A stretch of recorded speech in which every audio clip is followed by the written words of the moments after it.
Ladies and gentlemen, I'm MTGBudgetBrew, and today we're going to do some budget brewing with more Secrets of Strixhaven cards. And I already have a deck halfway built. It is a Lorehold Spirits deck built around the card Antiquities on the Loose. It is 1 and 2 white for a sorcery that says create two red, or create two red and white spirit creature tokens. Then if the spell was cast from anywhere other than your hand, put a +1/+1 counter on each spirit you control. Flashes back for 6 mana. And today, my first time trying out stream elements to multi-stream to both YouTube and Twitch. I did it in the past, I'm sure, but it's my first time trying to multi-stream since I have tried getting back into streaming and YouTube videos. I need to go confirm that I'm good on both sides. Give me 1 sec. All right, MTGBudgetBrew live on YouTube. Dope. And I already got the Twitch mobile live dashboard notification. So we should be all good. Sweet. All right, so yeah, I already threw together most of a deck list. Right, so Antiquities on the Loose will buff every spirit that we have in play. So I was thinking a spirit tribal kind of deck would be a good direction to go. So I'm running Doomed Traveler. When this dies, you create a 1/1 white spirit creature token flying. Clarion Spirit, whenever you cast your second spell each turn, you create a flying white spirit token. Let's see, got Living History. 1 in a red for an enchantment that says, when this enchantment enters, create a 2/2 red and white spirit creature token. Whenever you attack, if a card left your graveyard this turn, target attacking creature gets +2/+0 until end of turn. Got a full play set of Spirit Summoning as well. Just 3 mana, sorcery lesson, create a 3/2 red and white spirit creature token. Let's see. We've got 2 copies of Quintorius Field Historian. 5 mana, 2/4. It is a spirit lord, kind of. I don't know if people normally use the term lord for only +1/+0. But it says spirits you control get +1/+0. Whenever one or more cards leave your graveyard, create a 3/2 red and white spirit creature token. Got 2 copies of that. And then I have 1 copy of Triplicate Spirits. 6 mana sorcery with Convoke. So we can tap our creatures to help pay for the cost. But it says create 3 1/1 white spirit creature tokens with flying. I'm only running 1 copy right now. I may want to go up to 2. I'm just not sure how wide our board is going to be. Yeah, not until we do some playtesting. I have that. I have a 1 of Rally the Peasants. 3 mana instant that says creatures you control get +2/+0 until end of turn, and you can flash this back for 2 in a red. We have Removal with a full playset of Ossification. When it enters, we just get to exile target creature or planeswalker and opponent controls. We've got a little bit of card advantage with a full playset of Reckless Impulse. This is basically our draw for the deck. Then I also have a full playset of Sorceress's Schemes. 3 in a red for a sorcery that says return target instant or sorcery card from your graveyard or exiled card with flashback you own to your hand at a red. Flashes back for 4 in a red. So if I'm reading this card correctly, if we cast Antiquities on the Loose and then flash it back, it should then be exiled. And then Sorceress's Schemes should be able to give us that card back into our hand, and then we get a floating red mana. And that sounds really good. Sounds really great. Because if we find even just 1 copy of Antiquities on the Loose, we have the possibility of casting it even more than twice with the flashback. We could cast it a 3rd and 4th time. Maybe potentially even more, because this has flashback too. So you should be able to cast Antiquities on the Loose, flash it back, use Sorceress's Schemes to return it to your hand, cast Antiquities a 2nd time, flash it back a 2nd time. Then you flash back the Sorceress's Schemes, get Antiquities on the Loose back into your hand, you cast it for a 3rd time, and then, or for a 5th time and a 6th time. And it's just a lot. No, yeah, you cast it for the 3rd time and then flash it back for a 3rd time too. It's got a lot of potential with sorceress schemes. A full playset of this might be excessive, probably is excessive, but even if we're not targeting antiquities on the loose, this just says return target instant sorcery card from your graveyard to your hand. So we have other options for that. And then or exiled card with flashback. And we have, didn't we have another card with flashback? Oh, yeah, rally the peasants we could get back out of our graveyard or out of exile as well. Yeah, this is all right. So that's a starting base of the deck. Let's see, a ratio 67% white, 50% red. We definitely want some tap lands in here. We need double white for antiquities, and we only have one drop in the deck. So let's see.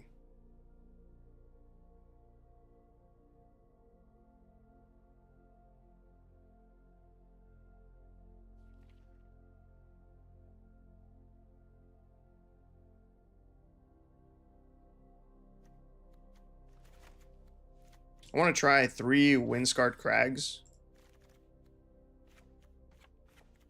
11 plains, and 10 mountains, and then we'll adjust from here. All right, I'm gonna throw my earbud in real quick.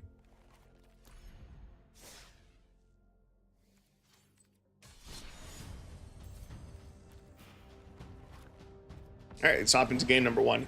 The things we're looking out for, we want to pay attention to how wide our board is going, and we want to see how clunky the sorceress's schemes feels in our hands. Because again, a full playset might be excessive. We might go down to just 2 copies of it, and if we go down to 2 copies of that, we probably go up to a second copy of Triplicate Spirits and potentially a second copy of Rally the Peasants as well. This is a terrible looking hand. This is better. We'll throw away the Sorceress's Schemes. Triple Clarion Spirit, kind of a lot, a little bit excessive.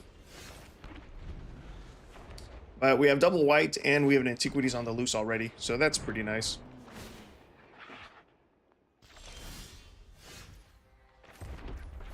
We'll get down to Clarion Spirit. Again, 2-mana, 2/2. Whenever you cast your second spell each turn, create a 1/1 white spirit creature token with flying. It looks like we're going up against mono white cats.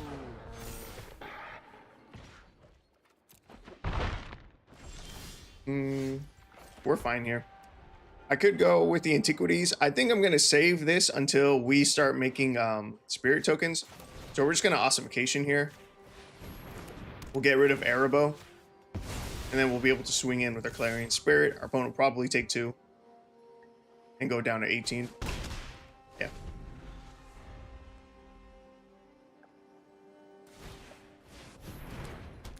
He's going to Banishing Light. Our Ossification gets Erebos back. That's a bummer.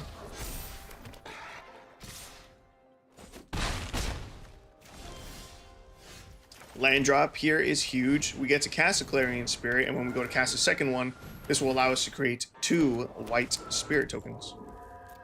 We'll pass. Let's see, 5 mana. If we top deck a land, I don't know if we play Quintorius. We probably just go with Antiquities. It's 3 mana, create 2 2/2s. I'm going to say no blocks here. We're going to take 8 damage, which is a lot, and we just die.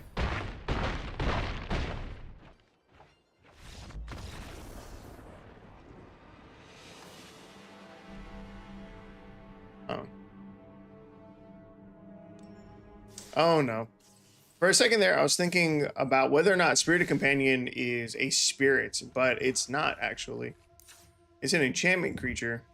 It has spirit in the name. I don't think it's no. Just a dog. Okay. Well, that game didn't really tell us much. One, we mulliganed because our opening hand was garbage, and then the second hand that we got wasn't super great either. 3 copies of the same card, not really what we want to see.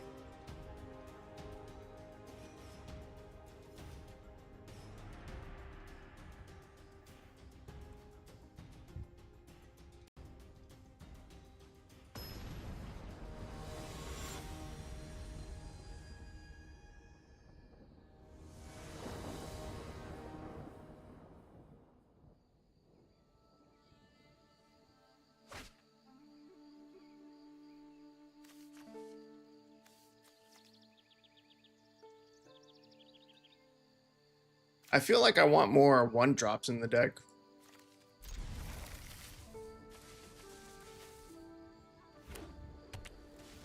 If I want to add a playset of 1-drops, I want some kind of 1-mana red spirit. And in that case, I cut out the Rally the Peasants, I cut out 2 copies of the Schemes, and I cut out the Triplicate Spirits.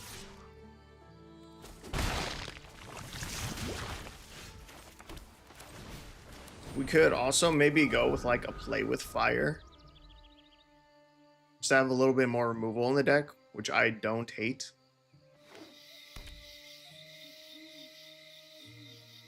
Because Play with Fire would be amazing here. Alright, I'm just going to concede.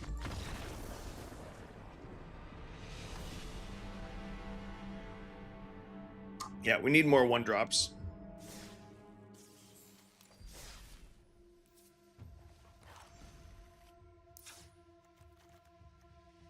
Rally the Peasants, gone.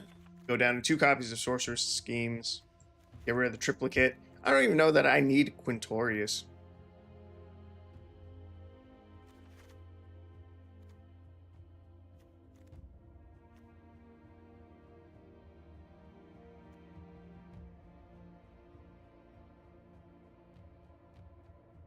Without Quintorius and without a full playset of Sorceress's Schemes, I think we can cut out 2 lands. Let's see, is there a red spirit creature for 1 mana? I'm gonna hop over to Scryfall. I like searching here a lot better. Let's go creature, spirit, red, arena, historic, legal, 1 CMC, no cards found. That's unfortunate.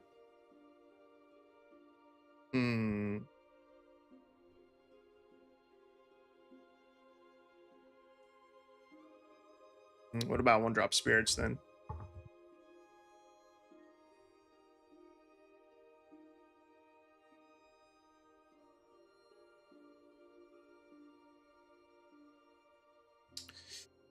Chaplain of Alms. When we disturb it, it comes back as a spirit. Man, see, like a red Lantern Bearer would have been perfect.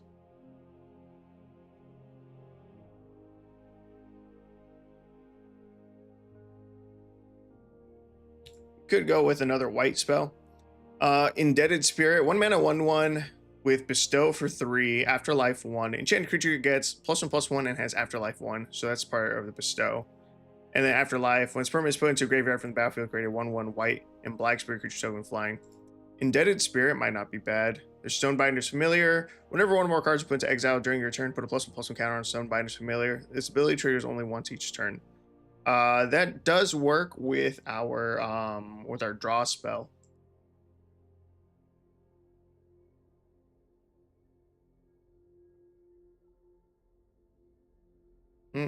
The Stonebinder's Familiar has pretty good synergy with our deck.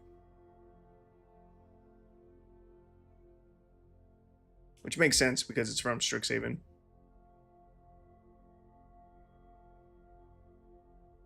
Yeah. Alright, we're going to try out Stonebinder's Familiar.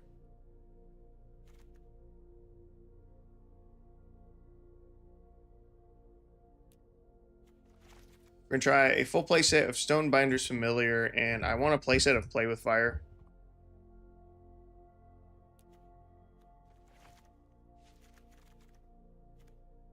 Either Play with Fire or maybe Burst Lightning.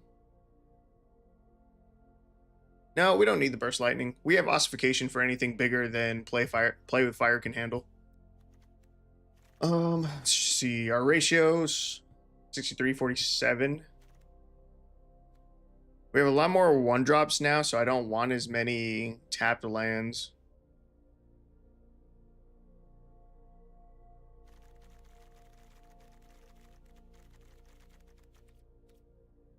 Let's just keep what we have.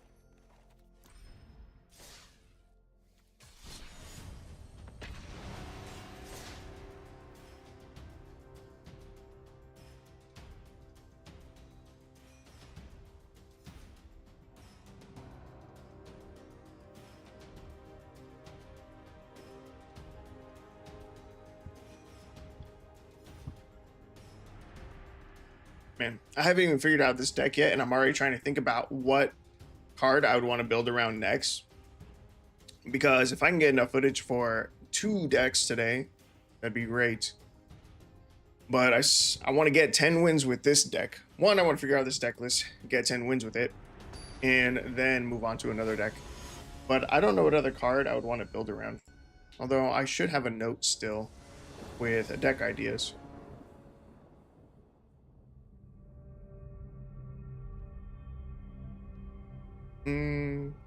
I could start just building decks around all of the mascots.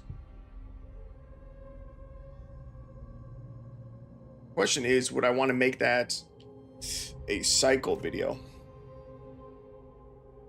Let's see. We don't have both colors of mana, which is upsetting. It would be really greedy to try and keep this hand. I'm gonna be greedy. I'm gonna keep this. If we find 1 red source, we're fine. There it is. Easy day. Wasn't even worried. So turn 1, Stonebinder's Familiar. Turn 2, we could Reckless Impulse already. If we do this, that'll trigger our Stonebinder's Familiar. Gets +1/+1 counter. It's 2/2, we get to swing. Opponent's playing Sterling Grove. They're probably a 9 lives deck.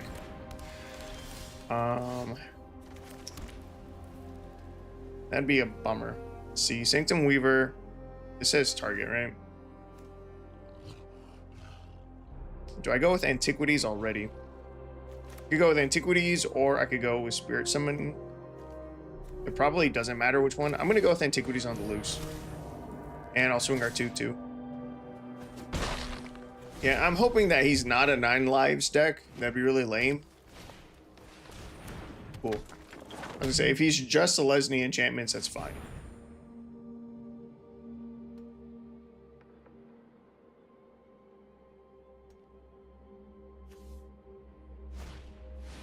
Anointed Procession. Okay. It's a little bit scary.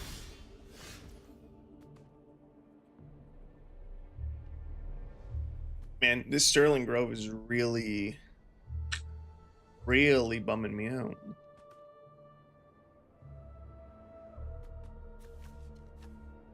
I guess we just cast another Antiquities on the loose.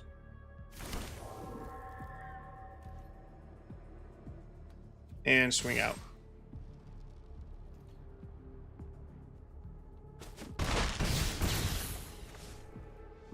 Let me put my phone on Do Not Disturb mode.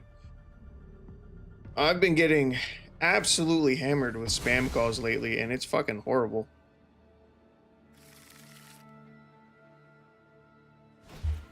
Hallowed Haunting, okay. Or Hallowed Haunting. Isn't this one that searches my deck? No. I just can't cast spells with the same name. It's fine. This Jukai Naturalist is a problem. Him gaining 7 life here is ridiculous. Although he got rid of his Sterling Grove, which is kind of nice. 7, are we... If I kill a Sanctum Weaver. Swing. Oh, I can't cast a Stonebinder's Familiar because of the binding. That's fine.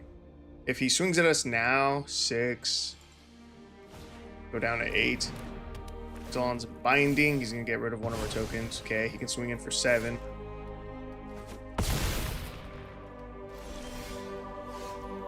We can cast Living History. We get a 2/2. Whenever you attack, if a card left your graveyard this turn, target tank creature gets +2/+0. Swing in for 6. Set our opponent down to 10. We have a blocker, but if he finds removal, we are literally just dead. Oh my god, dude. All that glitters as well. Where are my ossifications? Ossification. I need ossification. I'm gonna play with fire his face, even though I really want this land. I have to get rid of it because we need ossification or we just lose this game. Rate of 3/2. I'm gonna be greedy. I'm gonna swing in for the 6 damage. Sit this. God, he's gonna gain fucking 16 life here, go up to 32. All because I can't find a goddamn ossification. Alright, we're just gonna concede. That was a bummer. Dude, after I block a number, they shouldn't be allowed to leave me a voicemail still. It's so stupid.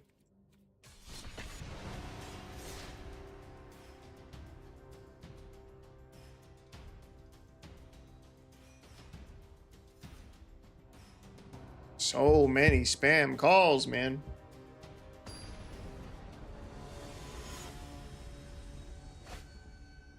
It's always dumb stuff, too. Like this one just now was calling about a loan that I don't know, asked for, was approved for, something like that. Dude, I'm not trying to get a loan on nothing. I'm gonna be greedy a second time and keep the double planes.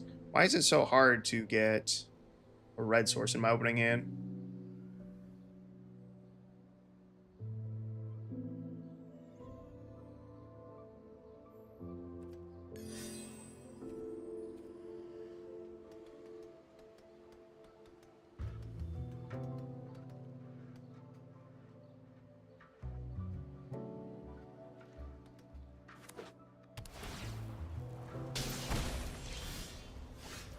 All right, turn 1, Stonebinder's Familiar, and pass.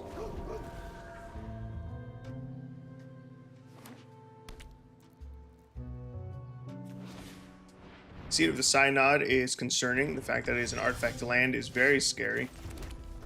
I'm going to play with fire in my opponent's face so we can get the scry. Do I want you? I don't think so. Swing in for 1, set our opponent down to 17. They probably are an artifact deck if they're running Seed of the Synod. Authority of the Consuls is stupid. I truly hate that card. Let's go with Antiquities on the Loose. Our creatures will enter tapped. He will gain 2 life.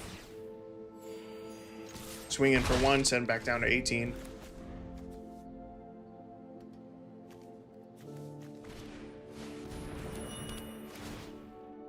White Oracite.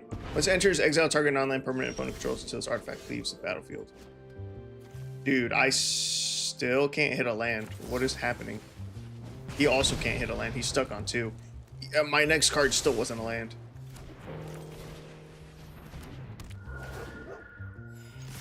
Is this because I'm running 22?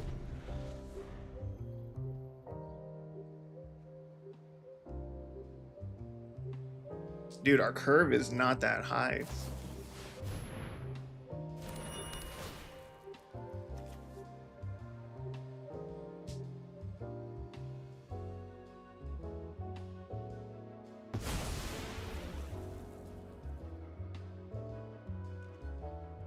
Maybe I cut out 2 copies of Spirit Summoning.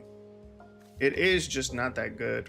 3 mana for a 3/2 versus 2 mana for a 2/2. That can essentially become a 4/2. If you do that, just get back up to 24 lands.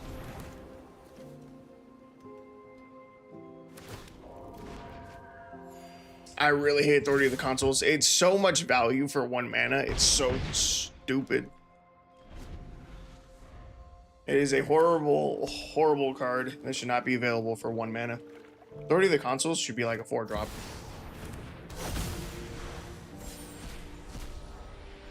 Discover 5, Tormod's Crypt.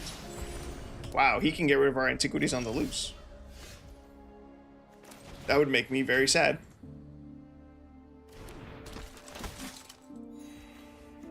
We cast Doom Traveler and Spirit Summoning. Our opponent goes up to 12. We're going to swing in for, what, 7?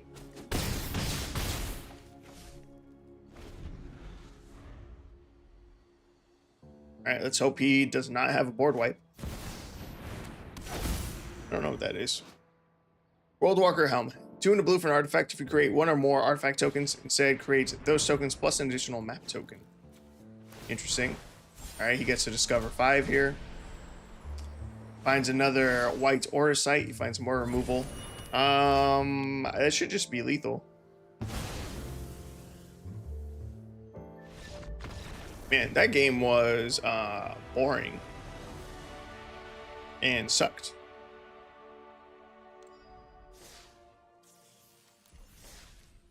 All right, let's go back to our deck. I'm gonna get rid of 2 Spirit Summoning because it's definitely the weakest card in our deck. I'm gonna go with 11 Plains, 9 Mountains, and 4 copies of Windscarred Crag. I think I could still just go 3, 11, 10.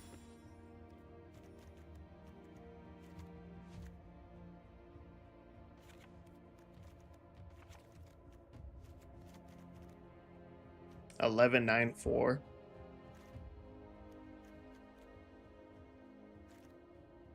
What was the other 1-drop spirit?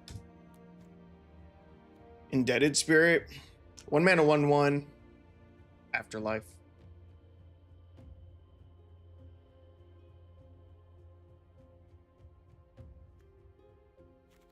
I think I like that better than Stonebinder's Familiar. The only way that we can put something into exile, I mean, technically we have 8 ways. Reckless Impulse plus Antiquities on the loose. But Antiquities isn't happening until we flash it back. I don't like Stonebinder's Familiar. I want to try Indebted Spirit, and then we probably pass. I've used Chaplain of Alms in the past. What about Topo Geist? Delirium. We have creature, instant, sorcery, enchantment, and land in our deck. Once it enters, tap target creature and opponent controls.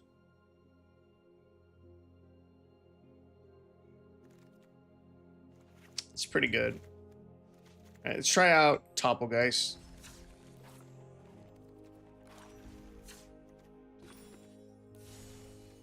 I'm going to change our avatar to the new Quintorius. Which Quintorius? Oh, yeah. I got rid of Quintorius. Yeah, let's go with the new one. I hope all my old friends are doing well.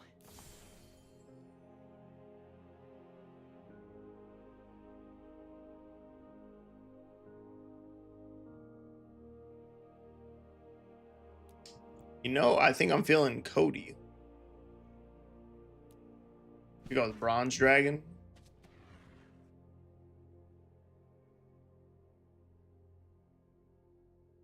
Nah, give me the Cody. And then I'm sure I have a Lorehold sleeve or 2. Whenever my sleeves are done loading, that is.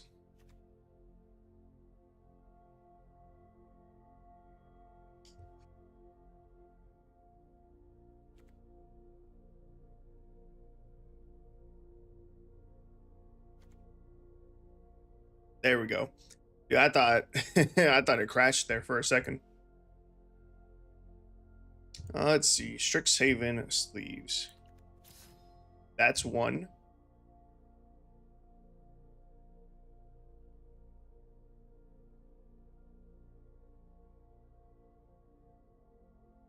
That's 2.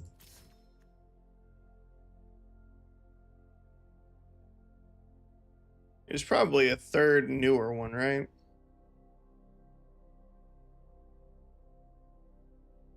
Man, I really wish that we could organize and sort our card sleeves.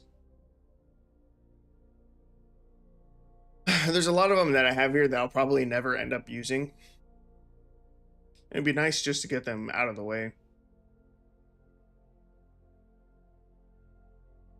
Even if I could just, even if there's just a better way that these were organized, that'd be nice. Like if they were organized by release date, that would be awesome. Because the default way that it's listed is in the order that you get them. And that's annoying because they're sets of sleeves that definitely go together that don't end up paired together. Very annoying.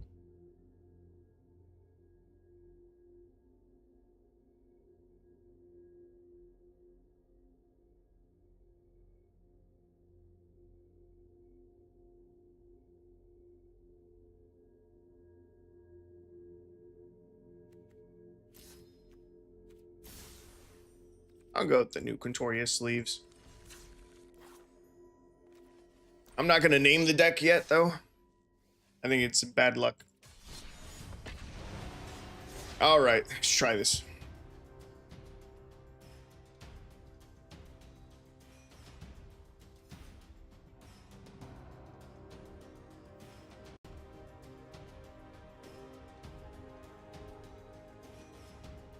The last lore hold deck I tried making, it was also struggling a lot. Trying to build around hardened academic. It was bad. Deck went 2 and 8, then 4 and 5, then 2 and 5, then 0 and 1. It was just not good. Okay, here we go. Finally have access to both colors of mana in our opening hand. It's a very low bar to meet, but we are there. Start with the Windscarred Crag. Next turn, possibly play with fire. Something that our opponent plays. If we could top deck one of our 1-drops, that would have been great. We do not. Want to play the Wildwood Scourge. We are definitely just going to kill that now before it grows too big. And we'll pass. We do still get to hold up the second play with fire, which is kind of nice. Opponent plays Terra Symbiosis. Whenever you put 1 or more ++1 counters on a creature you control, you draw that many cards. Do this only once each turn. I'm going to play with fire our opponent's face to get the Scry. I don't want Spirit Summoning. Looking for Antiquities. We don't hit it. That's okay. I'm going to Reckless Impulse here. Get a Mountain. We find our second Spirit Summoning. The only 2 that we have in the deck. We're okay. We're in a solid position here. Opponent plays the Ozolith. Probably have a creature to follow up, I would imagine. Ochre Jelly. It's fine. As ward cost of 2, we can ossification this right now. Let's do that. Pay the ward cost. We're going to lose our Spirit Summoning, and the +1/+1 counters are going to transfer over to the Ozolith, which isn't great, but it's all we got. We're played Hungering Hydra. This creature can't be blocked by more than 1 creature. One of those creatures dealt damage with that many +1/+1 counters on it. Jesus. Branching Evolution. Or not you. The Terra Symbiosis is fucking disgusting. I shouldn't have played my land. We're going to Reckless Impulse here. I'm going to cast Antiquities. And we'll pass.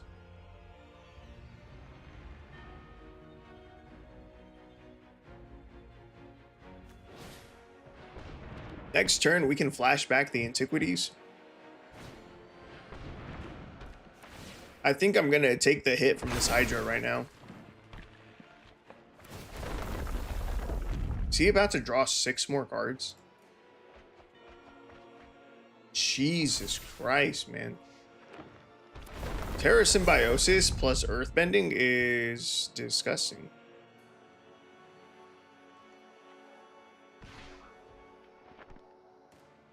Yeah, we can't double block, so we're going to take the 6 from the Hungering Hydra. Go to 15.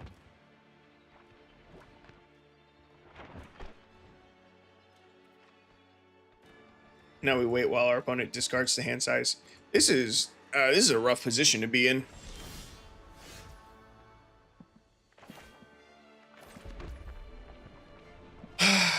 Could choose to double spell instead. I could go Clarion Spirit.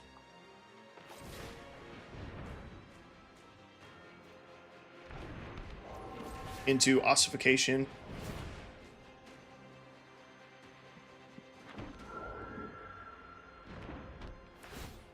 Try to exile the Hungering Hydra. See if he has protection. He does have protection. I'm just going to concede. We'll just call it there.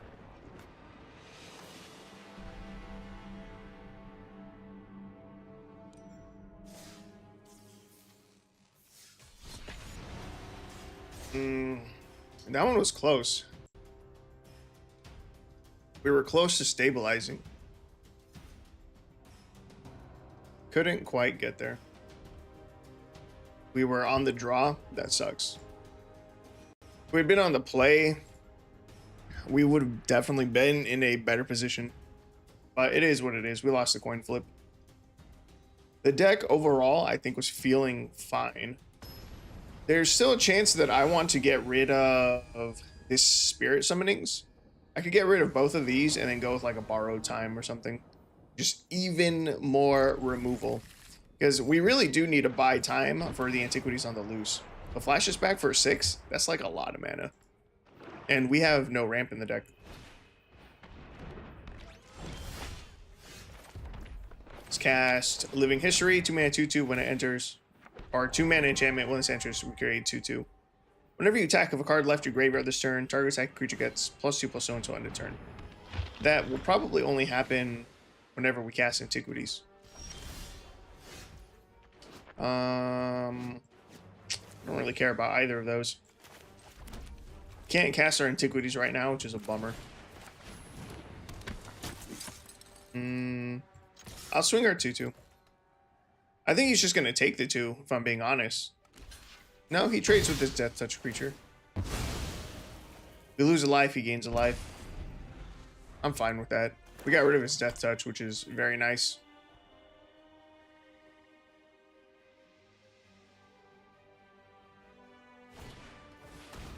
Burglar Rat.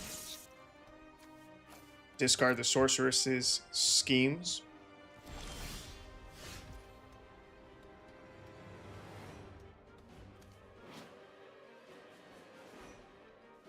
We could play Topplegeist here.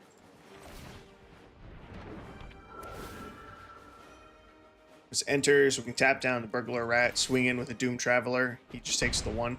He's not going to lose his Vengeful Blood Witch right now.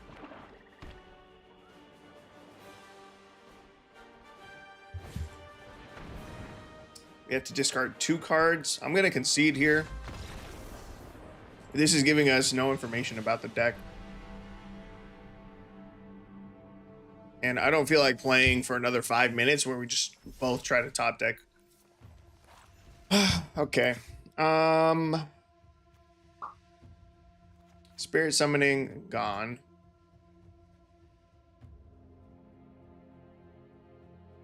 I'm going to add 2 copies of Borrow Time into the deck. And I think I'm going to go up to 12 planes. Because it's really important that we be able to cast Antiquities on 3.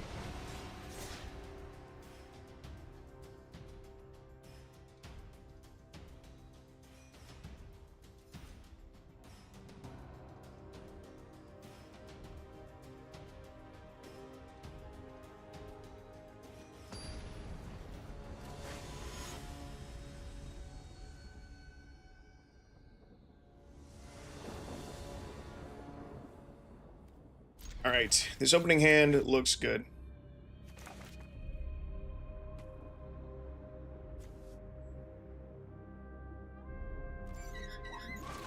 We're gonna start with the Windscarred Crag, so that way we have access to both mana, both colors. Next turn, we're gonna go with a Living History. Turn 3, we can Antiquities on the Loose, and then we'll go from there.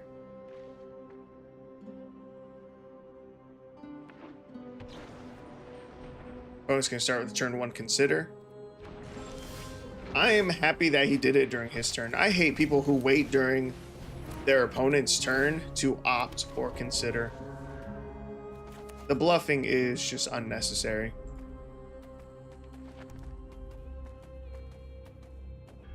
I never do it. I always opt or consider during my turn. Unless I specifically need some kind of cash trigger during my opponent's. Alright, we're going to go with Antiquities on the Loose here. No counterspell, that's good. We swing in for 2, set our opponent down to 18.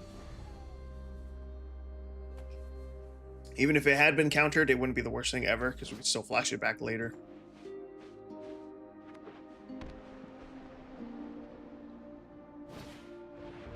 Foundry Inspector.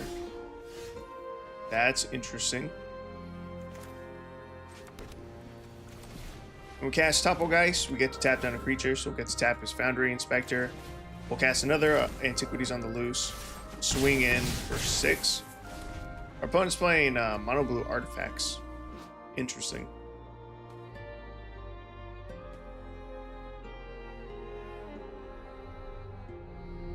He could be like a Solemn Simulacrum, or not Solemn Simulacrum deck. What's the Patchwork Banner? Joe's Construct. He's a Construct tribal deck. That's interesting. Sterling Hound, 3 mana, 3/2. When this creature enters, surveil 2. He's not even a Construct. He's just an artifact creature dog. No, what's the oh, it's the synthesizer card. That's what I was trying to think of.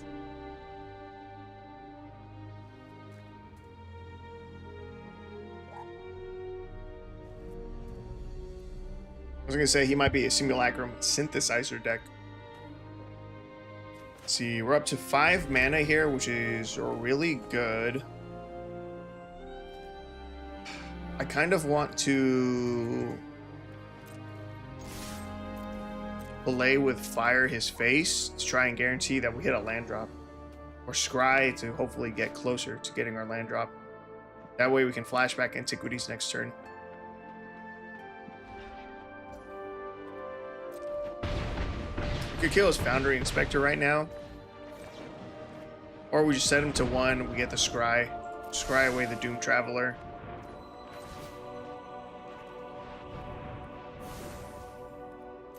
Oh, you know what? We could have just, 1, we could have had lethal. 2, we could have gotten an additional Scry. I forgot that this gives us floating red mana back.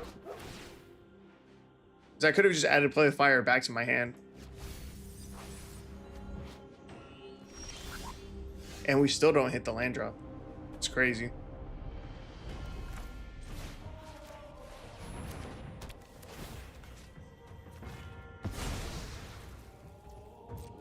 I'm not sure what his deck was trying to do. Got the Oracle of the Alpha in this deck. Shuffles in the Power 9. All these artifacts are free. So what's the point of the cost reduction? And why are you running Patchwork Banner, choosing Construct, and then the next 2 creatures that you play, neither one's a construct? I don't know. I don't know. Our deck, it felt fine. We were able to cast our spells. We were able to get spirit creatures on the board. Yeah, that was it.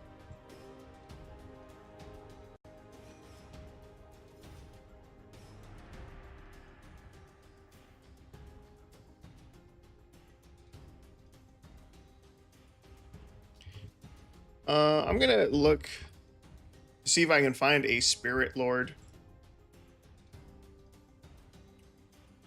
in our colors, and that is not Quintorius. Because I know there's like Supreme Phantom, but he is blue.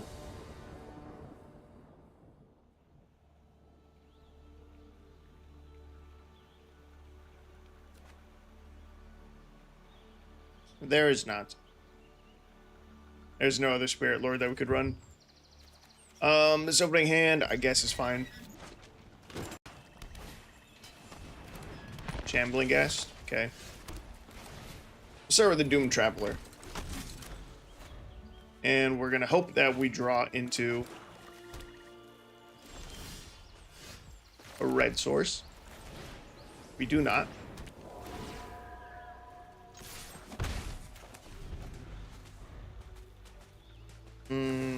Are there enough spirits to go mono white? Would I want to? I'm gonna try to cast this Antiquities on the loose. I was trying to sniff out a counterspell there. No counterspell came out, which is good. He's going to be able to use the Shambling Ghast, put a -1/-1 counter on the Topo guy, so it's going to die. That's fine. We get a 1/1 token. Our opponent scoops.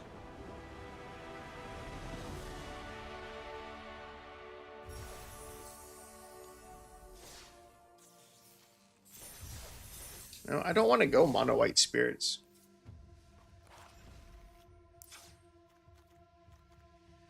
Isn't the mascot a spirit? Spirit mascot. Yeah, I think he is. 2 mana 2/2. Whenever one or more cards leave your graveyard, put a +1/+1 counter on this creature. We're not messing with our graveyard like that.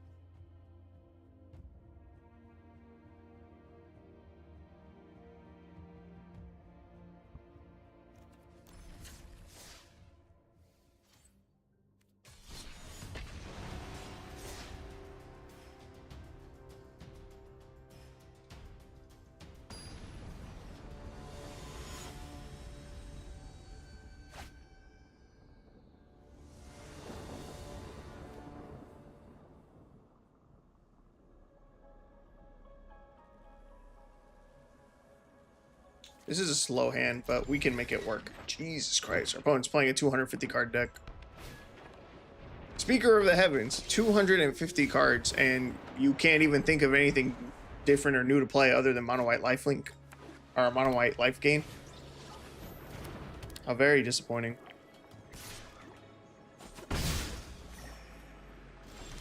I hate mono white life gain, I really do. We can play our Doom Traveler here. And we can hopefully play with fire the Speaker of the Heavens. Okay, it's a protection spell, that's fine. We can ossification it next turn.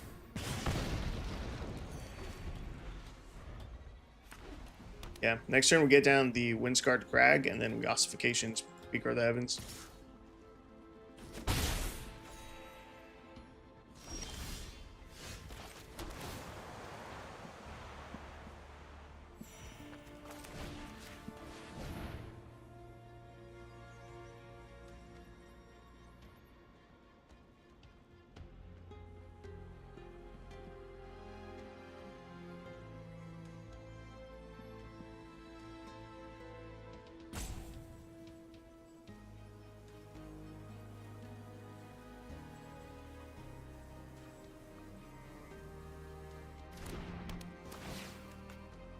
Alright, ossification.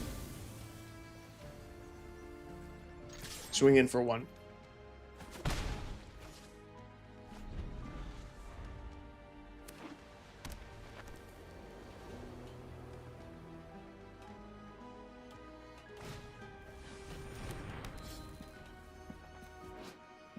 Candle Trap. Enchanted creature has Defender. Prevent all combat damage that would be dealt by enchanted creature. You pay 3, sack this, aura, exile enchanted creature. Activate only to control 3 or more creatures with different powers. And triple Reckless Impulse in her hand is like a little bit excessive. We're gonna go ahead and cast Antiquities on the Loose. Opponent's gonna go up to 24 life. Citizen's Arrest. They're gonna exile one of our 2/2s. That is okay. I'm gonna Reckless Impulse before I play with fire. We could have gotten the Scry in first, but it's fine. We'll just test our luck, see what our top 2 cards are. And they are perfectly fine. We get to play a Plains, we get to cast Living History, we make a 2/2.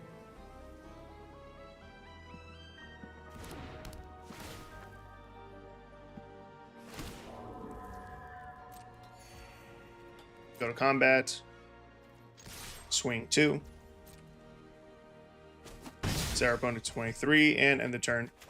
I am going to play with fire their face, more than likely. Yeah. To get the Scry and try to hit land drop number 6.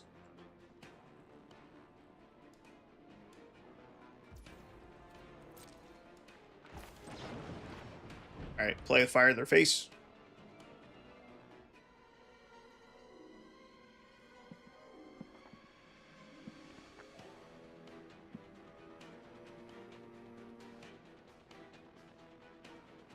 Whenever our opponent will allow it.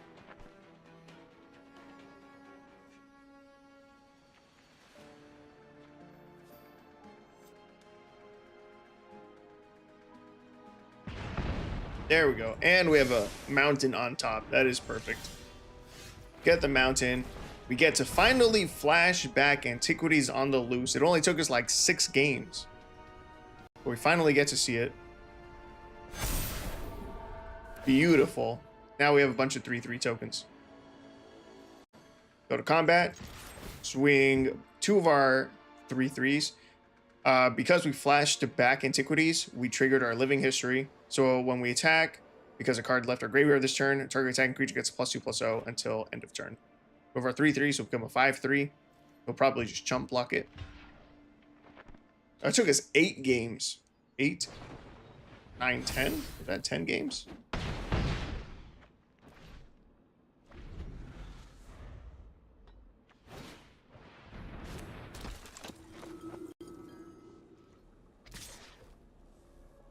No, it took us 8 games. 8 games. We'll block here. We'll get a 1/1 spirit.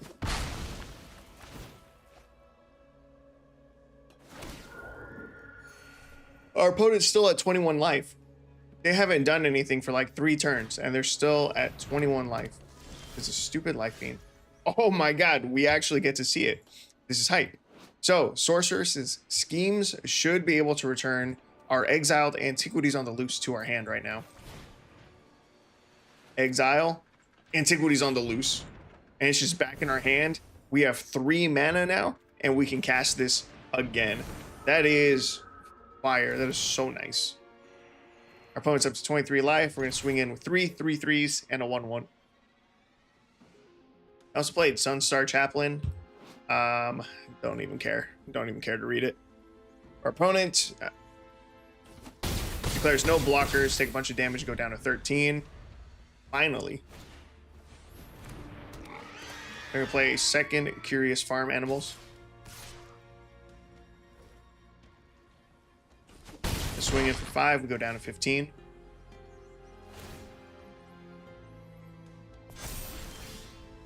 Nice, and we get to flash back this Antiquities on the Loose, which was our initial one, our first one, because we did just draw into a second copy.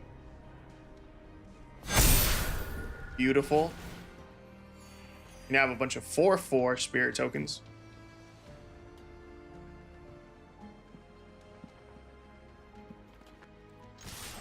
Get to swing out. We'll target our flying spirit token with the +2/+0 from the Living History.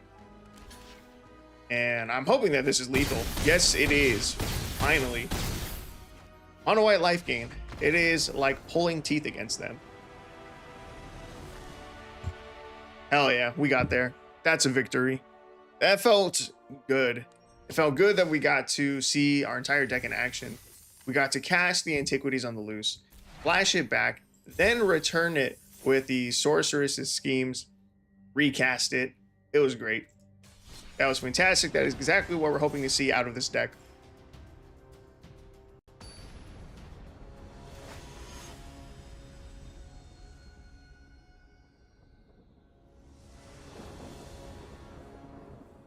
Oh, you know what? The last 2 games that we played, I didn't love them. But right now, we're 3-0 with this version of the deck. And 3-0 is pretty good. Let's see here. We're going to start with Windscarred Crag. Next turn, I think I just set up Clarion Spirit. Well, turn 3, we have the Antiquities. Yeah, I'm going to set up the Clarion Spirit.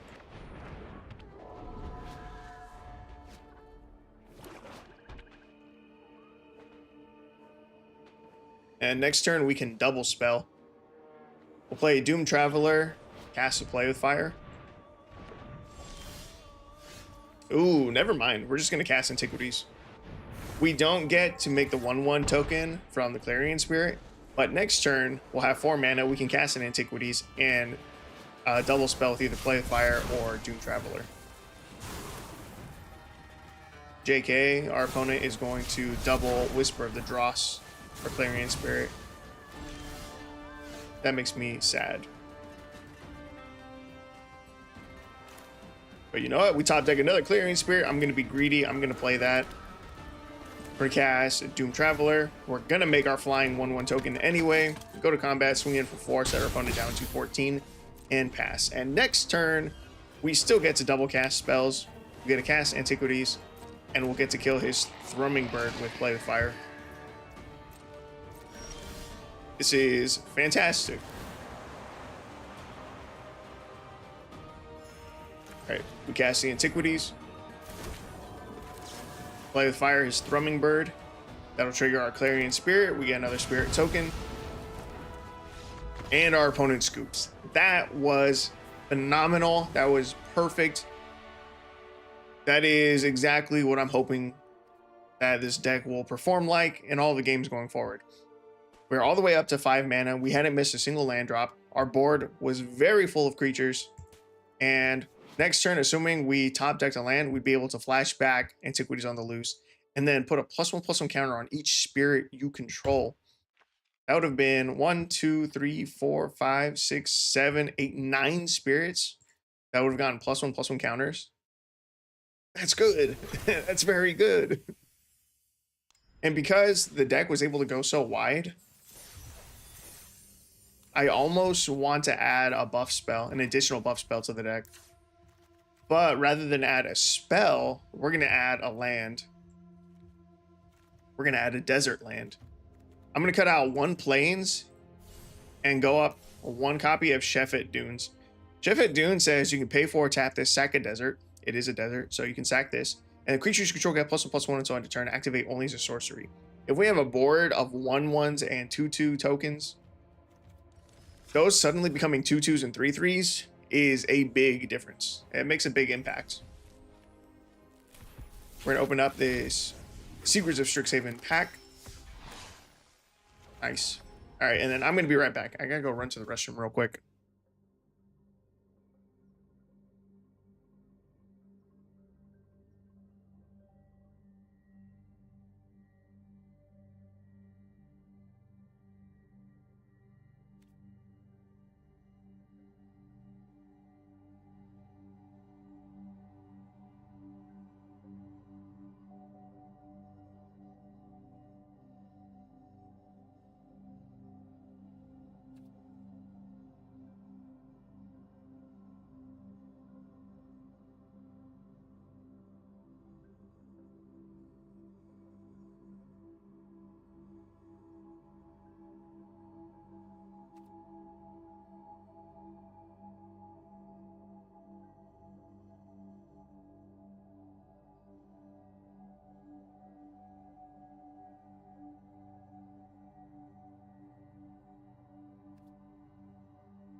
All right, I am back. So let's see.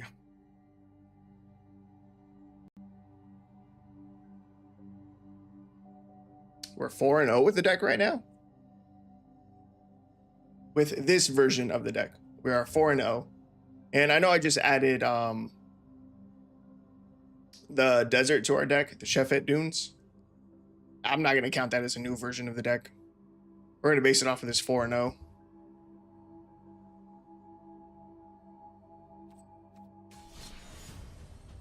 That means deck's going, deck's doing pretty well.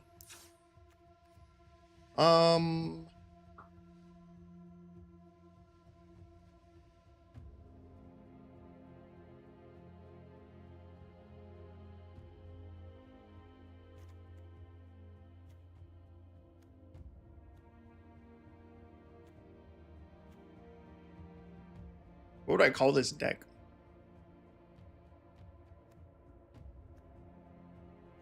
I'm gonna call it Antique Spirits.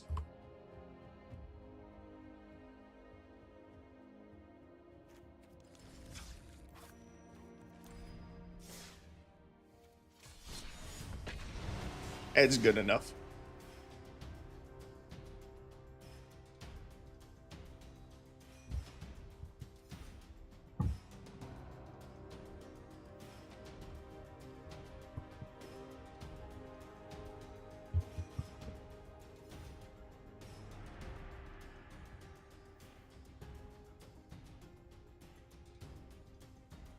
Let's check on my YouTube video.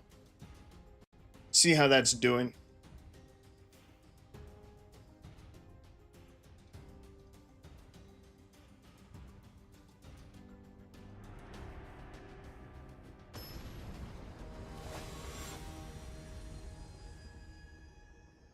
YouTube studio.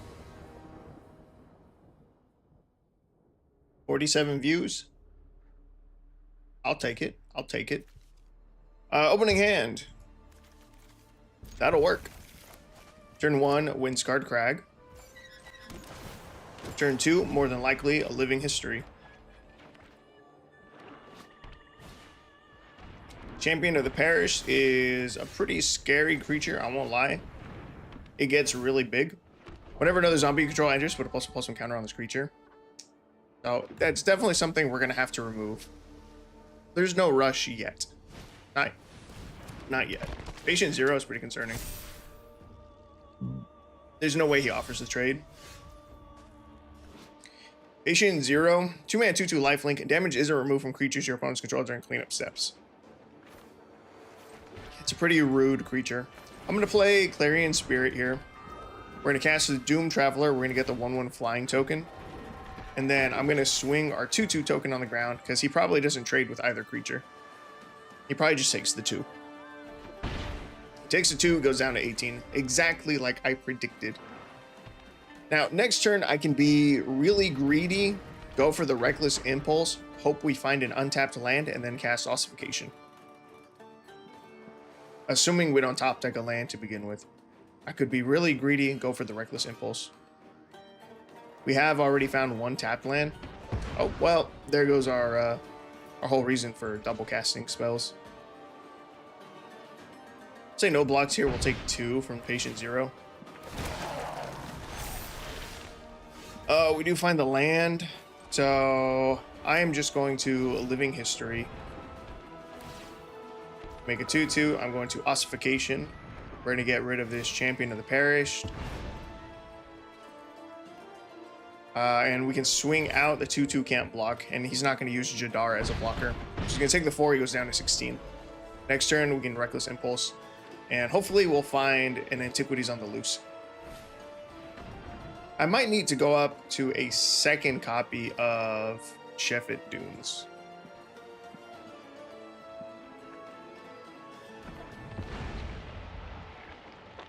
What the hell was that?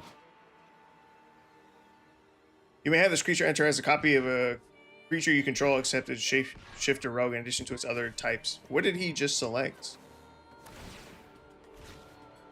Did he choose Decline? Did he choose to not make a copy of one of his creatures? He's swinging Patient 0. We'll block and kill that. We'll take the trade. Take 2 from his Decayed Zombie. And Jadar's going to make another one. That was weird. Alright, we're going to Reckless Impulse here. We hit a land. Ossification. We will get rid of Jadar. We'll cast a Topplegeist. It'll tap down his token, which doesn't really do anything for us.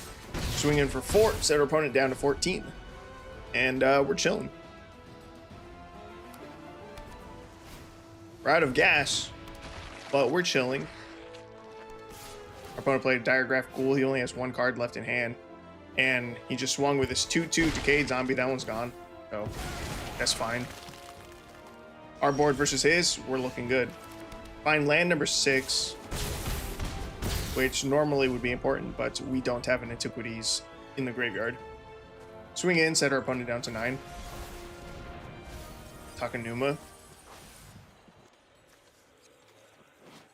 Yes, return a creature or planeswalker card, probably Jadar. Yeah.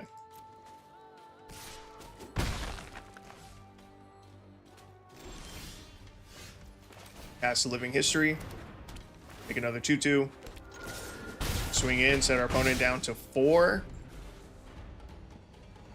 We're getting real close. Very, very close to lethal. Opponent plays Fester Leech. 1 mana, 1/1 Zombie Leech. Whenever this creature deals combat damage to a player, you mill 2 cards. You pay 1 and a black. Target creature or this creature gets +2/+2 until end of turn. Activate only once each turn. Another Ossification. Get rid of the Diregraph Ghoul since it's a 2/2. He doesn't have black mana to activate that. And he doesn't want to block with Jadar. So we'll swing out. He can technically survive at 1 if he blocks both of our 2/2s. He uses Fester Leech and Jadar to block our 2/2s. He is alive at 1. You have to block both 2/2s, man. You have to block both. He didn't block both 2/2s. Alright, that's game.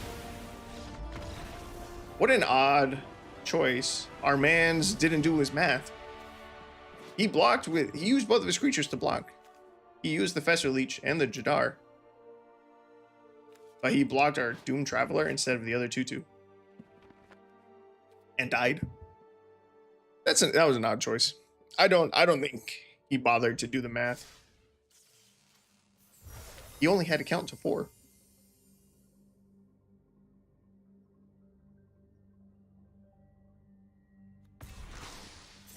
Whatever. I'll take it. That is another dub for us. We're 5-0.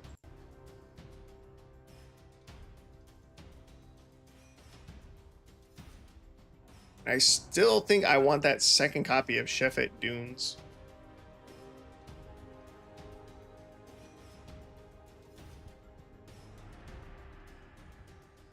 I probably do. But I'm not going to put it in yet.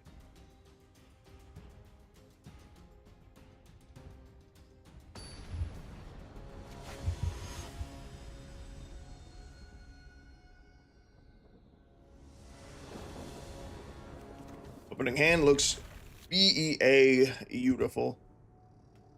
Could start with a turn 1 play with fire, but I'm going to go with the Doom Traveler instead. Could have just held up the red mana. I'm glad we did not, though. We're going to Clarion Spirits on 2. Swing in with the Doom Traveler, set our opponent down to 19. Next turn, we probably just cast Antiquities.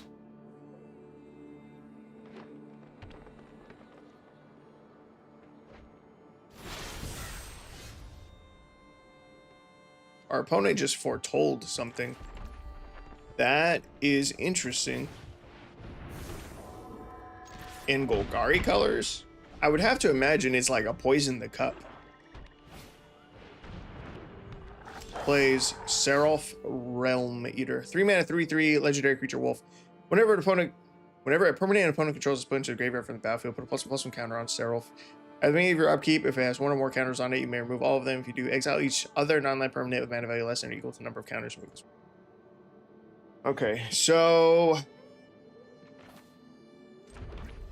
just going to Ossification. Let's get rid of you. I'm going to play with fire our opponent's face. We'll make a token. Get rid of this Clarion Spirit.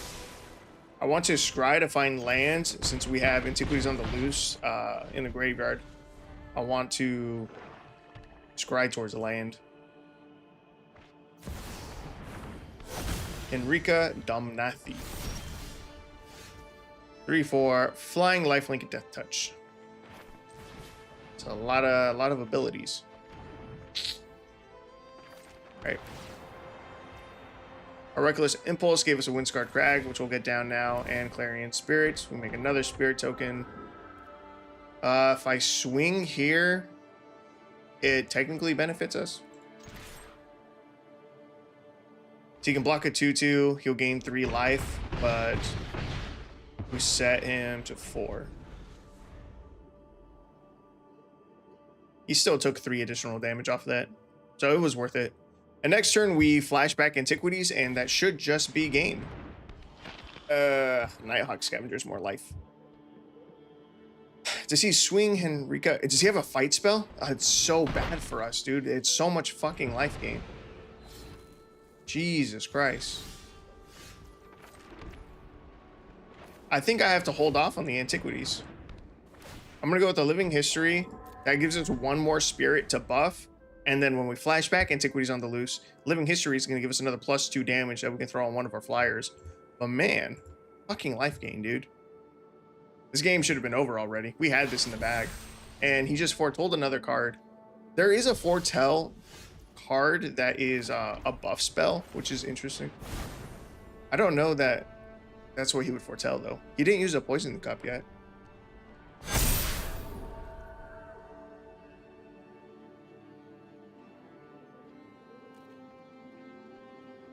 I could swing here. He blocks here. He blocks there. He takes 1, 2, 3, 4, 5, 6, 7, 8. But then he gains 7 and 2 of our creatures die. I say no attacks. Actually, we would have had the extra +2 damage. I don't know, man. He's going to Poison the Cup something. I'm certain of it. He just doesn't want to waste removal on a 3/3 token. He cast Professor Delian Fell and gained 3 life. It's rude. Alright, whatever. We'll just swing out.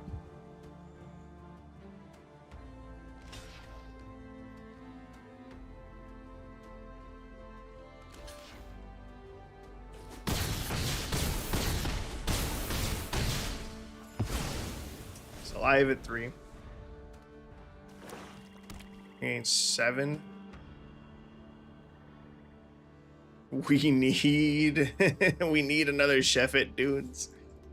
If one of these planes was a dune, we could have won. All right, and we lose. We just couldn't get through his life gain. That's so ass.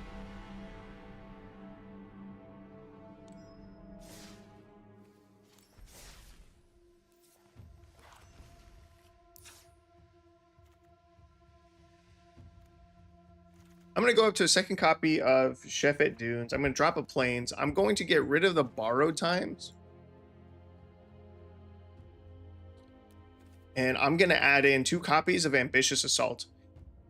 3 mana instant. Creatures you control get +2/+1 until end of turn. If you control a modified creature, draw a card. And our creatures will be modified because they will have +1/+1 counters on them. And double check our ratio. 56% of the deck is white, 44% is red.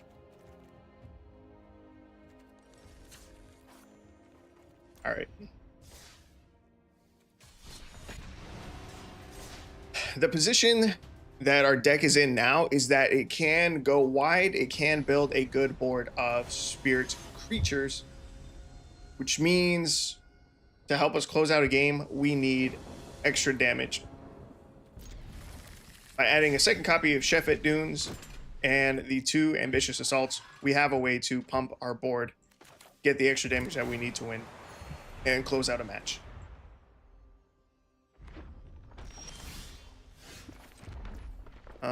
What am I doing here?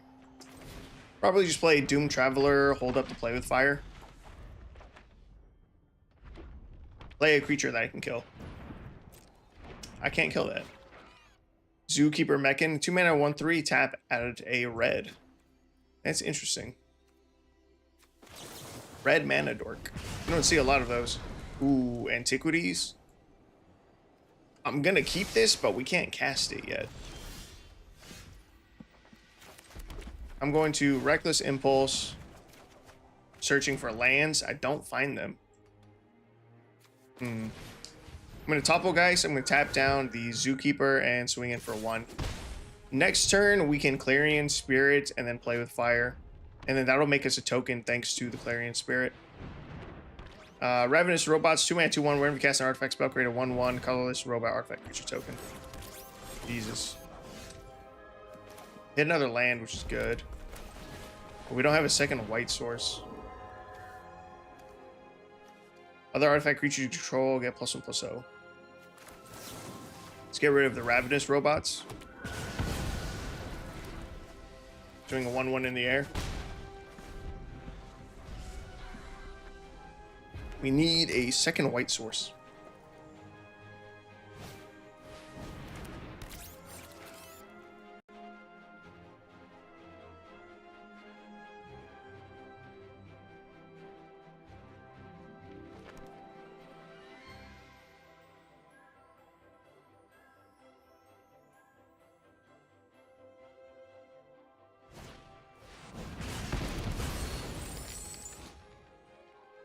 Help to pay, killed our Topple guys. Swinging in with 2/1, no blocks. I take the 2, I go down to 19. I think we're going to Ossification his Chrome Dome.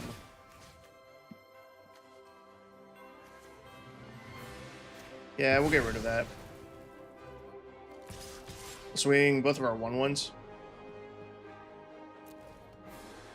Probably just takes the 2. Yeah, goes down to 14.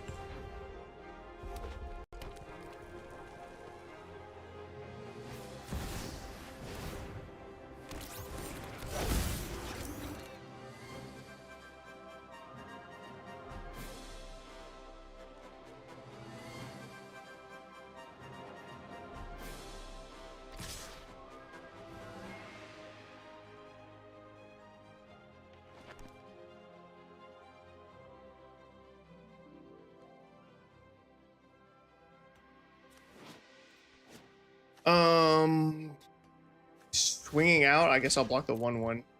See if he has a pump spell. He does. That's funny. Technodrome. 2 mana, 3/3, reach trample. This creature can't attack or block unless its power is 6 or greater. It's still just 3/3. Tap, sack another artifact, draw a card, put a ++1 counter on this creature. Hey, there's a chef at Dunes. We can cast Antiquities on the loose. Can't block. Swing a 1/1. I should have swung with the Doom Traveler. Actually, I can block with it this turn. That's fine. We're going to block with the Doom Traveler. We want it to die, so that way we get this Spirit.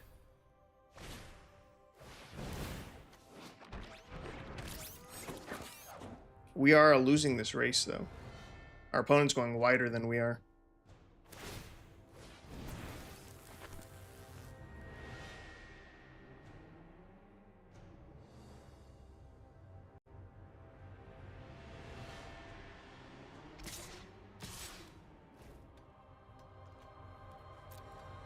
I'm stupid, dude.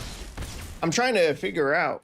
I just saw right now that my multi-chat is in read-only mode. I'm trying to figure out how to turn that off. I want people I want people to be able to comment and stuff.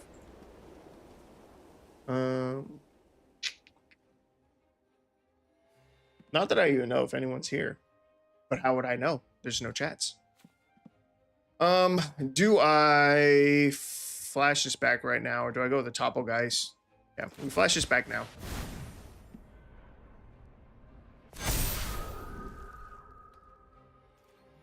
Swing the 2/2 in the air. Opponent's down to 11. All right, next turn, we're going to probably play the Topple guys. Tap down one of his blockers. We're going to sacrifice our Chef at Dunes, put a +1/+1 across our board, and swing out. He probably doesn't swing here since we have a bunch of 3/3s now. We can safely block Zookeeper Mechan, the 2/1 token, and the Chrome Dome. Yeah, he doesn't swing here. There's no point. So we're going to Topple Geist, tab down his Tanuk, Steadfast second. Yeah. We go here. Topple Geist. Tap down Tanuk, Steadfast second. I don't have the double white that I need for the Chef at Dunes. That's awkward. It's fine. We draw into another Topple Geist. We can tap down another creature here. The 3/1. Swing out. If he blocks 2 of the 3s, he's still taking 6, 7, 8, and 9. I'm going to hold back the Doom Traveler. I want to use it as a blocker next turn. Yeah, and I still got to figure out how to turn off read-only mode. To turn off read-only mode for Stream Elements and OBS, you must log out and back into the se.live plugin. Wow, that's stupid that I have to log out.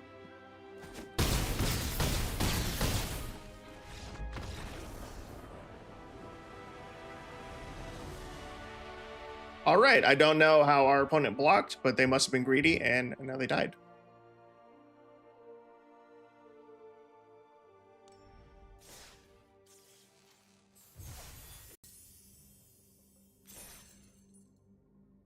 I wonder if you can hear the dogs barking. I certainly can. Jesus.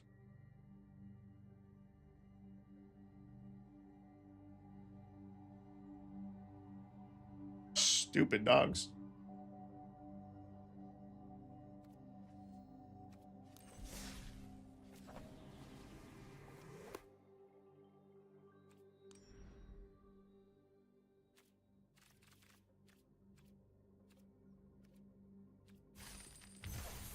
Cool. I'm gonna grab these new Lorehold sleeves. And you know what? I'm gonna throw them on our deck.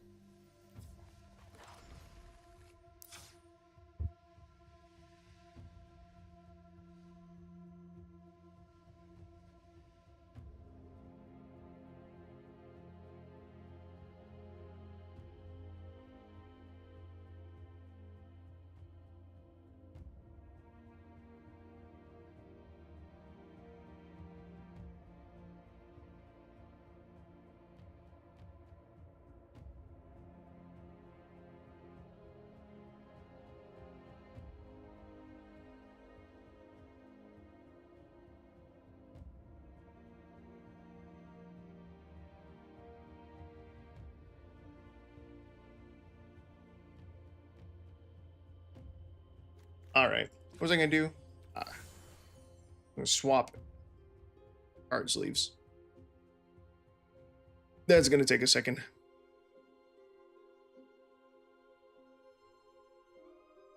Watch if I hide my face. Oh, it's too late. All right, my sleeve's loaded.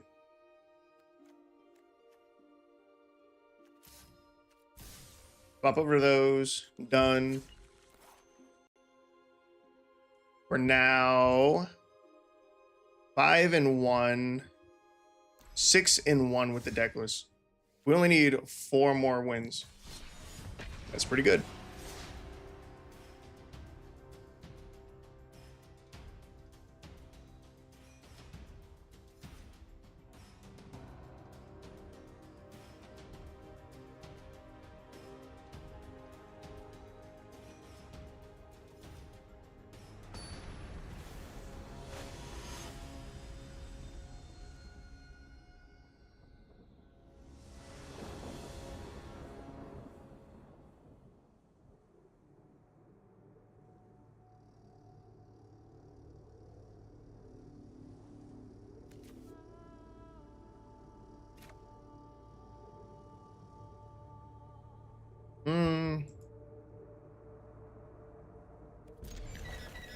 I don't love this opening hand, but we do have an extra turn to find a red source. Or an extra turn. I was gonna say an extra draw. We do find it. That's good. Next turn, I'm probably just gonna go with Living History.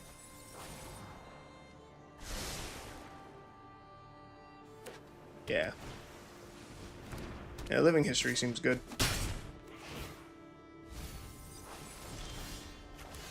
Merfolk Wind Robber annoys me.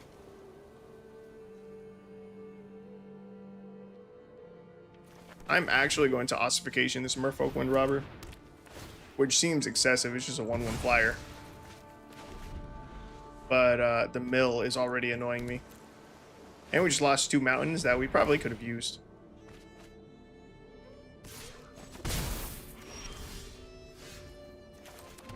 Wow, we can go really wide here. I can go Doom Traveler into Doom Traveler into Topplegeist. It probably wasn't the best play. We probably should just played like 1 Doom Traveler and then Living History. Tasha's Hideous Laughter is really bad for us. We just lost like a quarter of our deck. But yeah, last turn I probably should just play Doom Traveler and Living History made it 2/2. We're gonna cast Living History and we make the 2/2. I can play second Topplegeist, tap down his blocker. We get to swing in for 3. Next turn, we probably just swing out, cast Ambitious Assault, and then hope that's enough to put our opponent within lethal range. Second Tasha's Hideous Laughter is ridiculous. We're down to 11 cards.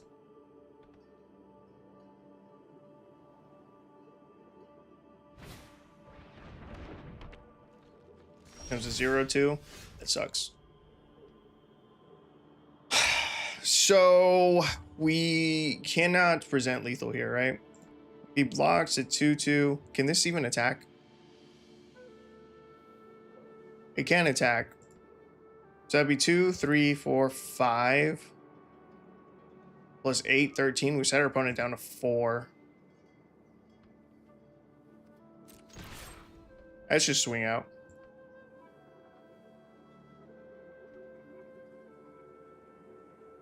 We probably just... Oh my god, he chose not to block. Oh my god, this was like our literal only way of winning. This was our only out. No, he's still alive at 2? I hate this game. That was our only out. Man, even if he hadn't played the Unable to Scream, our opponent would have been alive at 1. Oh, wait, he's at 5?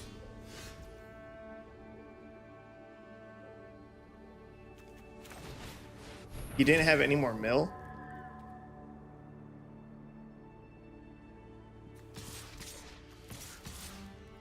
Maybe I should have cast Antiquities last turn then. Well, I mean, I was supposed to set him into lethal range, which technically I did, but he wasn't supposed to gain 3 life from a food. Jace makes his mill 10. Fuck, dude. Alright. Wow, technically I misplayed that. Right? I guess I didn't do the math. If I had reversed the turn order, started with Antiquities on the loose, and then cast Ambitious Assault, I don't know if that would have been enough still. Maybe.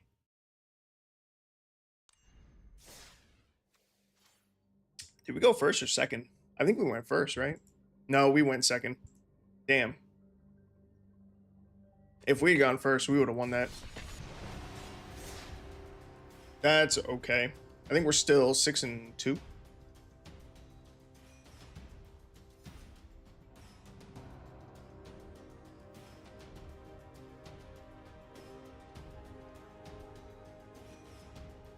Yeah, we're 6-2 right now. That's not bad still. Man, our win rate on the draw is really bad though.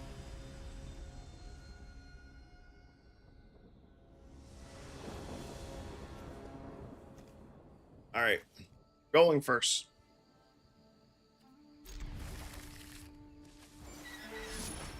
I'm gonna start with the Windscarred Crag, so that way on turn 2 I can Clarion Spirit, and then hopefully we can double cast something. Hopeless Nightmare is really annoying. We'll Clarion Spirit here. Next turn we can still double cast a spell. Hopefully he doesn't have a way to make us discard 2 cards here. For 2 mana, probably not. It should just be 1. He gets to kill the Clarion Spirit. That's fucking annoying. We can't cast Antiquities on the loose. We're gonna play a Doom Traveler. Pass. I really wanted to play a Topolgeist here, but if he has a way to make us discard 2 cards, then I wanted to have 2 cards that I can discard aside from the Antiquities. Instead, he plays Black Mage's Rod. We get to play with fire his creature. We now get to cast Antiquities on the loose. We get our 2/2s. Swing in for 1, set our opponent to 19. Now here he probably makes us discard our last 2 cards, which fucking sucks. No, we still have cards in hand, which is crazy. Let's go Living History. Make a 2/2. Topolgeist. Dab down his Raven. Swing in for 5. Set our opponent to 14. And we actually have Delirium for our Topolgeist, which is sick.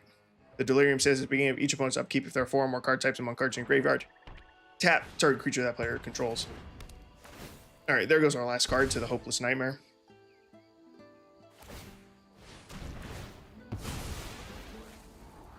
He's sacking his Hopeless Nightmare. He gets to scry 2.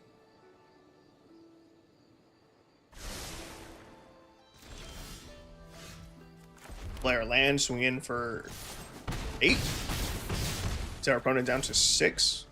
We gotta tap down his bird again. It's close. Our opponent, very close to stabilizing. A second creature would be a bummer for us. If he draws into any more discard effects, it doesn't matter because we got nothing in hand. He's gonna bargain Rowan's Grim Search.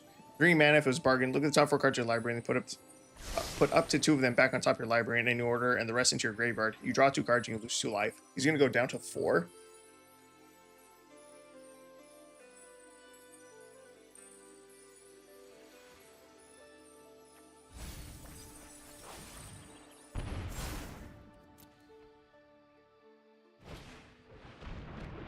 Tithing Blade. We have to sack a creature. We sack the Doom Traveler. It replaces itself. And then that's game over. Booyah. Suck it. Mono black control. Hell yeah. That was good. I'm glad we didn't lose that. That would have been a very frustrating loss.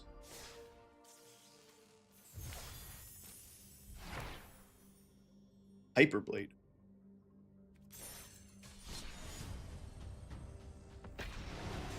All right, whatever. 7 and 2.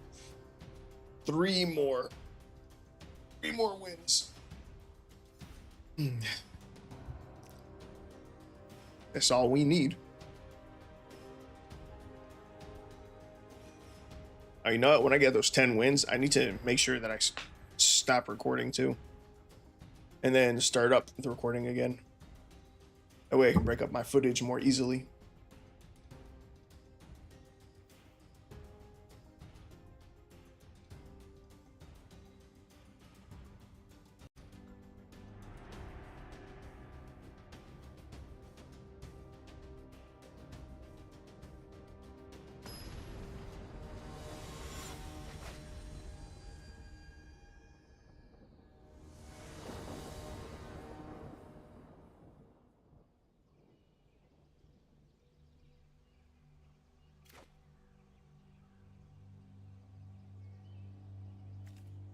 All right, opening hand. Not bad. Turn 1, probably just start with the tap land again. Tap land into Clarion Spirit. After that, try to double cast something. Tap land, down.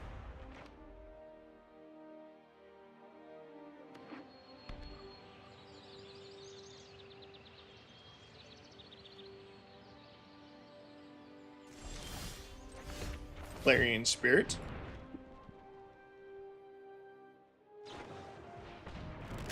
Our opponent unnecessarily waits to flash in Wildborn Preserver during our turn instead of just playing it on theirs. Whenever another non-human creature you control enters, you may pay X. When you do, put X++1 counters on this creature. I used to have a full playset of this card. I used to have a Gruul +1/+1 counter deck that used Wildborn Preserver and Grumguli and other cards. Couldn't think of any more names. Can't kill the Wildborn Preserver. We're gonna get down second Clarion Spirit. I'm going to play with fire the Elvish War Master. We'll get 2 1/1s here. And say no attacks. Next turn. If we don't hit a land drop, the smart thing to do would be to Reckless Impulse. Reckless Impulse and then hope that I can cast Living History after that. Eventually, I will use Topplegeist to tap down his Wildborn Preserver. So that way he can't use it as a blocker. Yeah. So Reckless Impulse. Try to hit a land drop. We do. Ooh, we find an Ossification. That's perfect. That's even better. We get to make 2 more Spirit tokens here. We get to exile his Wildborn Preserver. And we just safely swing in for 6 damage. And his Priest of Titania is doing nothing. Opponent goes down to 14. Beautiful. Phenomenal turn. I didn't even consider top decking a Ossification. I was just trying to hit a land.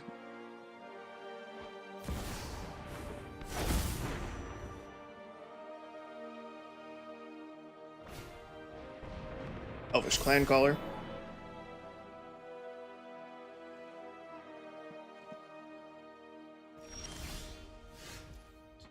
Let's see, we go for Reckless Impulse again.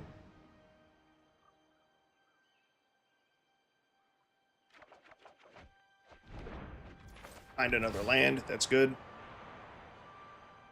Do I care about any of his 2/2s? I could tap down the Allosaurus Shepherd.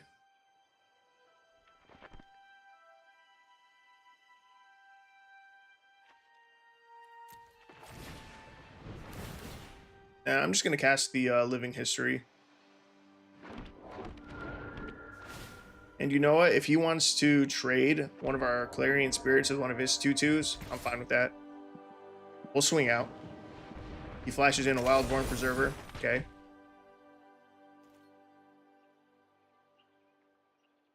So we'll lose a Clarion Spirit here. Now he's going to block one of the flyers. Okay. That's better for us.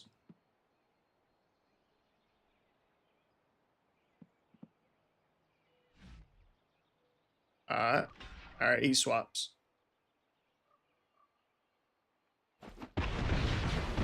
Opponent takes 6, he goes down to 8. All we need is a pump spell. I want to find one of the Ambitious Assaults or Sheffet Dunes. He just played Fierce Empath, which is horrifying, I was going to say, because he can find Craterhoof Behemoth. And next turn he can cast it, which means we have to find lethal like right now.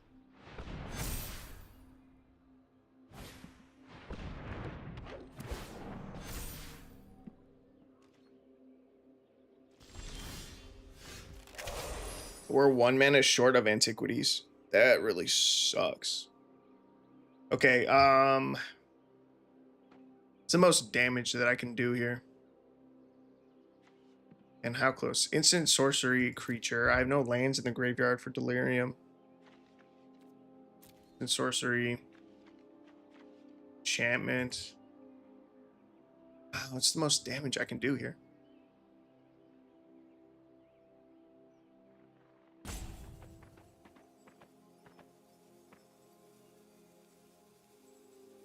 I go here, here, here. Here. We cast Sorceress's Schemes. We grab Play with Fire. This gives us 1 red mana back, which I can use to play with fire. Let's say his Circle of Dreams Druid. We can then Topplegeist, tap down his 5/5, swing out, Add another 2 damage to one of our flyers. Is that enough? He blocks here, here. 5, 6, 7, 8. That's exactly lethal. He can't block any of the flying. The flying is lethal. Oh, I'm so good. I found the out. I found the out.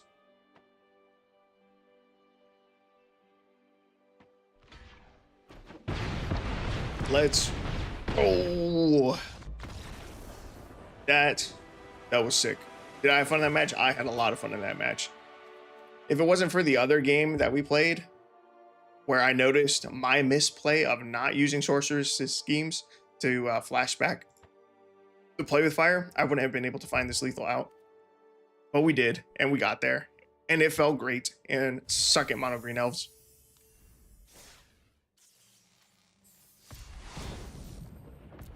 We got a Quandrix. Nice. And the Dawning Archaic. That's good. I need both of these cards. Hell yeah. We're what, 8-2 now?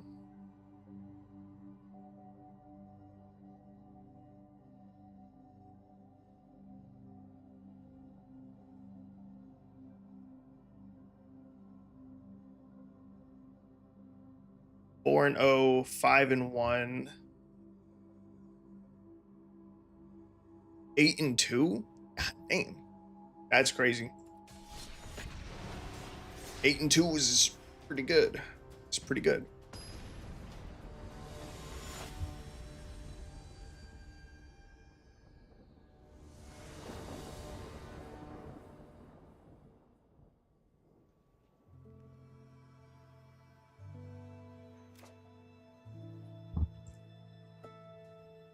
All right, opponent's going first, which is concerning. We've been doing worse on the draw, which is typical for a lot of decks, but you know, still.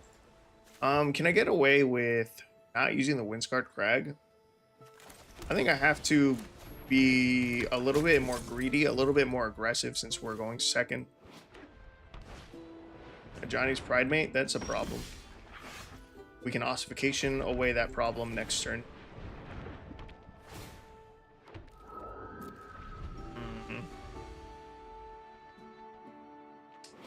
Turn 1 Island into turn 2 Johnny's Pridemate's interesting.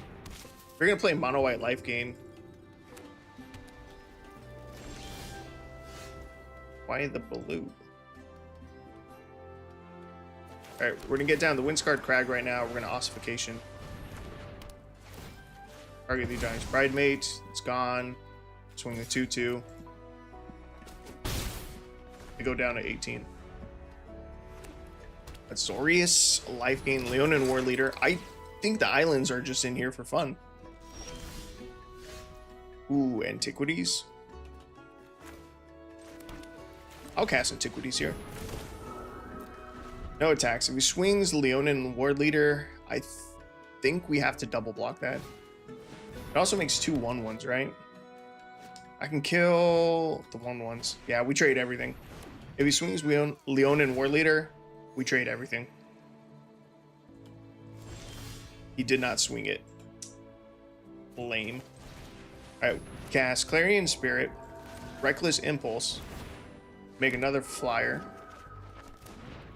We don't hit a land, which is kind of what I was hoping for. I say no attacks, I pass.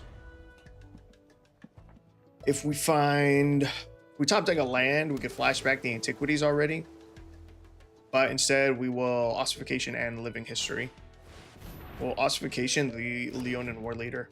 Is he running blue literally just to draw?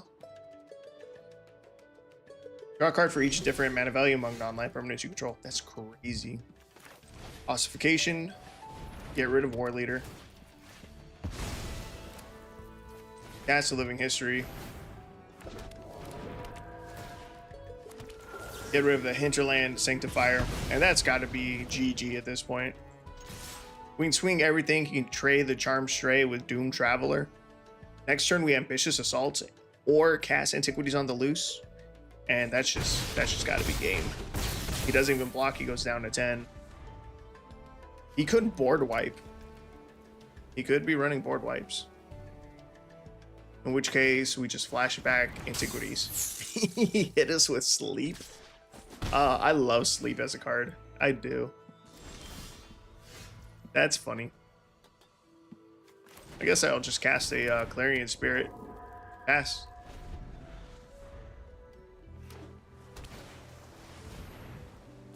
Emporium Thopterus. Second Emporium Thopterus.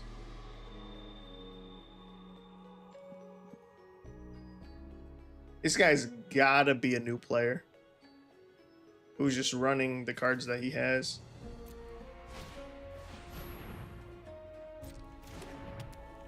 Yeah.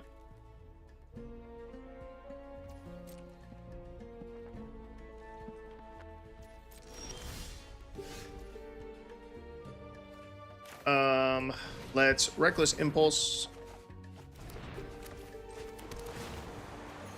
Ambitious Assault. And then swing out for lethal. I feel a little bit bad. Just a little bit. So we definitely just bullied a new player. But you know what? A dub's a dub. And I've definitely lost plenty of games to mono white decks that were clearly new players. Because mono white life gain is just that stupid and just that strong. Whatever. We're 9-2. One more. I just want one more victory.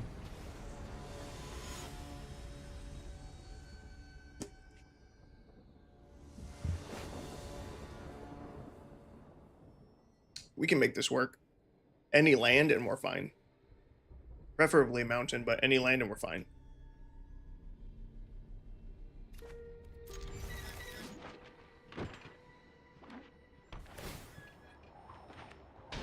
Ooh, we are going second though. Start with the Doom Traveler.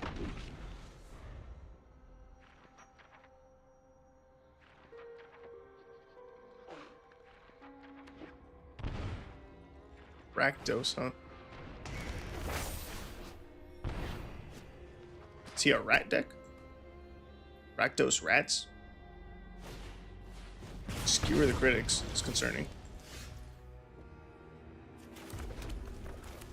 Well, he didn't play a creature for us to ossification away, so just gonna Reckless Impulse. Luckily, we did find a mountain. Otherwise, we would have been doing literally nothing that turn. Next turn, we will play the Plains from Exile and then cast Antiquities on the loose.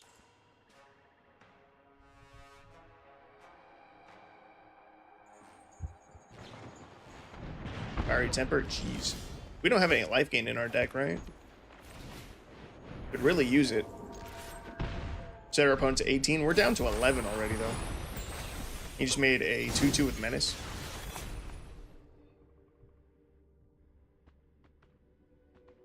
Hopefully he doesn't swing it. We lose 3. Jesus. Down to 8. Don't swing the rat. Skewer the critics. We go down to 5. Does he have another Skewer the Critics? Or another Chain Lightning? Jeez, we're down to 2. I think we just lose. I will Ossification. I will get rid of the Nezumi Road Captain. Our opponent has 1 card left in hand. They'll have 1 more draw. Or they'll get another draw. They need any burn.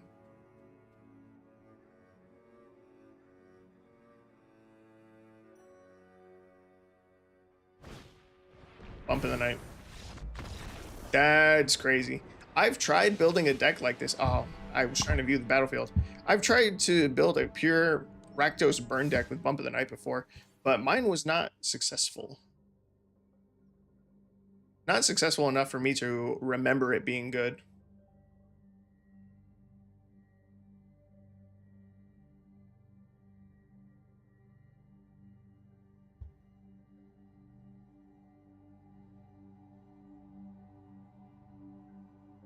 Skewer the Critics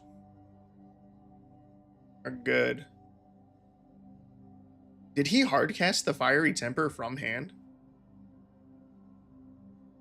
I guess so. The Jagged Barons is smart. The Deserts to deal 1 damage to your opponent is really smart to pair alongside the Spectacle and also just for additional burn. That's smart. I am gonna steal his deck idea after we get our 10 wins. I gotta go use the bathroom again.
All right, I'm back. Oh yeah, Rakdos burn deck. Definitely stealing that after we get our last 2 wins.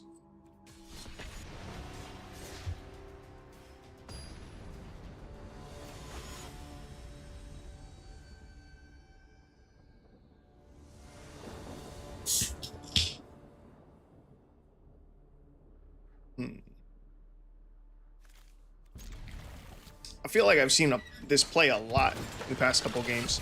Turn 1, Wild Windscarred Crag into turn 2, Clarion Spirit.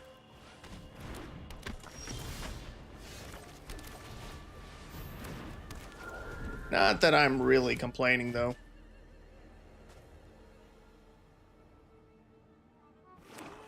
Turn 1 Windscarred Crag just means that we have access to both colors of mana, which is always a nice thing.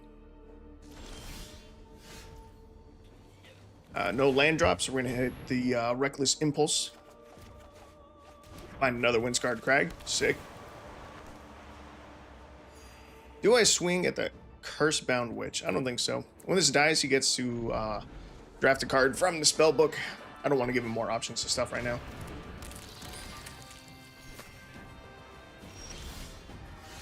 Wow, another Windscarred Crag.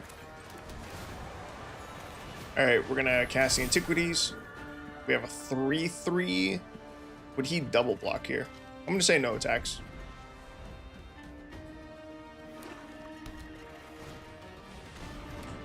Soul Shredder. That's a dope name. 2 mana 2/2 artifact vehicle with haste. Whenever one or more creatures die, Soul Shredder perpetually gets +1/+1. This ability also triggers if this card is in your graveyard. Yep, crew 1. Pay 1, sack 2 creatures, return this card from your graveyard to the battlefield. Activate only as a sorcerer. That is a very, very cool card. Let's see. We're about to miss a land drop, so we're going to Reckless Impulse again. We do not see the land drop that we are looking for, or hoping for.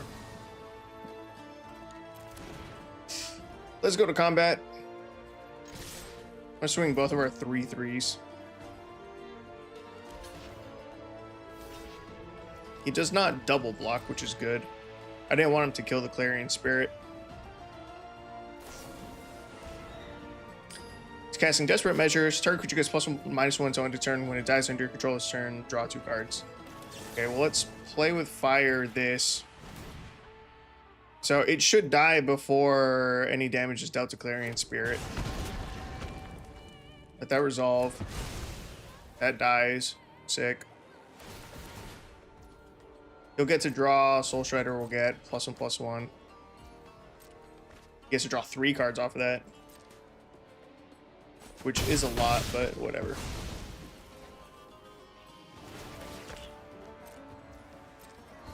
Now he gets to draft a card from the Cursebound Witch's spellbook. So the question is, do I want to play with fire to try and scry towards a land, or do I just want to play the Doom Traveler here?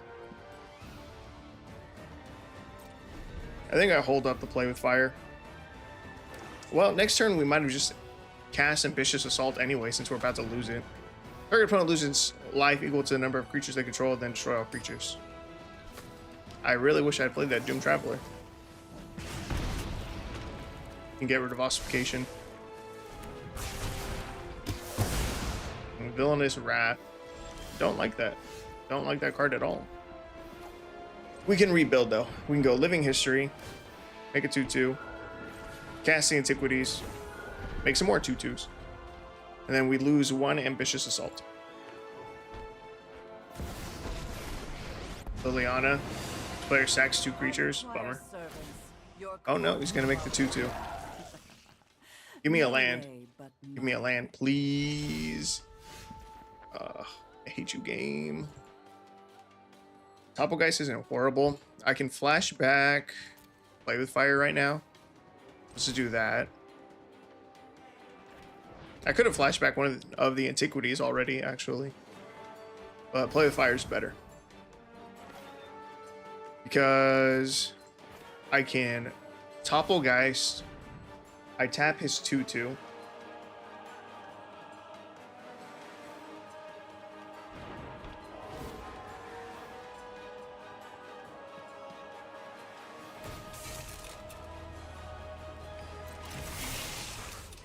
You crew at instant speed. Yeah.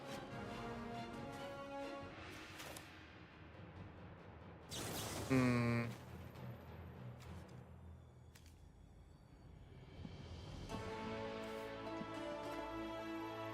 Fuck. That really sucks.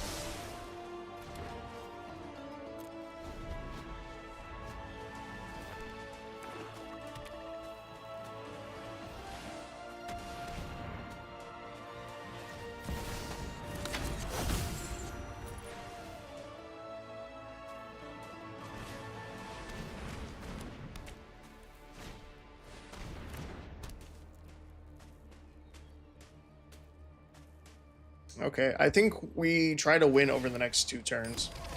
Actually, each see necromancy. goes to our turn. He gets the +1 again. I'm gonna discard the Doom Traveler. As the Antiquities, we get to put a +1 counter on all of our creatures. Oh, you know what? We can swing with the Topogeist, and that slows down his Liliana.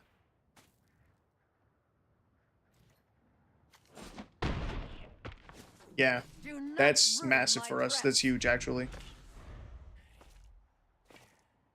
My biggest concern was him getting close to ultimating his Liliana. But if you can't ult Liliana, then next turn we're fine.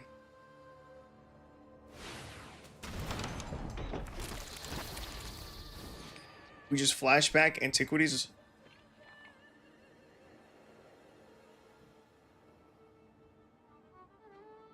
And then is that enough? Our board will be 4/4s. He kills his own Liliana. That's sick. You get used to the smell. We get rid of 2 of our 3/3s.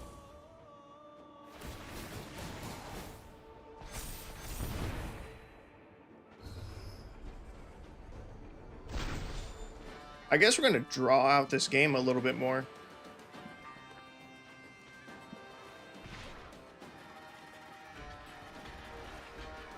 I'll take the 6 damage.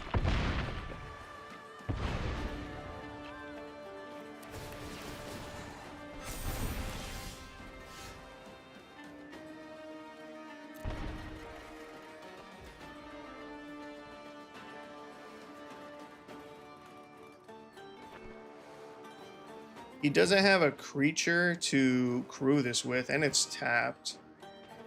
9, 10, 11 +4. We can do 15 damage. That's not enough, though. Flashes back for 5. Bring Antiquities back. It's not enough, right?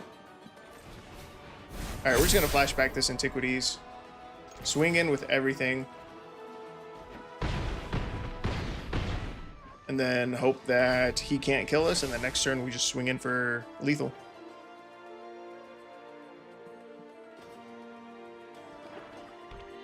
He could just board wipe again. He already did that once. Yep.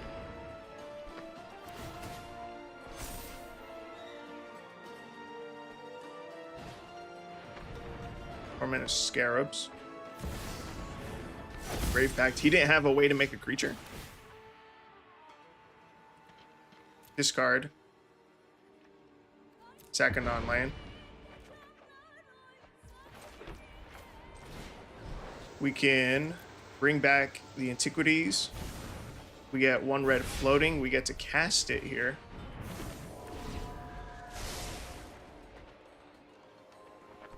I don't think we're going to win, but it's so close. So close. I need him to not have a creature. That's a creature.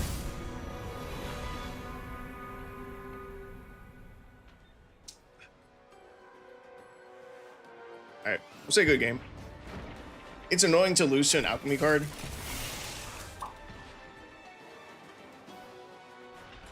But it is what it is.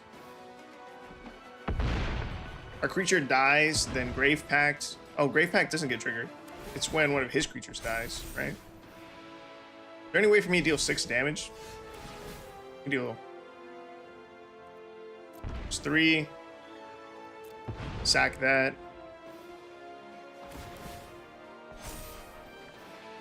Oh, there's no. Oh my God, Chef It dudes. We get to make 2 3/3s. Player dunes. And concede. That's a bummer. I think we're 9-3 now.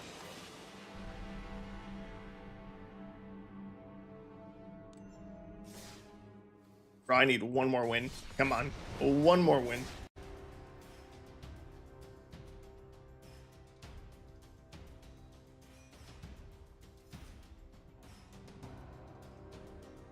Four, 5, 9. 9-4.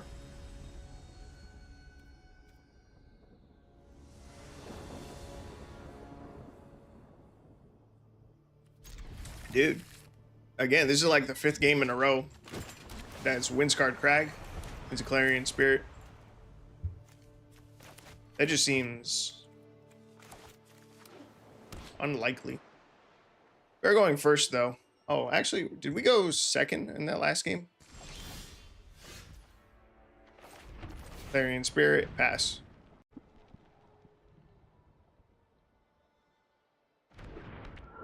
No, we lost on the play last game. Dang. That's rough. If we don't top deck up Plains, we don't get to cast Antiquities on 3, which is a bummer. We'll probably end up going Reckless Impulse into Play with Fire, or we could go second Clarion Spirit.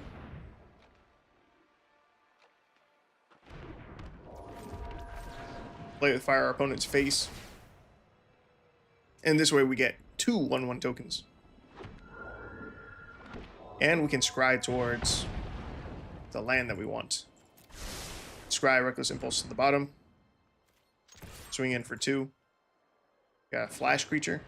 Do have a flash creature. Those will trade.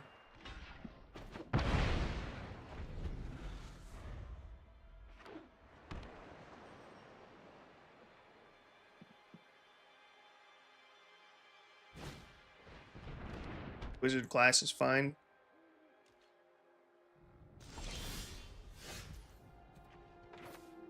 I'm going to go for the Reckless Impulse. Try to bait a counterspell. No counterspell comes out. Swing in for 4. You have another flash creature.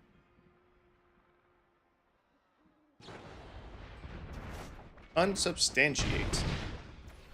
You bounce Clarion Spirit to our hand. It's fine. We can just recast it.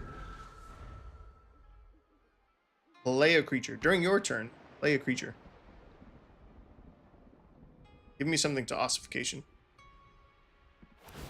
Leveling up Wizard class is also fine. He probably won't have enough mana for a counterspell. Wall of Runes? That's perfect. We can Ossification and Antiquities.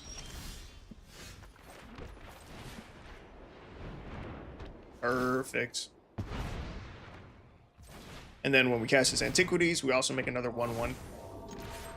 Oh yeah. We're in a great spot. We are in a fantastic spot. If he has a way to bounce our whole board, I will be very sad, because our whole board is tokens. How much mana is Aetherize? I think it might be 5.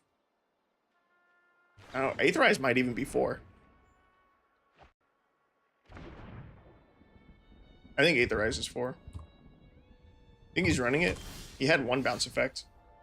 Return all attacking creatures to their owner's hand. All attacking creatures.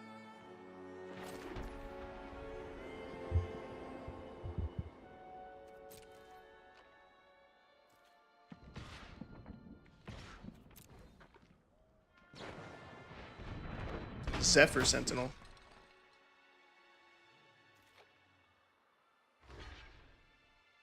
It was not an Aetherize.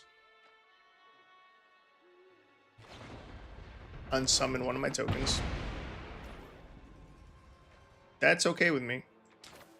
He's tapped out, so now this is a great time to flash back the Antiquities. Now, if he doesn't have Aetherize, he will probably just die.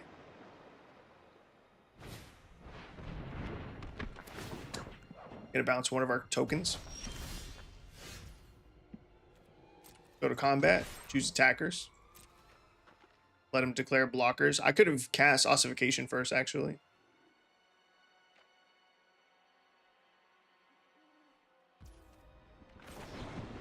It says good game. It says no blocks. I go to casting Ambitious Assault, and that's game. All right.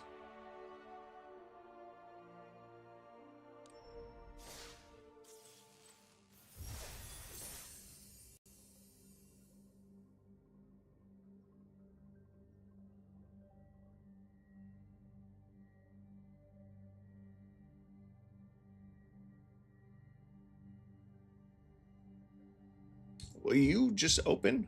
Bro. Open. Open. View the deck statistics. Thank you. All right. So starting from here, this was the last major change that we did to the deck, was version 4.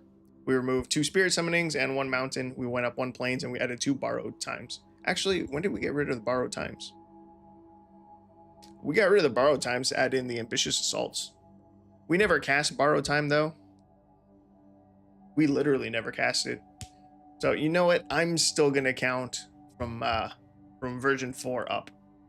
So it's 4-0, 5-1, 10-4. We ended up going 10-4 with what I'm calling this version of the deck.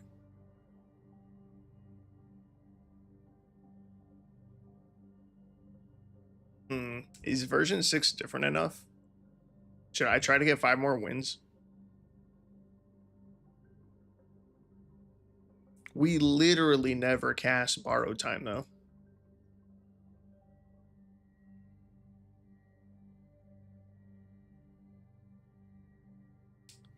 Which means that in these 4 games where we never cast borrowed time, even if it had been 2 copies of Ambitious Assault, I don't think anything changes.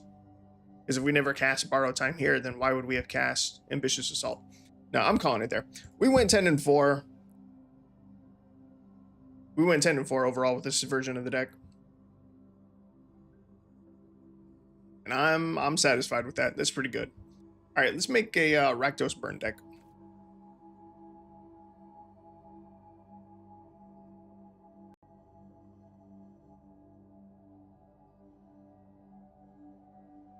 All right, I just ended my recording.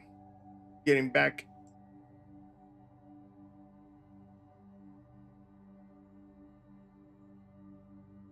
Yeah, all right. I just ended my recording, started back up, so now that way when I go to edit my video, I just have to edit the 2-hour and 20-minute recording rather than however much more additional time we add on with this Rakdos burn deck.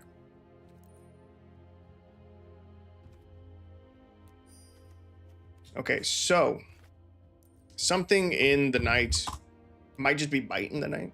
No, bump in the night is a card that we're going to build around. Bump in the night, 1 black for sorcery. Target opponent loses 3 life. Flashback for 5 and a red. Full playset of that. We want the desert lands.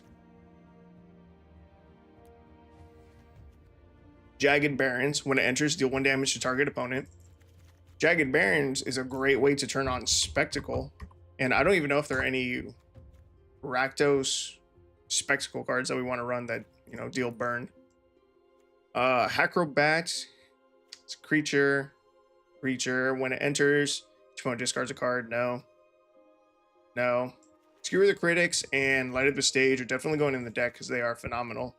Blade Juggler. Spectacle costs 3. When it enters, it deals 1 damage to you and you draw a card. It's not burn.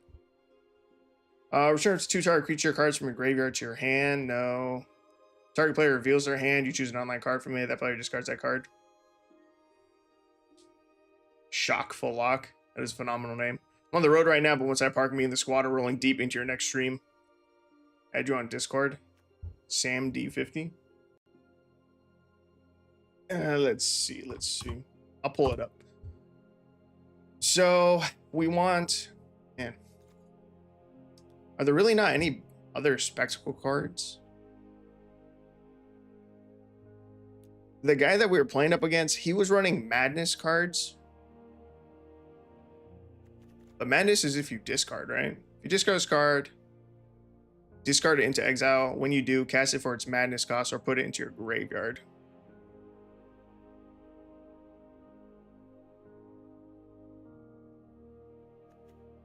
We could run discard effects.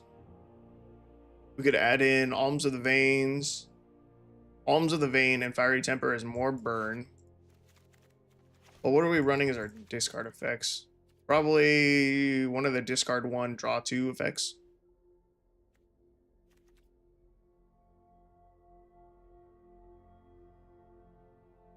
Discard draw. We definitely want it to be low mana, so we want it to be like one of the demand answers. Second artifact or discard a card.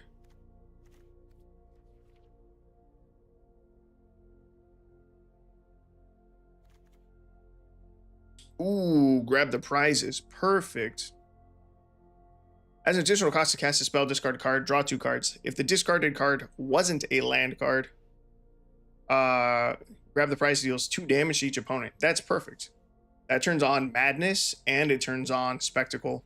That one's sick. Now I want Kumano faces Kakazan.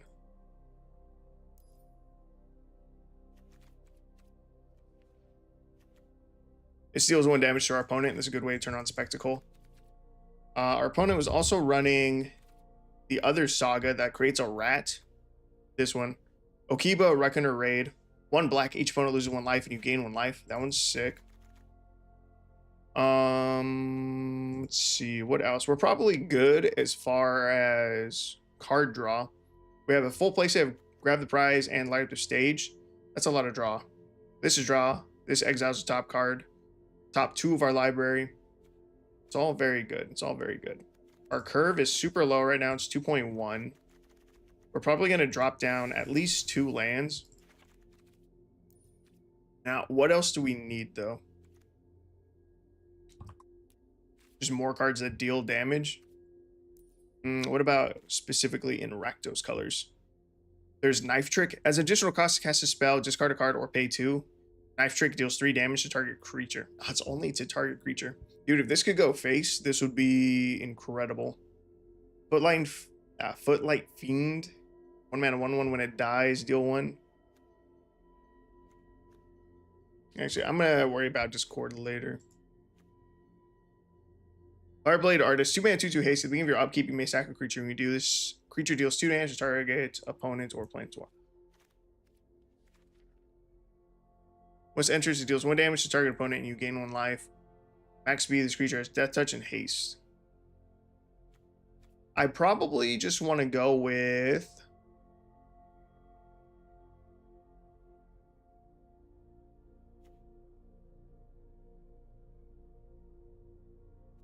Is this an Ice Age card?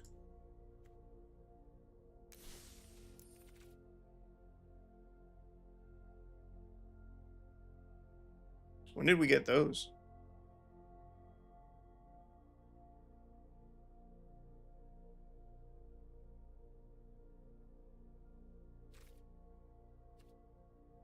No, I want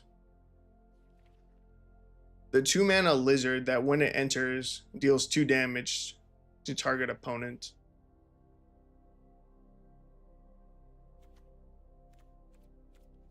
Do we have any rares in our deck? No.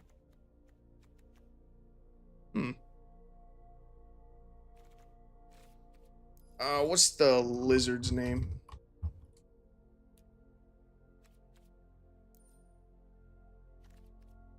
I use it all the time. Should really remember the name.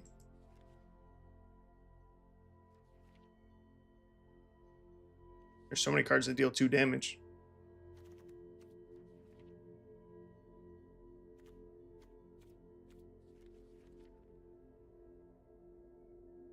Viashino. Viashino Pyromancer. 2 mana, 2/1 when it enters, deal 2 damage to target player or planeswalker. I think that's our only creature in the deck. Let's see. Which case, enter. Deal. Let's see if there's a Rakdos creature that on ETB deals damage. Whenever another outlaw you control enters, file Smasher deals 1. No. Rakdos Fire Wheeler. 4 mana, 4/3 vanishes. It deals 2 damage to target opponent and 2 damage to up to 1 target creature or planeswalker. I would love this if it was a 3-drop.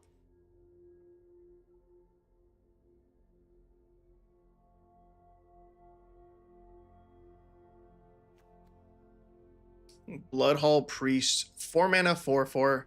Whenever this creature enters or attacks, if you have no cards in hand, this creature deals 2 damage to any target. Has madness cost.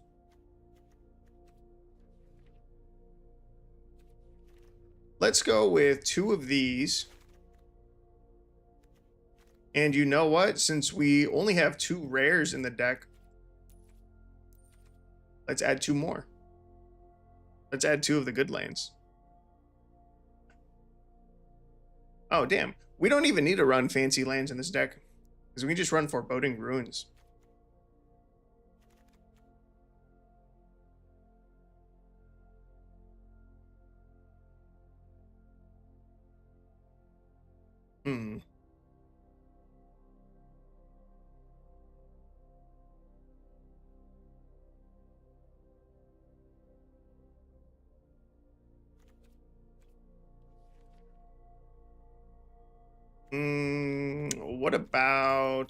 What if we run Valakut's Awakening? Put any number of cards from your hand on the bottom of your library and then draw that many cards plus 1. No. Valakut, the Molten Pinnacle. Enters taps. Whenever a mountain you control enters, if you control at least 5 other mountains, you may have this land deal 3 damage to any target. No. There's got to be another land that can deal damage. Ramnop Ruins, yes, it does. Threshold, tap sack this land. It deals 2 damage to any target. Activate only if there are 7 or more cards in your graveyard. What about Mountain Doom? Pay 3, tap, deals 1 damage to each opponent. That's pretty good. It's pretty good for Spectacle. You also pay 7, tap sack this, and a legendary artifact. Okay, that'll never happen.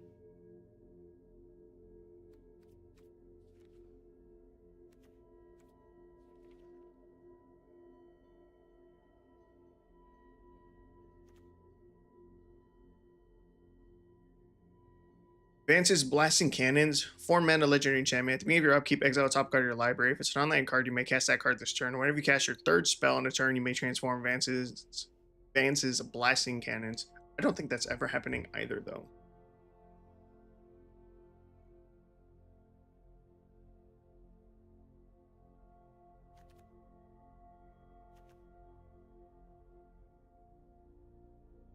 Immersturm Skullcairn.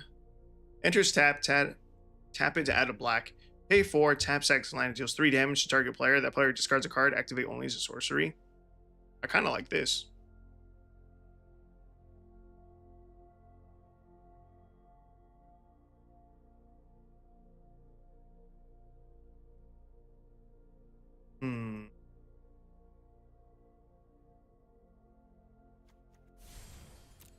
Alright, you know what? I'm going to go with 2 Mount Dooms. Give me a Ramanop Ruins and 1 Immersturm Skullcairn. Cut 2 mountains, cut 2 swamps.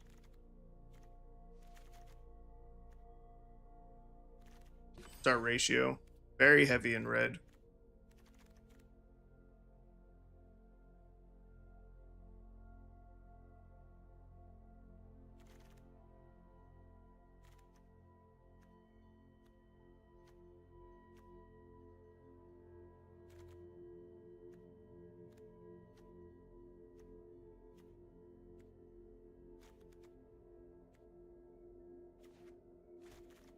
Yeah. Okay.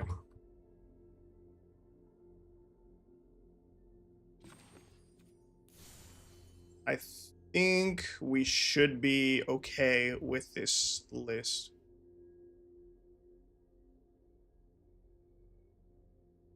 Let's grab Rakdos.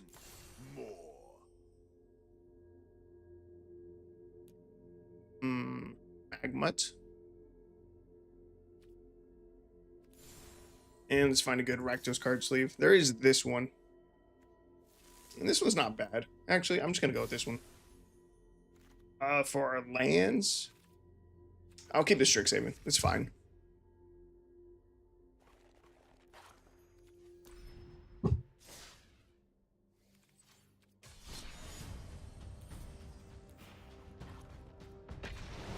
All right. Rakdos burn.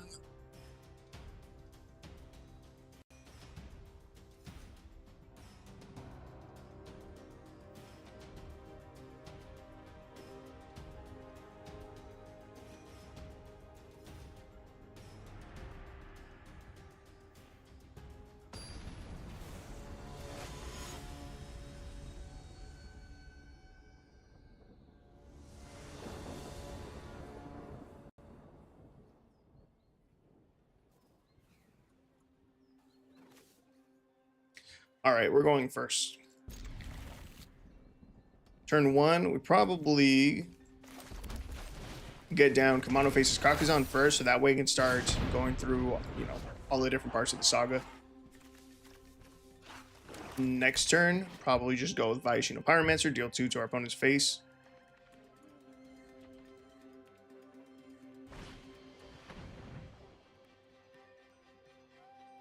Exile a card from my hand. That's rude. I'll get rid of the Fiery Temper, I guess. Cast the Viashino Pyromancer. It'll get the +1/+1 counter from Kamano faces Kakuzan, which is nice. We get deal 2 damage to our opponent's face. They go to 17. Next turn, we probably just hard cast Alms of the Vein. Our opponent will lose 3 life. We gain 3. They kill the Viashino. That's alright.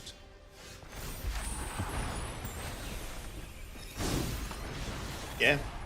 Just hard cast Alms of the Veins. Our opponent loses 3. We gain 3. We swing in for 2. We set our opponent down to 12. We have 6 more burn in hand.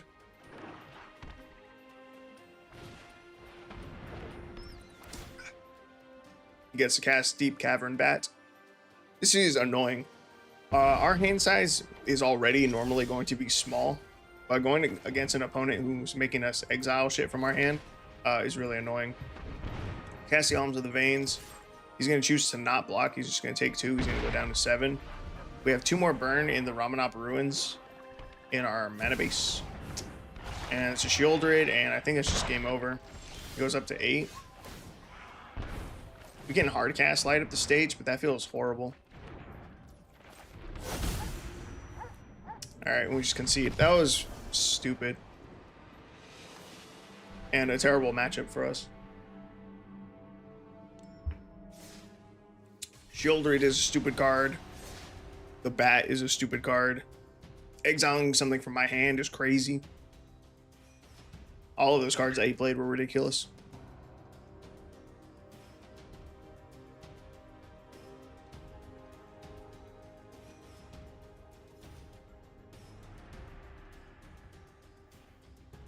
That literally perfectly countered us. Most mono black control, they run discard, and we had Madness cards. Our Madness cards want to be discarded, but he had a way 2 times to exile a card from our hand, not even just discard it. That's crazy.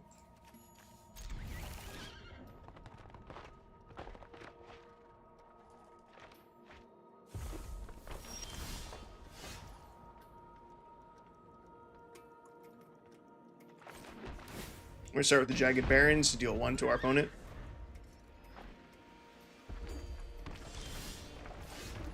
We will then Viashino Pyromancer, deal 2.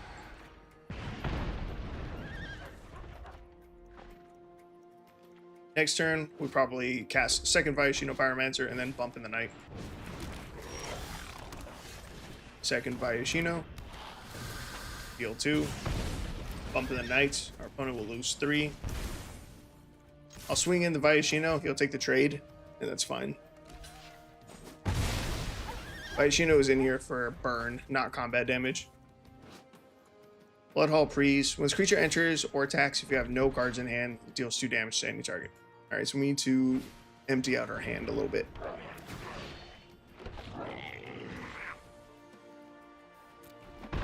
We'll take one. I can skewer the critics this turn. We alms of the veins. Our opponent loses 3 life. We gain 3. And then skewer for another 3 over the top. Opponent goes down to 6. I say no attacks. Whenever he swings out, we'll use the Vishino Pyromancer as a jump blocker. Next turn, I can hardcast Fiery Temper and then just hope that we're still alive. Magic Missiles. Spell can't be countered. Deal 3 damage divided as you choose among 1, 2, or 3 targets. That's kind of cool. Ooh. Ooh. Alright, we can grab the prize here. Discard Fiery Temper, which we can then cast for its madness cost. Deal 3 damage to our opponent's face. Then we get to draw 2. Our opponent goes down to 1. They took an additional 2 damage from the grab the prize, and the Okiba Reckoner Raid is lethal. Good game. All right, I don't know about this Blood Hall Priest. It was kind of just stuck in our hand, and even in the next turn or two, I didn't see a way for us to get value from it. So maybe I just need 2 more discard effects.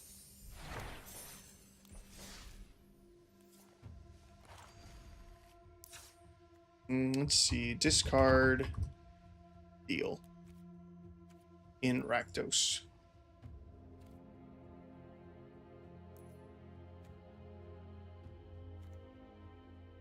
Carter's Vicious Return. 4 mana. You may sacrifice a creature. When you do, Saga deals 3 damage to any target. We don't have a lot of creatures to sacrifice, so we probably can't use that. This is our rare. These are 2 of our rares. Rakdos' Return, X and Rakdos. Deal X damage to target opponent or planeswalker. That player or that planeswalker's controller discards X cards. I mean, maybe. Heb, Obnixilis. Each opponent loses 2 life unless they discard a card. If you control a demon or devil, you gain 2 life. -2, create a 1/1 red devil creature token with when the token dies and deals 1 damage to any target. Casualty X, we don't have any creatures to sacrifice, really. Pull against command, 3 mana. I can return target creature card from a graveyard to your hand. Again, we only have Vishino Pyromancer. Destroy target artifact will deal 2 damage to any target.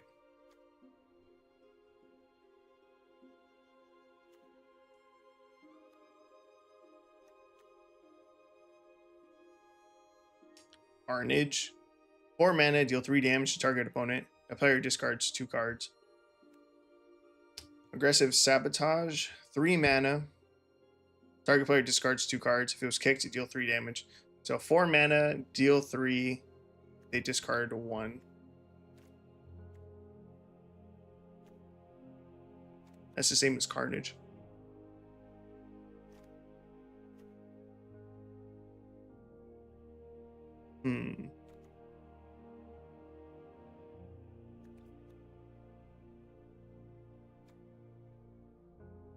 How is there not a Rakdos card? How is there not a good one that can that's discard and a way to deal damage on it?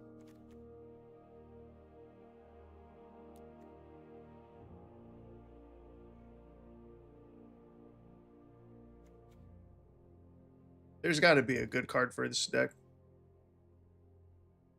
2 mana, 2/3 death touch. Whenever another goblin you control dies, it deals. This creature deals 1 damage to each opponent. No. Bolt Guildmage, 2 mana, 2/2. Pay a red, tap. This creature deals 1 damage to target opponent or planeswalker. Pay 4, tap. Target player discards a card. Activate only as a sorcery. If your upkeep, you may sack a creature. When you do, this creature deals 2 damage to target opponent or planeswalker. Fireblade Artist, it could sack itself. But 2 mana, sack your own creature to deal 2 is like not impressive at all. You could literally just run Lightning Strike and it's just better.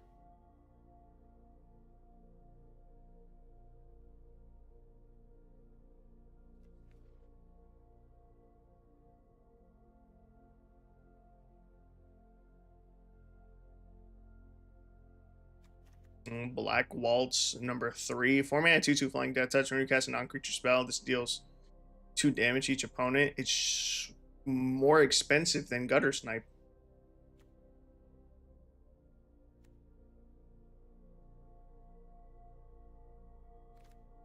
How are there no good Rakdos burn cards? 3 mana, Toil, Trouble. Target player draws 2 cards and loses 2 life. Trouble deals damage to target player equal to the number of cards in that player's hands. Oh, okay. Okay, now we're talking. This is a flexible card. If we need... You may cast one or both halves of this card out of your hand. That's awesome. If we need draw, this is draw. If our opponent has a massive hand because they haven't been doing anything, this could just be a good amount of burn. Okay. Well, you know, if the only 2 rares in our deck are Mountain Doom, then I want to get rid of it.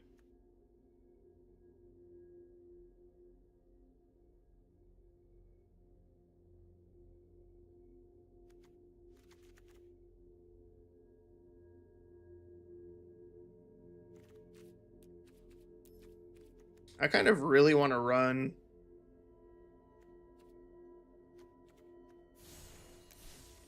Oh, not you. Foreboding Ruins. I'm just going to throw in 2 copies, though, because Foreboding Ruins says we have to reveal a swamp or mountain. And we're running 6 non-swamp, non-mountain cards. Okay, let's try this. Oh, I'm going to change the box art.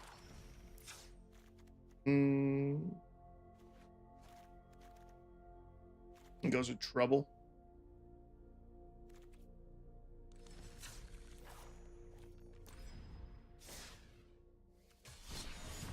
Alright, let's try that out. Toil and Trouble. Pretty good.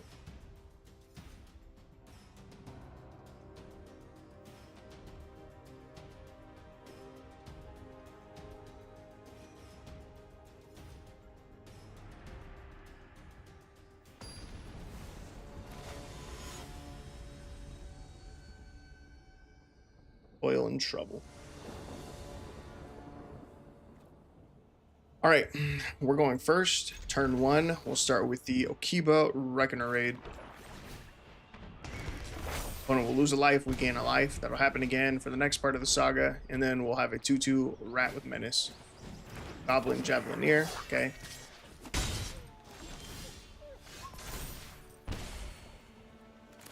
We'll play Vaishino Pyromancer here. Deal 2 to our opponent.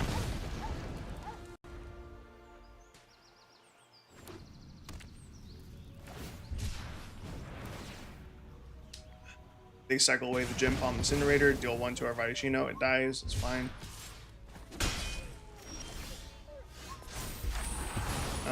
Let's see. I could go with Kamano Faces Kakuzan and then also cast Bump of the Night. Or I could just hard cast the Alms of the Vein. I'm just gonna hard cast Alms of the Vein. And pass. Our opponent seems to be mono red goblins. And they've had a slow start. I'm worried that we don't have enough burn though. We only have 7 more burn in hand. It's not a lot. So we are going to get to swing in with our rat, it looks like. Ooh. Second Kumano was a great top deck. We'll cast both of those. Cast the Bump in the Night. Opponent loses 3. We swing in for 2. Opponent's down to 6. Alms will get them down to 3.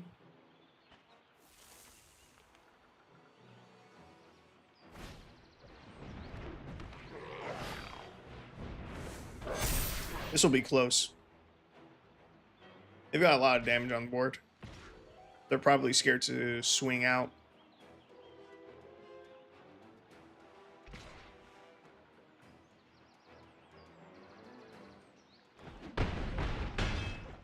Take 7, we go down to 13. Find a Jagged Barrens, we deal 1 to our opponent. We'll hard cast Alms of the Veins. I'm going to swing the Nezumi Road Captain. Our opponent has to block it. And that means we get to kill the Horde Master, which is huge. That removes a lot of damage and a lot of pressure off his board. Goblin Grenade. Let's see. Next turn, both of our Kumanos will transform. He gets to swing in for... Oh, he's just going to swing in for 3. Set us to 13. And Bump the Knight is just lethal over the top. Didn't even need the etchings of Kumano. Hell yeah, we got there. That was solid. It definitely helped that we went first.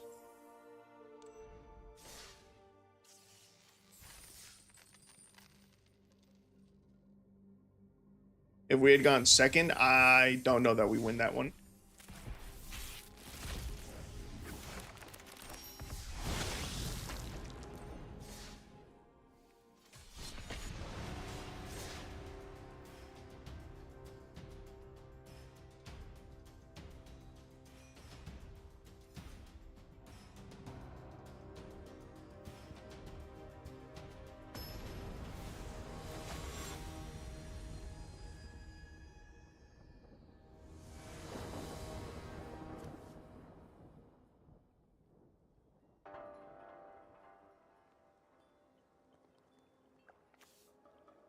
Let's see, I go first. I think we have to mulligan, which feels bad.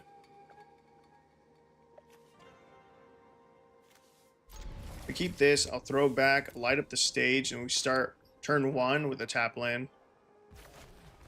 Or I could discard this to grab the prize.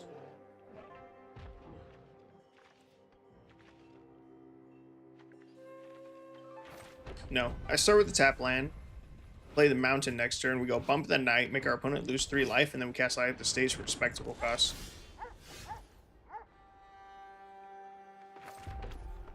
Bump in the Knight, target opponent loses 3 life.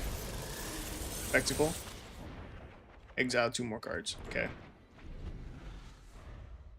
If I want more burn, I could grab the prize, discard, grab the prize. And then we could cast this for its spectacle cost. We're going to lose to the Jukai Naturalist, man.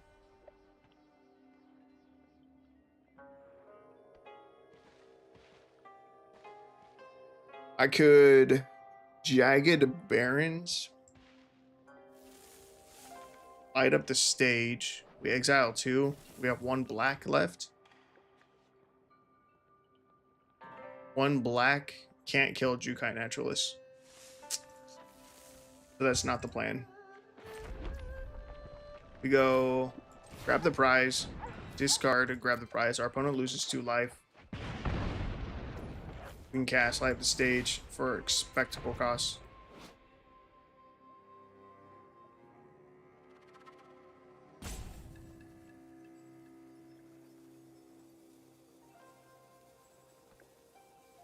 Did I tap the mana wrong? Or did the game just fuck me? Did the auto tapper just screw me?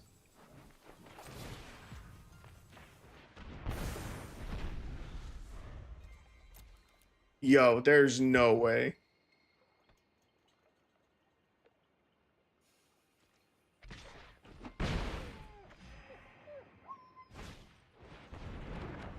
Look, we still weren't gonna win this match anyway. But that's really upsetting.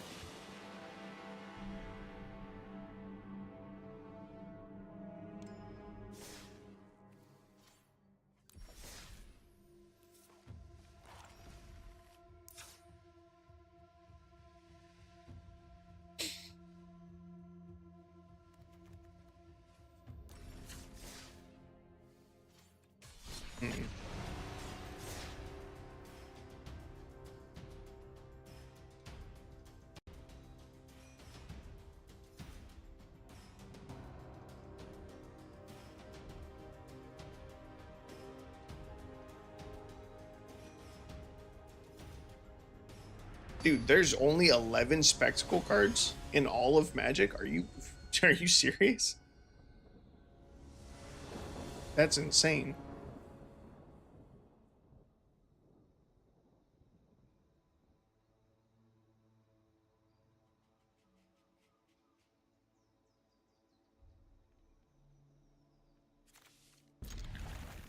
And for like 1, 2, all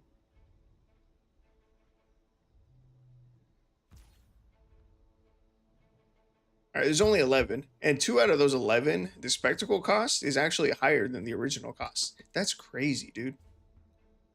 Turn 1, Jagged Barons.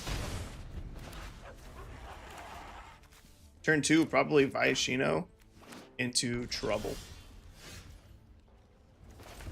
Yeah, Viashino here, deal 2 to our opponent. And if our opponent just plays a land and passes next turn, they play another tap land, that'd be great. We could trouble 3 mana, deal 7, which would be crazy. Do I think he has Counterspell though? He did not have the Counterspell. He takes 7. That's crazy. We probably need to be running full play set of that card.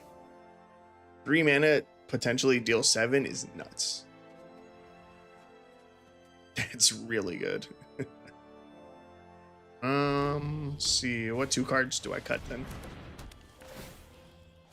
Maybe 2 Fiery Tempers. Discard a card. Oh my god, I have the Madness too. Get rid of the land. I think he'll have another discard effect.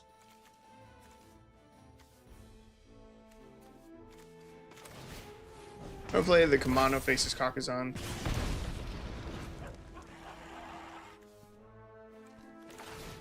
Cast the Bump of the Night, and just in case he does have another discard effect, I'm going to hold up 1 black mana for the Alms of the Veins. Alms of the Vein.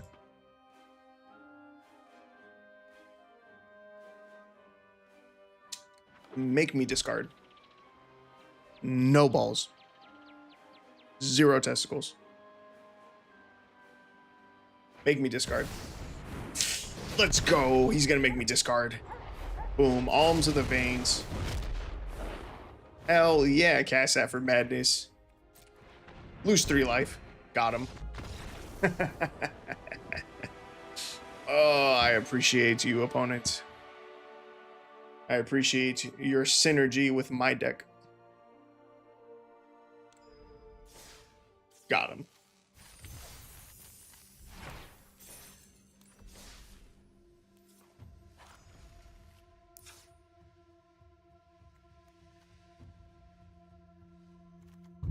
Okay, so I think I'm going to go down. Let's see, what's our ratio like? I'm going to go down 2 copies of Kumano. I'm going to go up to 4 copies of Toil and Trouble. Our ratio is a little more even, just slightly. Still heavier in Mountains, but that's fine. The Fiery Temper having double red to hardcast is a little annoying. But that's fine, it's fine.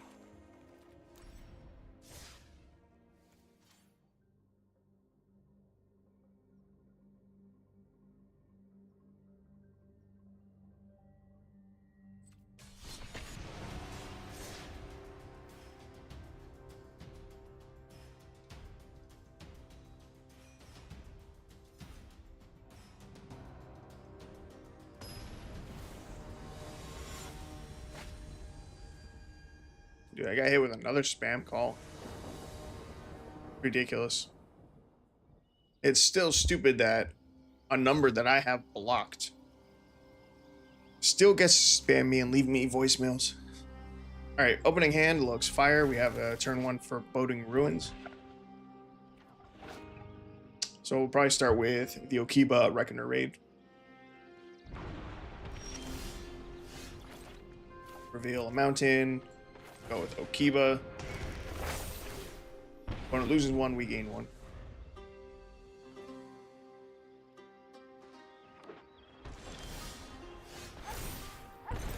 Ooh.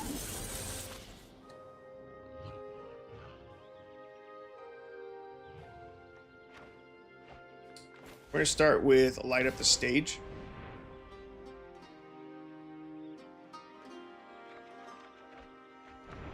Another mountain.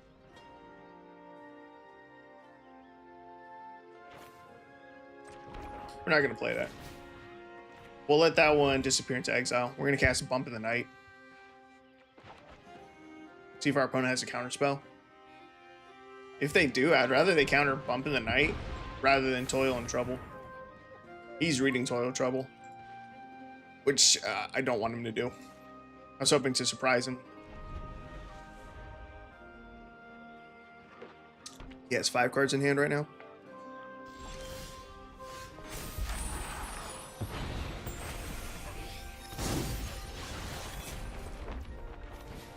Alright, let's see if we can burn him for 5. Probably has another counter spell. Yeah, second mana leak. That's so lame and annoying. I don't know why people don't like playing the game.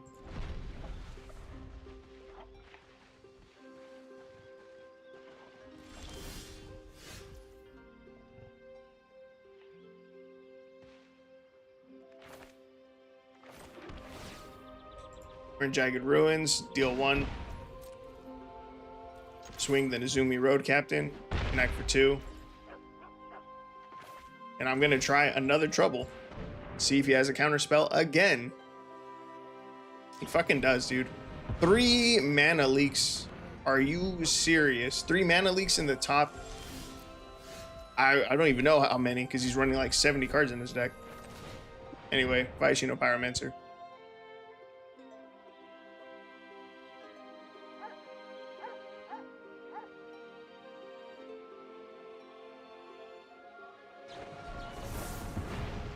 This is crazy. How many spells have I had resolve? Only half of them? It's fucking nuts. I'm gonna discard the grab the prize. Why do you have priority? Why are you holding priority still? You better be holding full control on.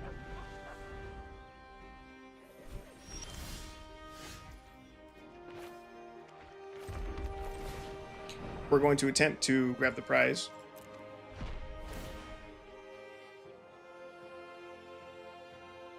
We'll discard the Fiery Temper, which will allow us to cast it for its madness cost.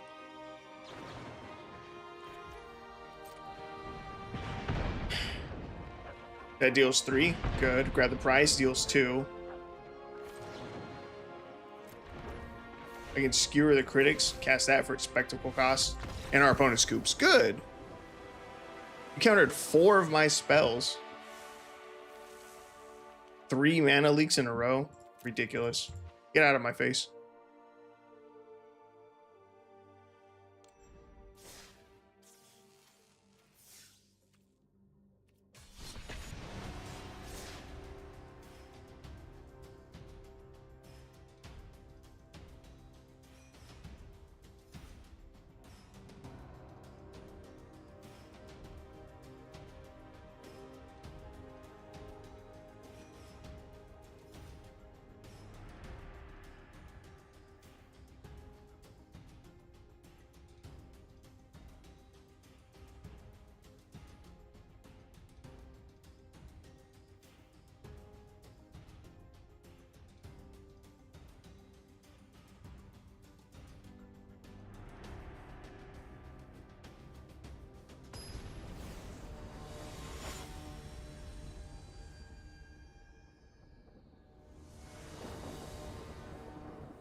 All right, we're going first. That's pretty good opening hand. Do I want to save Kumano for turn 2 though? Just to turn on our spectacle?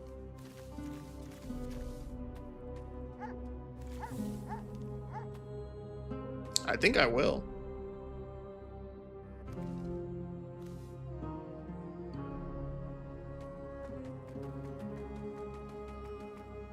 I think we do nothing on turn 1. Turn 2, We Kumano into light up the stage, and then go from there.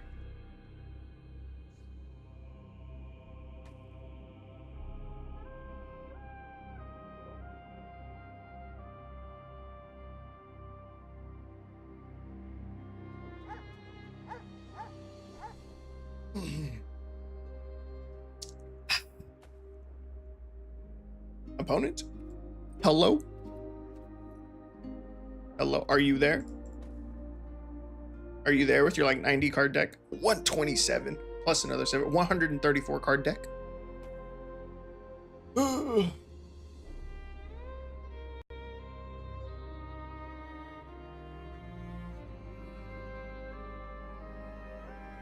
While our opponent deliberates their opening hand.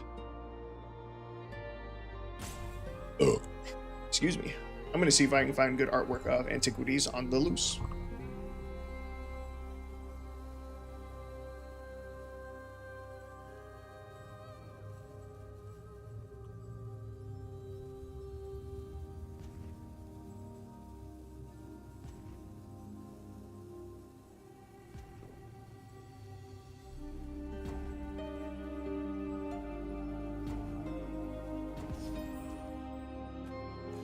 Foreboding Ruins, Reveal Mountain, pass. No art yet. There is an extended art version of the card though, and that can work. I'm gonna go to Scryfall.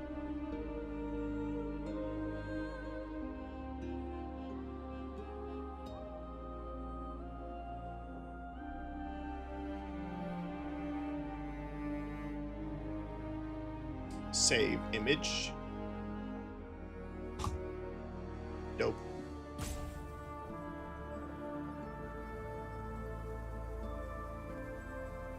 And for this deck,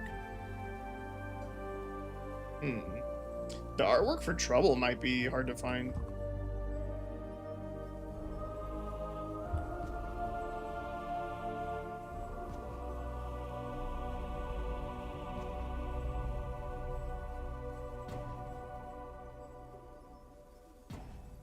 Oh, our opponent is here. Oh. There they go. Oh, that was a weird game. Our opponent showed up right in the nick of time to either concede or lose at the timer.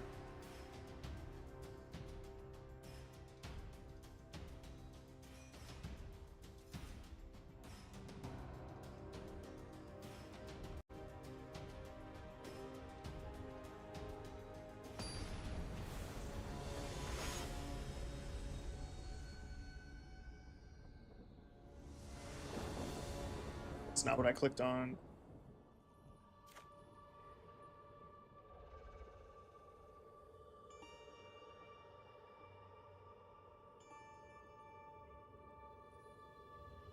Bro, show me the other side. Let's see. Opponent goes first. We can keep this, but we don't have a turn 1 play.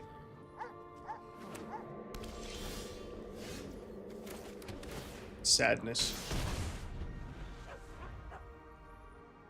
Man, this dude's made a lot of artwork for Magic.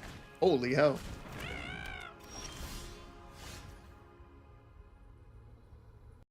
But I want the full-size artwork for Trouble. And it's only showing me Toil. But I don't want Toil. It's ugly.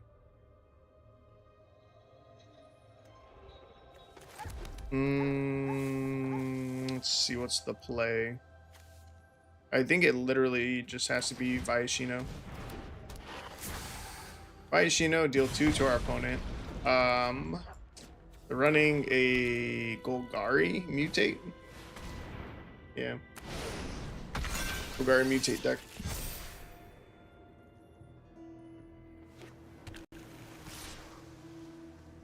Say no blocks, we take 5, or we take 4, which is a lot of damage. But here we go. Okiba, Reckoner Raid. To regain a life. We bump in the night, our opponent loses 3. We then get Skewer the Critics to deal another 3. Swing in for 2, set our opponent down to 10. And we're up to 17. Next turn, we have 4 mana. We can Alms of the Veins and Bump in the Night, so we'll gain 3 more life, deal 6 to our opponent, or they'll take another... Oh my god, they're gaining life. Never mind. Doesn't matter what I said.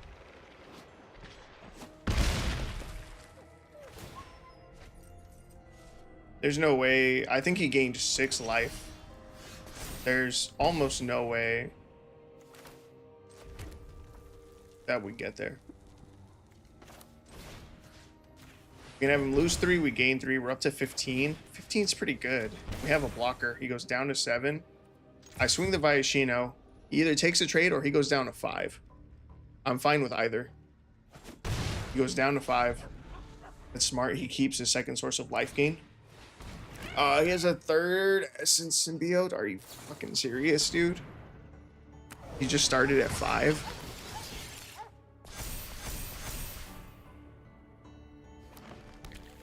He's back up to 11.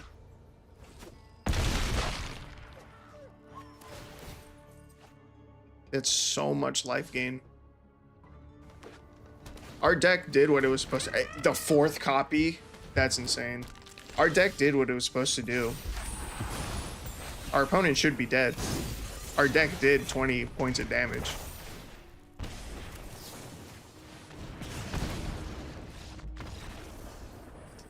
Our deck performed well.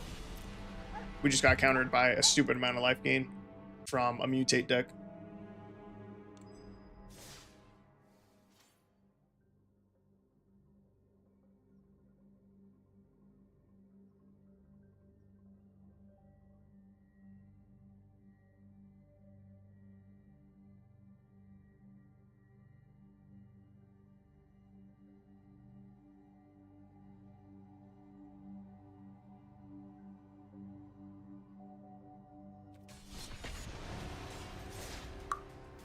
I can't find this artwork anywhere, dude.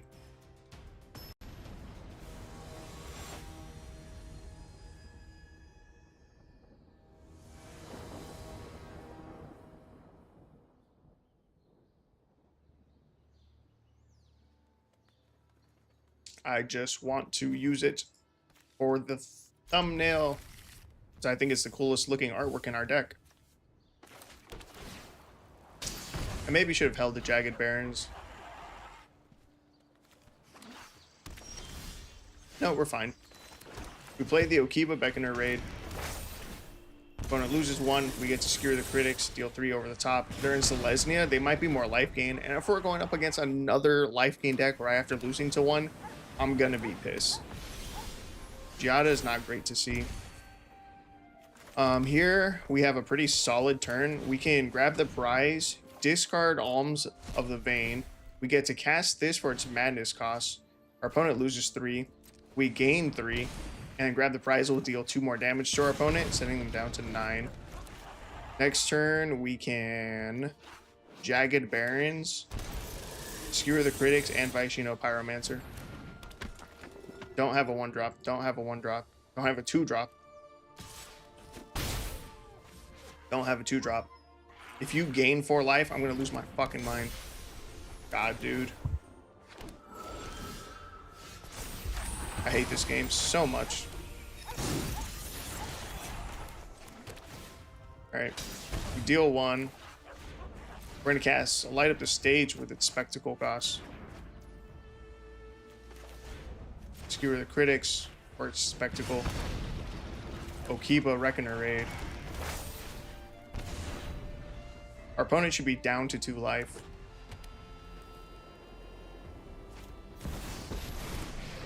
Don't make a token. My voice is just one of many. They've gained 8 life. They should be at fucking 2, man.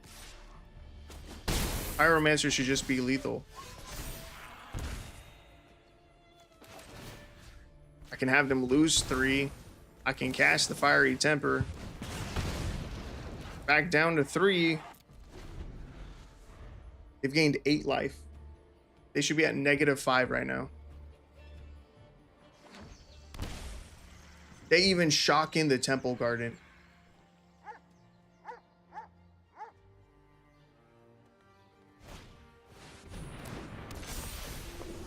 12 life they've gained.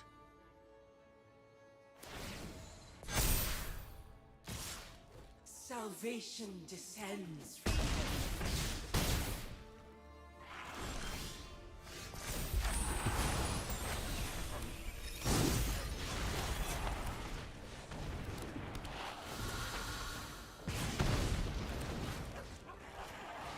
We made it through 12 points of life gain.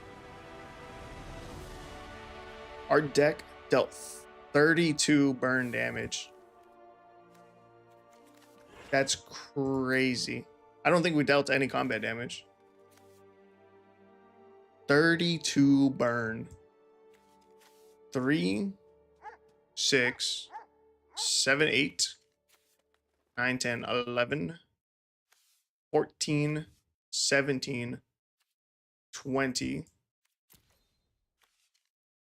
24. Damn.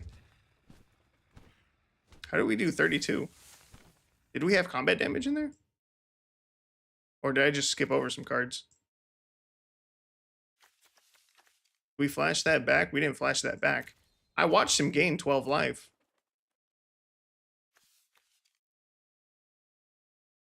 Two more points of damage from the Jagged Barons. Maybe we connected with the Nezumi. I don't know. That was crazy, though.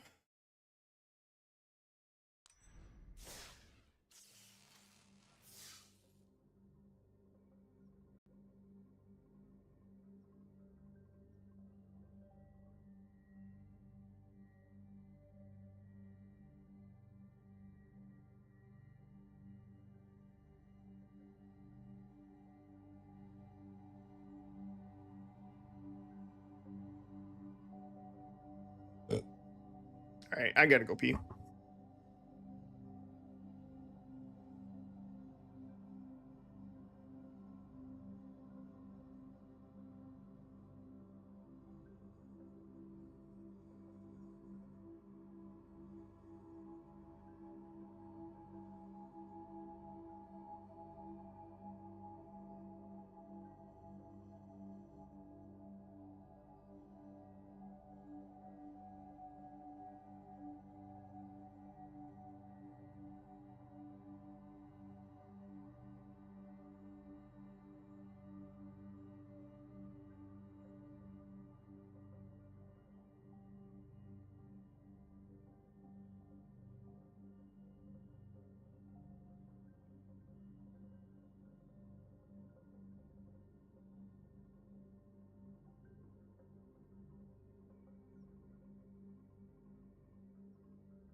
Dang, are we 6-3 already?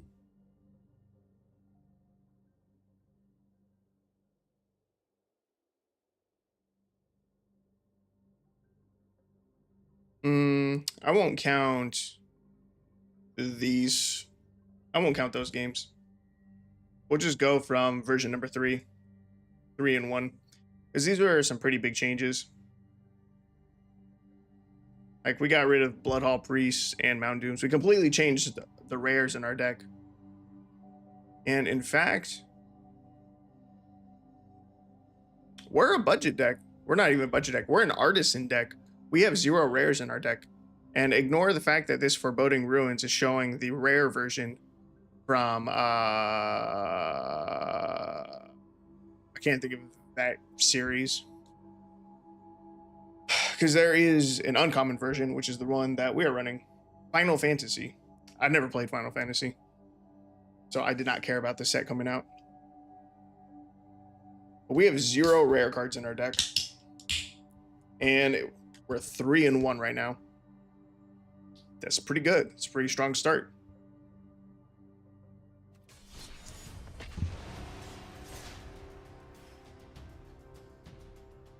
And I still can't find the artwork for Trouble.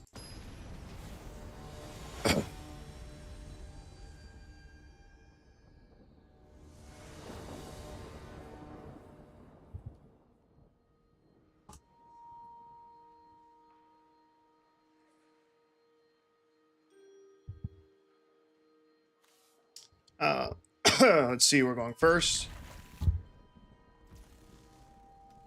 We're going to start with the Ramanop Ruins and pass. Next turn, we play the Jagged Barrens. We deal 1 to our... There's no fucking way we're going up against a life gain again. Jagged Barrens, deal 1. Skewer the critics.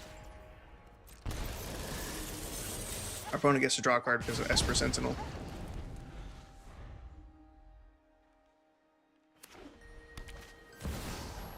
There's a Soul Warden. I told you it was life gain. And a Lunarch Veteran. Dude, I don't even want to play this match. I will try it once. But if we go up against another, from here on out, if we go up against any more life gain decks, I'm conceding. I'm not going to count that. I'm not going to count that game at all. Because this is ridiculous. This is dumb. And I hate playing mono white life gain. It puts me in such a fucking bad mood. Because look at this. Look how little effort is required for this deck to be successful. Like, this is just fucking... I'm conceding immediately. This is stupid. It's not a real game. Fuck no, I didn't have fun in that match. Mono white life gain's the dumbest deck ever. Alright, so I'm going to start manually tracking. We're 3-1 for our win rate. That game absolutely does not count. Life gain is fucking dumb. And if you're not having fun when you're playing Magic, why even play? And I don't have fun against mono white life gain. Hate it. Hate it more than almost anything. I think I would rather play land destruction. Alright, we're going first.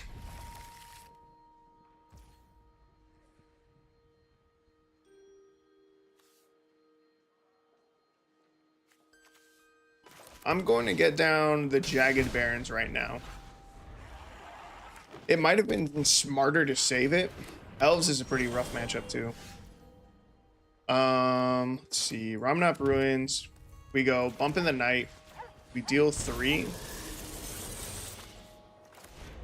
We then cast Light Up the Stage for its Spectacle cost.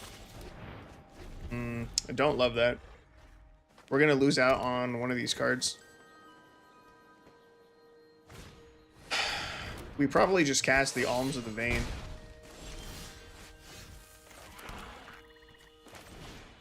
Have our opponent lose 3, we gain 3. We're going to need that 3 life to survive. Yeah, fucking Nykthos.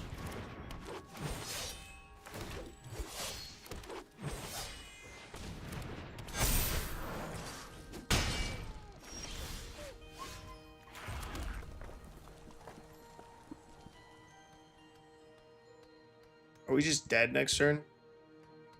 3, 8, 9, 10, 11, 12, 13? Technically, no. I can deal 6 right now. We only have 9 in hand. Even if we were able to deal all 9, we'd be 4 damage off from lethal. There's no way we get to kill him in 2 turns.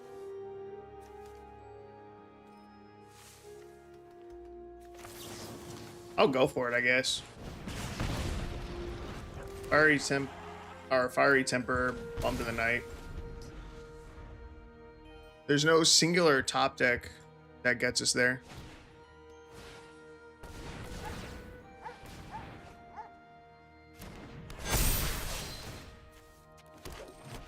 Alright, we're 3-2 with the deck.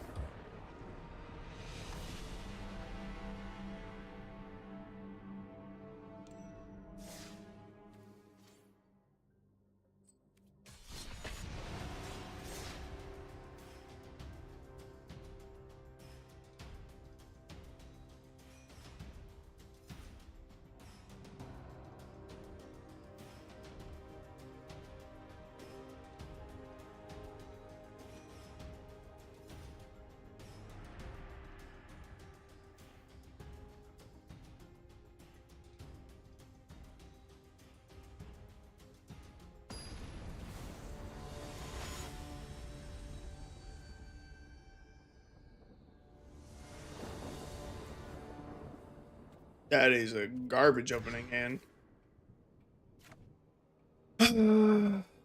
Keep 6.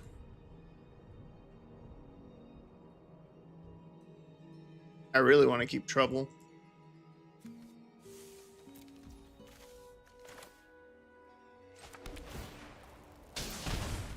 Jagged Barons, deal 1.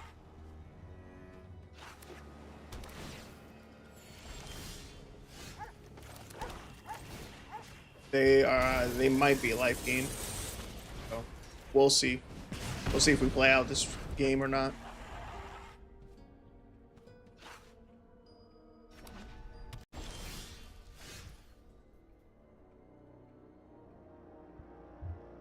There are bots in my chat.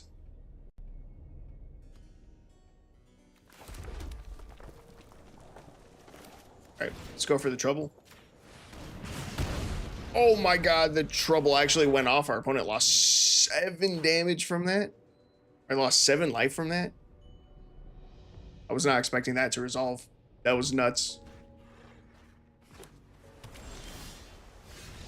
And our opponent scoops. Damn.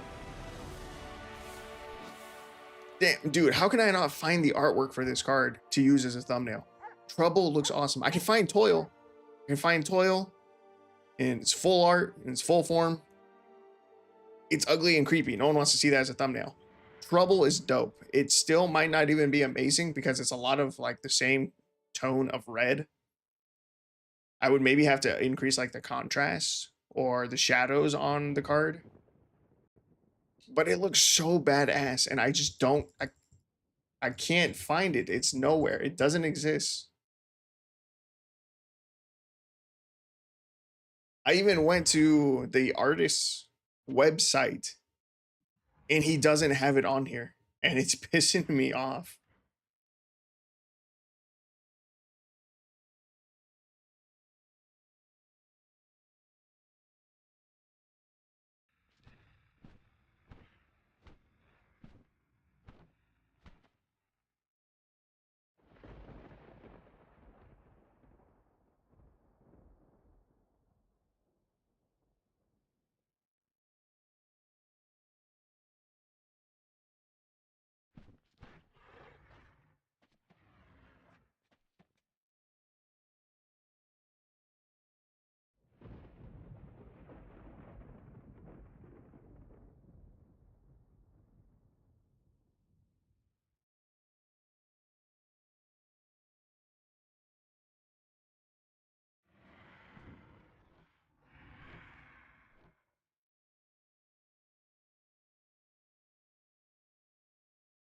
I will leave the match.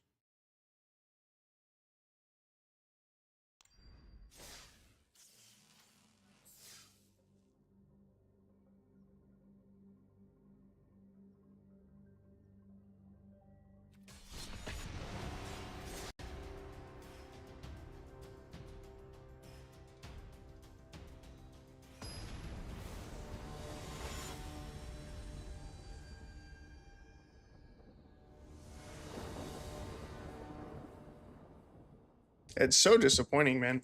The artwork looks amazing. It's fucking cool. It's badass. And I just don't get to use it. Why are you duressing me? Also, we're 4-2.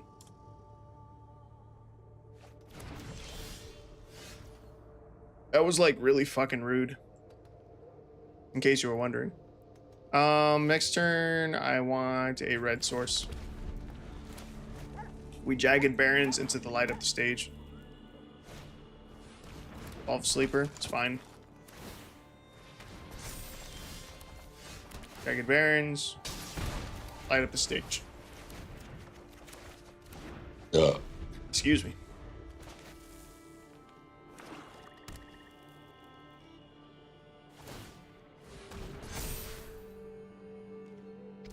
Is it worth killing that with Fiery Temper? I don't think so. And we're gonna lose some of our burn, which sucks.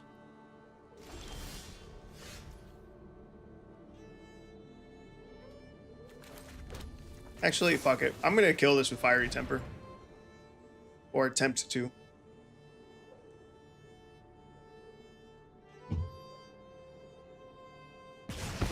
I think it's applying a lot of pressure, and we have not enough burn in our hand.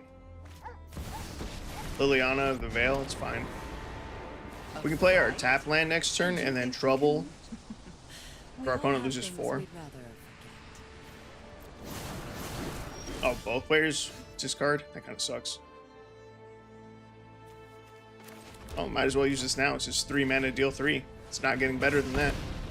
Maybe I should have made... No, target player draws 2 cards and loses 2 life. Yeah, it's fine. It's whatever. It was better to do that now than never.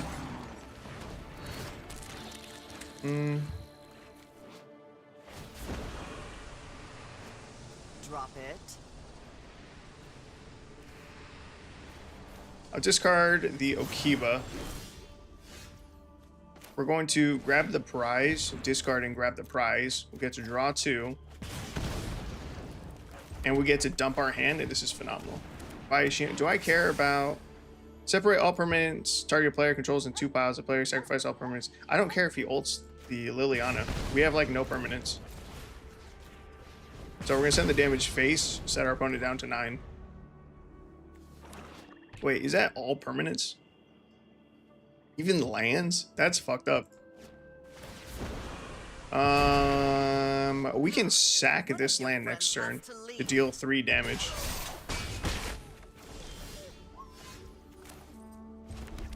So we're gonna do that. Our opponent goes down to 6. 6 is a pretty good life total for our opponent to be at. It's good for us. We only need to top deck 2 burn spells. 2. I'm tired of your secrets. And we'd have to do it like now. And if he pays anything into Gix to get the additional draw, that only makes it easier for us to kill him. He goes down to 4. That's so greedy.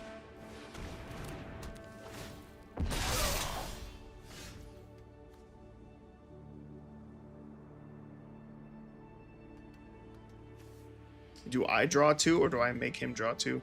He has 7, 8.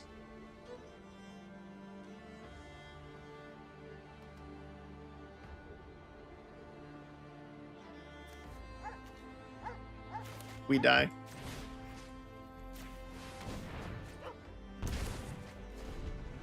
On his swing, he's going to amass 2 more. That'll be 6. Exactly lethal.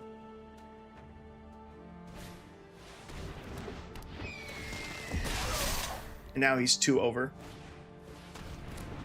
3 over. 4 over.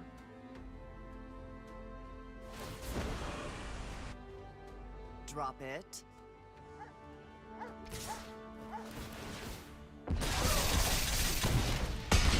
-4. That was a good game. I want to say good game. Oh, I guess I did the turn before. All right, we're 4 and 3 with the deck.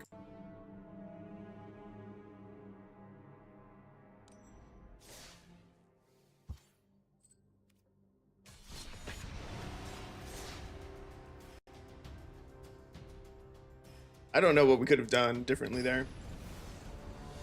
I think we just got unlucky with our exile. We were also on the draw.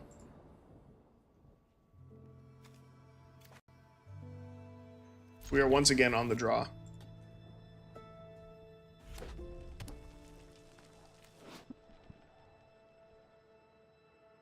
It's a good looking mountain.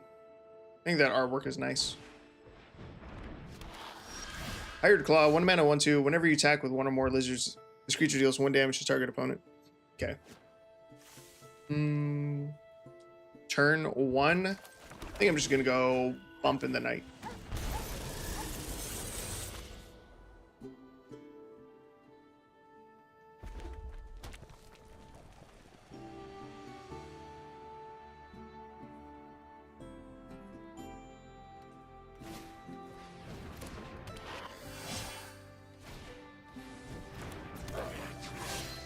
Jesus, we're getting aggroed down. We're about to take like 5 damage here. 4 damage.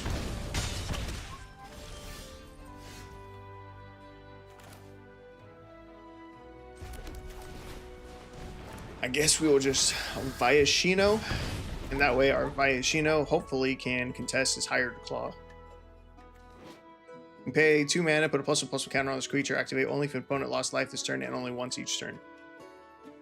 Hired claw is pretty good.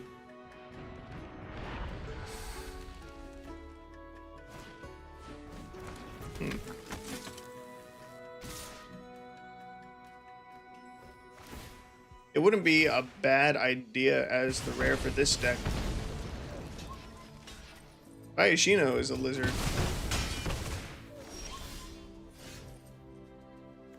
Okay, the only spectacle I have right now is light up the stage. We're kind of dying. I'm gonna use Alms of the Vein so we can gain 3 life, and that way we don't die as quickly.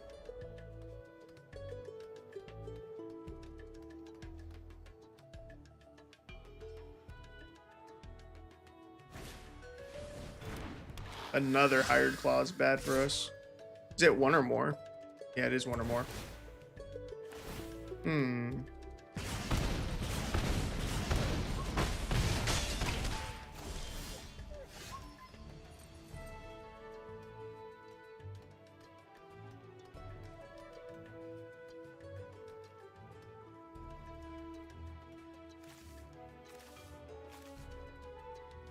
I can grab the prize, discard the fiery temper.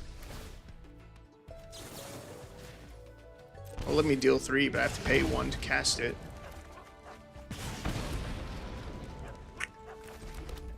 I can cast light up the stage. That's just game. We lost because we went second against a mono red aggro deck. Lost 2 games in a row because we were on the draw. That's unfortunate. Losing just because you're going second kind of sucks.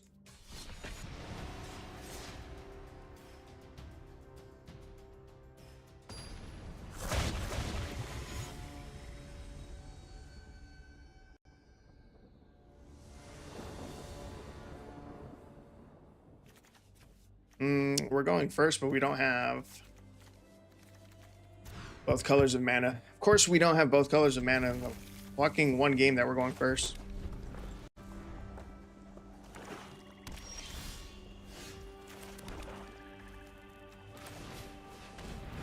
Viashino and deal 2.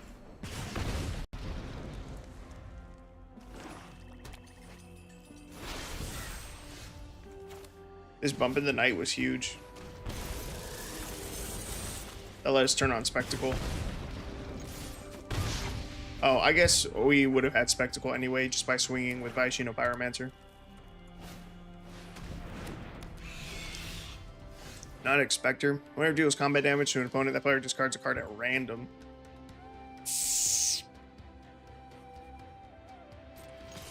Let's see if he trades.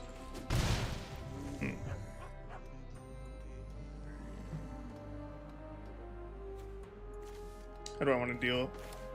Let's go grab the prize. Let's ditch the Viashino Pyromancer. We really need to hit a mountain there, not a swamp. Alright, we're gonna have to discard a card. We're gonna have to discard 2 cards. Fuck.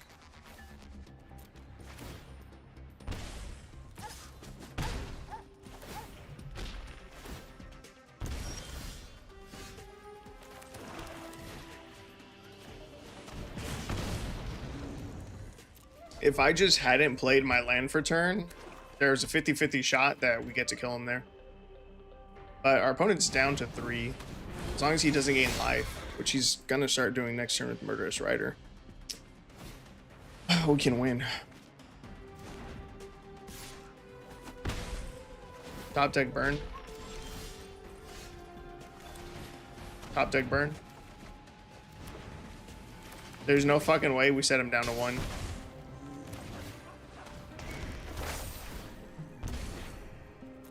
That's actually crazy.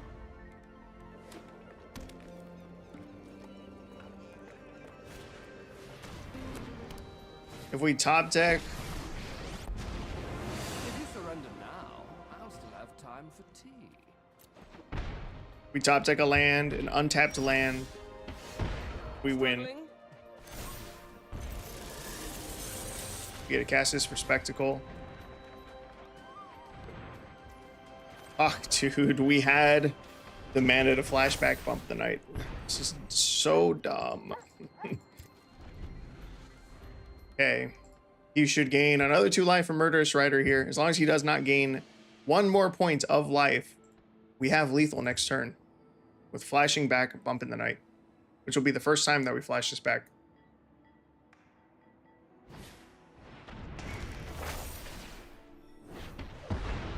We also need to not die in the process.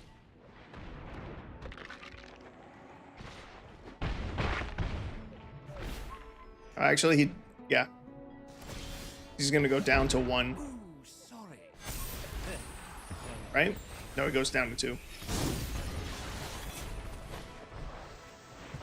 Flash that back. All right. Oh my God. See, did we go first or second? I think we went first. And if we had gone second, we definitely lose that game. Yep, we're on the play. We're now 5-4. Dude, just going second loses us the game. That's crazy. We have 1 win on the draw.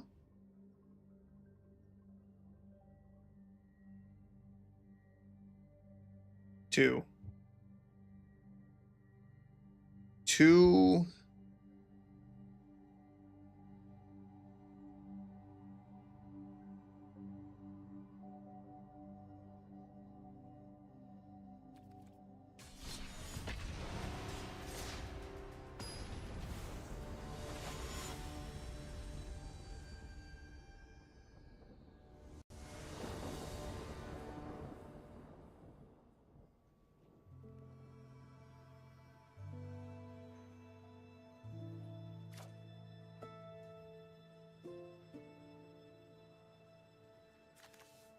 Opponent's going first. Man, I really like the idea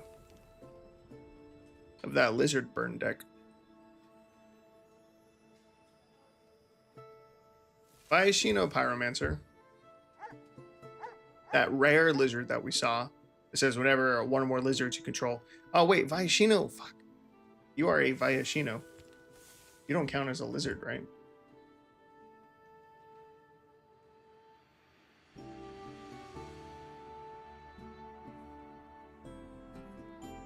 I don't believe you have been eroded into a lizard.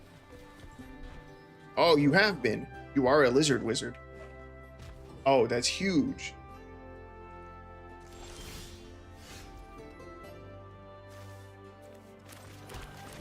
Yeah, I want to do lizard burn. Scorch Spitter, Viashino Pyromancer, and then that other, the rare lizard. Like, that's 12 lizards right there. All they have to deal with a burn. Like, that's a great start.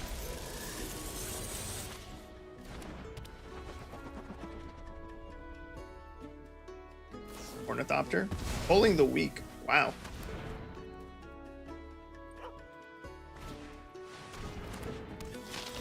Turn 1. 4-drop.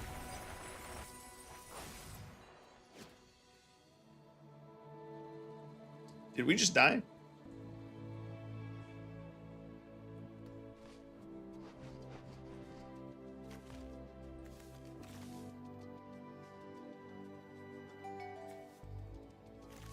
Oh, does he have another one? Oh, there they go.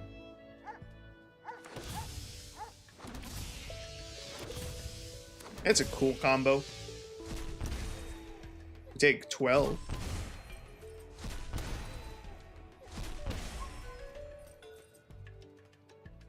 Does he have a way to put something back? Gets created 2/2, created 2/2.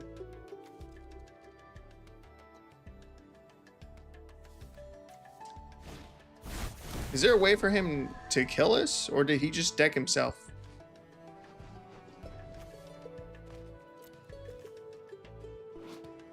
When this creature enters, target player reveals cards on top of their library until they reveal a land card. Put those cards, then puts those cards into their graveyard.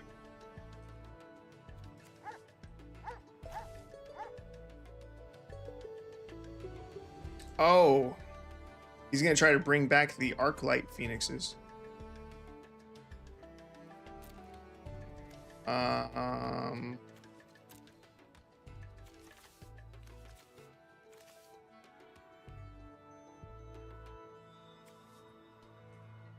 Yeah.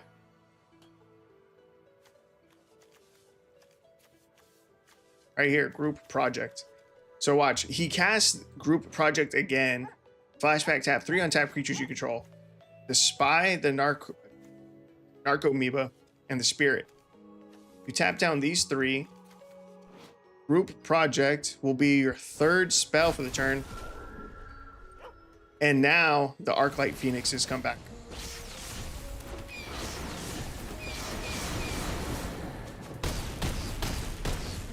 That was fucking awesome.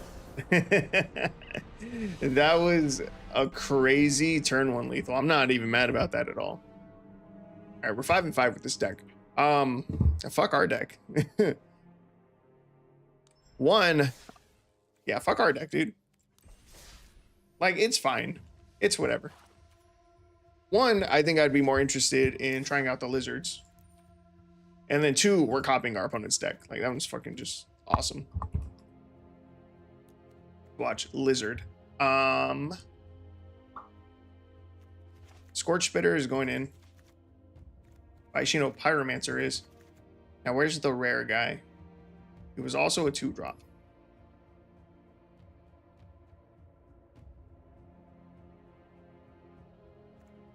Party Thrasher, it was not you. Oh, here it is. Hired Claw.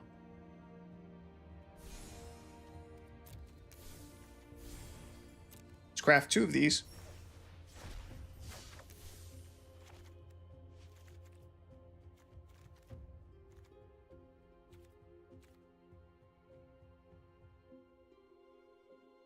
Oh my god.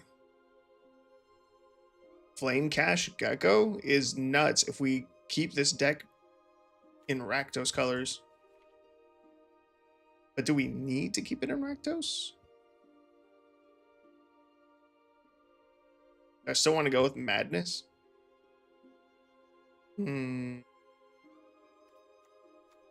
Spitfire Lagek also has Burn.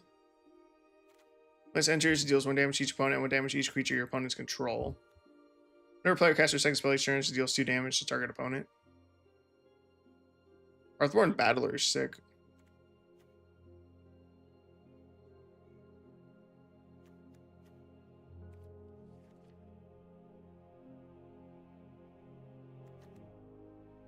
Mage Bane Lizard is sick. 2 mana, 1/4. Whenever a player casts a non-creature spell, this creature deals damage to that player equals the number of non-creature spells they've cast this turn. That'll do some damage to us, but it's still cool.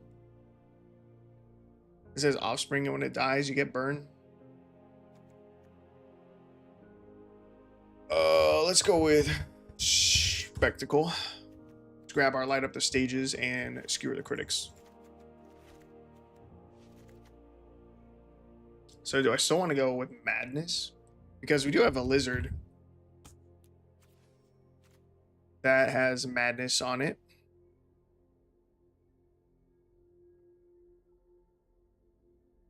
Fiery Temper. Still a good Madness card. Palms of the Vein.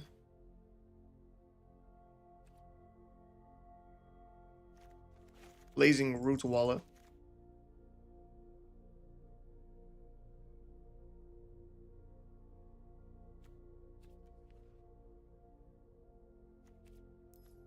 Then I think I'll go with Okiba, just to give us some more black in the deck.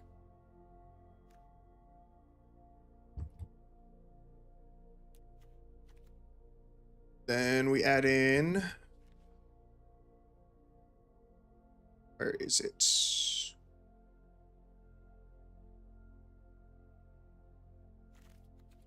Are we missing the other 1-drop where our opponent loses 3 life? Yes, Bump in the Night. See, problem with this deck list.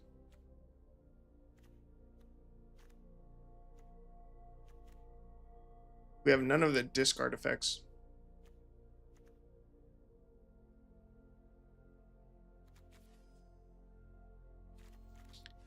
Nah, I don't like this deck.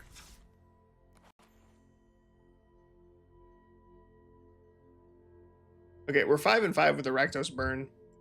I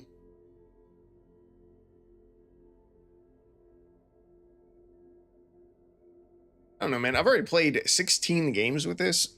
That's a lot of games. We have a 50% win rate. That's across all of the versions. There's like nothing more to learn about this deck.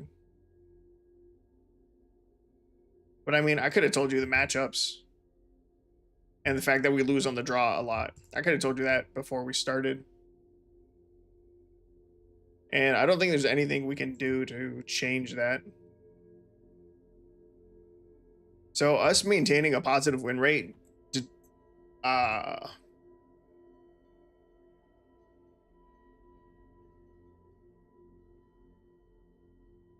can't think of the word. What's a word that means relies on? I don't know. It's going to rely on whether or not, or it's going to be determined by the facts. Damn, I can't think of the fucking word. It's going to be determined by whether or not we win the coin flip. I don't know. I'll keep going. I really want to play that other dude's deck, though.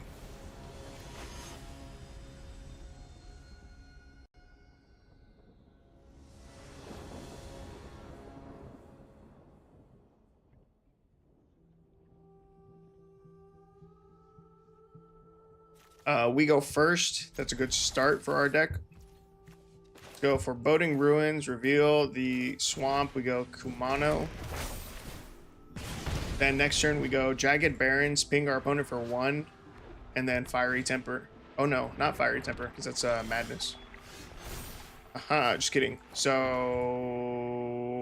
we do nothing. And I should have played Jagged Barrens. I misplayed. I thought I was going to grab the prize there.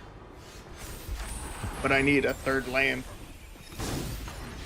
I mean, here I could grab the prize, discard, grab the prize.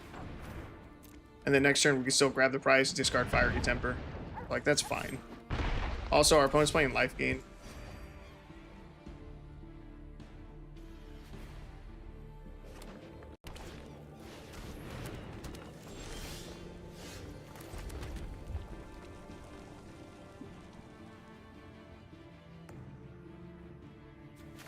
Let's cast Trouble, deal 5 while his hand is still full, and then we get to skewer the critics on top of that. Swing in for 2 more, set our opponent down to 6. We're really close to lethal next turn. Really close. So next turn we grab the prize, discard Fiery Temper. That'll be 5 damage. Our opponent's going up to 8.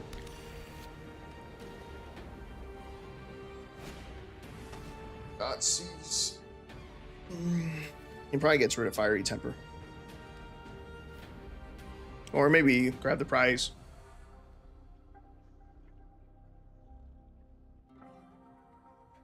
It's a tough decision. Fiery Temper is 3 burn. Ah. I don't have the mana. It would have been such a good punish. Let's go grab the prize, discard Jagged Barrens. We can swing in here, light up the stage, exile 2. Jagged Barrens for turn, bump in the night, and that's lethal. Alright, we got there. You only gain like 2 points of life.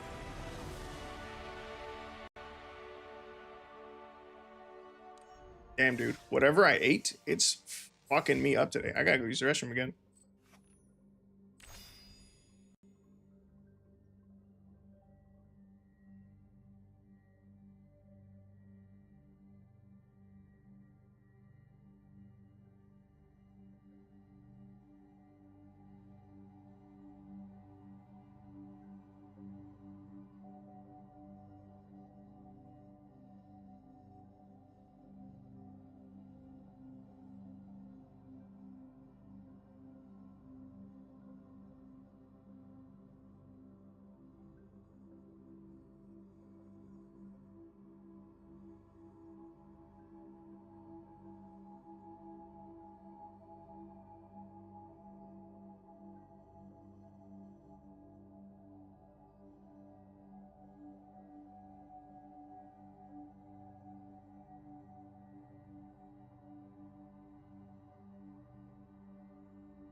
All right, we're 6-5 with the Rakdos burn. I think we'll just close it out. And then I will work on recreating the discard deck list.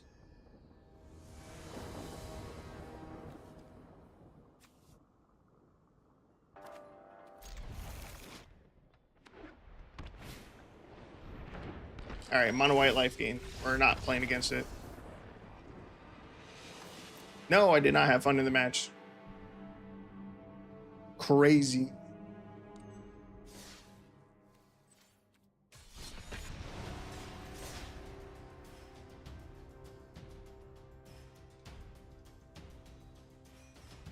All right, 4 more wins.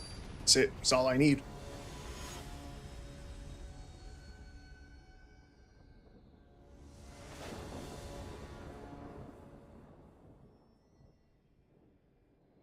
Opponent's going first. It's not a good start for us.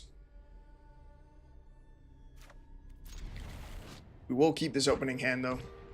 Don't be life gain again, dude. What is this?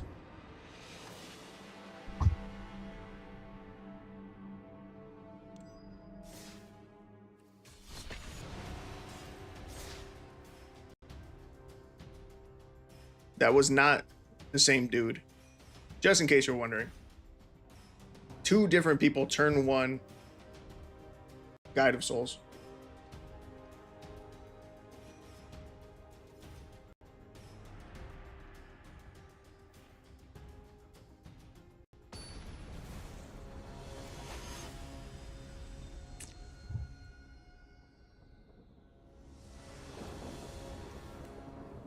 All right, we're going first.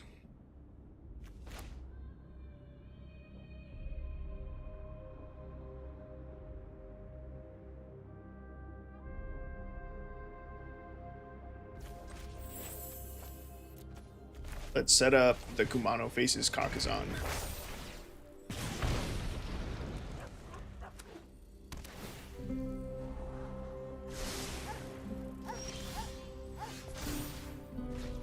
Set up the Jagged Barons, deal 1, cast Bump in the Night. Set our opponent to 15.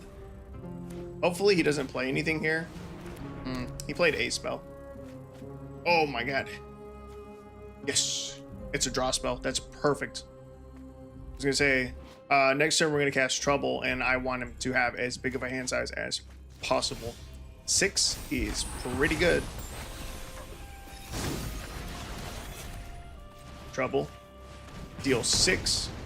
Swing in for 2. Set our opponent to 7. You think he scoops? We have 3 more burn in hand.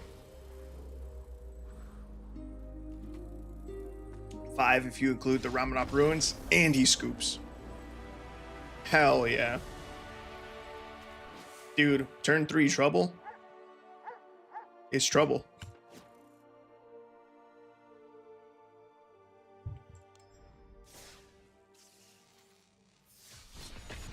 All right, it's 1 more victory in the bag. We are 7-5, 3 to go.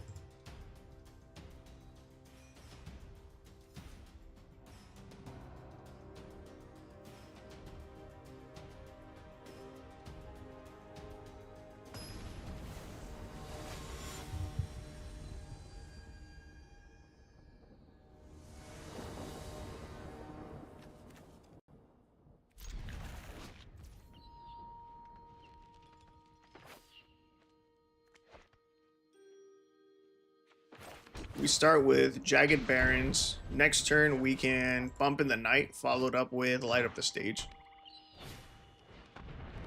Champion of the Perished is kind of scary. Bump in the Night. Light Up the Stage.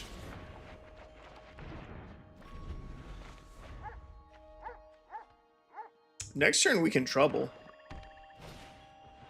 Damn it, dude. I was going to say, as long as he doesn't double cast, which, of course, he fucking did. We're going to do a ton of damage. We're going to deal 4, which is still not bad for 3 mana. But he just had to have double 1-drops here.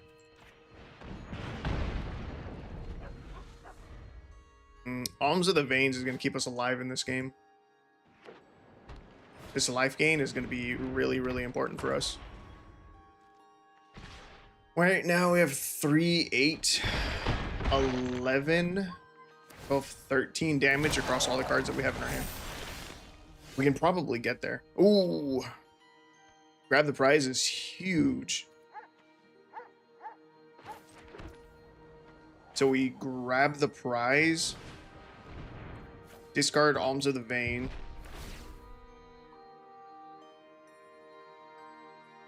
Cast this for the madness cost. Our opponent's going to lose 3, we'll gain 3. And he takes 2 more damage from grab the prize. We don't find a 1-drop to play, but that's okay. We set him down to 7.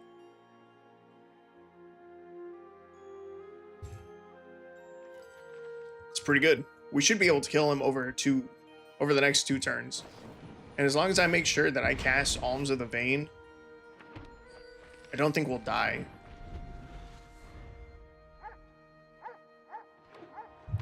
Next turn, I need to go Alms of the Veins and Viashino Pyromancer. I need Pyromancer as a blocker and then this to gain 3 life. Because I need to be able to chump block this Champion of the Perished.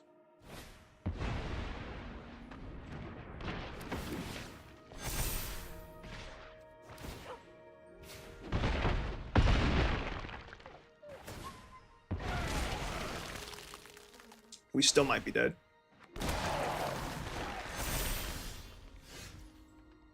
Does Fiery Temper get me there? I 1 minute short. I could grab the prize, cast Fiery Temper. That's 3 mana. And then I don't have enough. Wait, that's 3, 4, 5, 6, 7. Is that exactly lethal? Grab the prize. Discard Fiery Temper. Cast this for the madness. We still have a red source left for Viashino Pyromancer.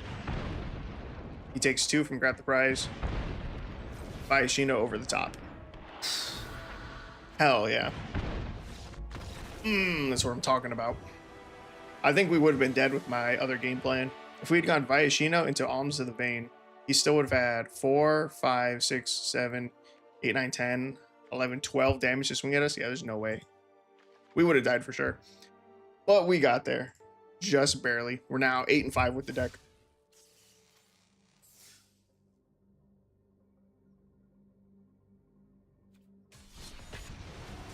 Two to go.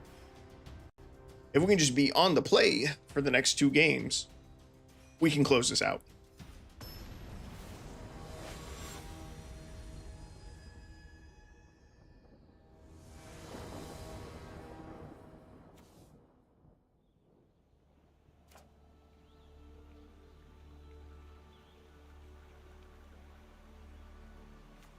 All right, opponent's going first. It's not what I asked for.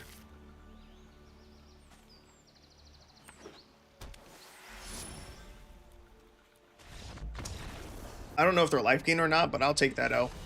We're 8 and 6. That ley line just counters us. Counters a whole deck. We would not be able to target him with any of our spells. It's just game over. All right, 8 and 6.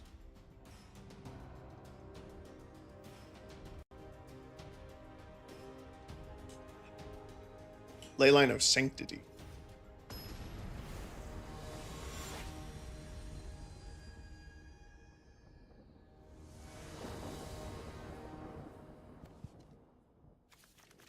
We go first.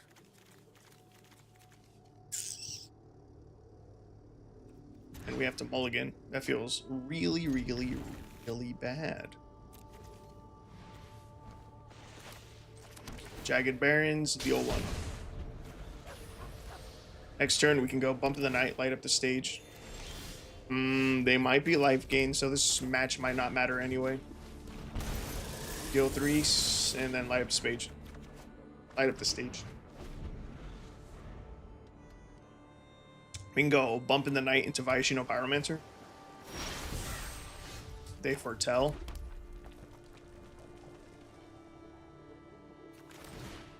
Bump of the Night for 3.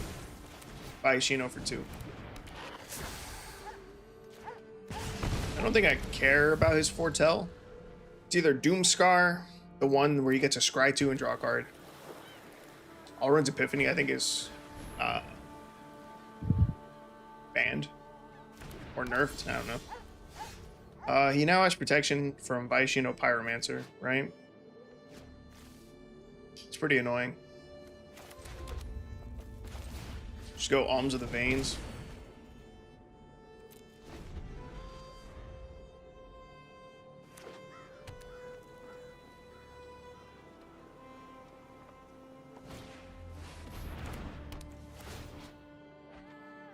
Let's enter draw a card. Each planeswalker with one or more loyalty counters on it loses all abilities, and it's a creature with power and toughness equal to the number of loyalty counters on it. It's weird. It's a weird card. Alright. Play out. Kamano faces Kakazan. This Vaishino Pyromancer doesn't do anything, so I'm just gonna... Oh, wow. It does do something. Because I couldn't target my opponent, this dealt 2 damage to me. Huh. I thought I would still be able to target him, and then it would just deal no damage, but... No. The wording on protection is, can't be targeted. It's crazy. We're going to choose Trouble. Have this deal 4 damage to our opponent. They go down to 4, and no attacks. We top deck a land, we can flashback Bump in the Night.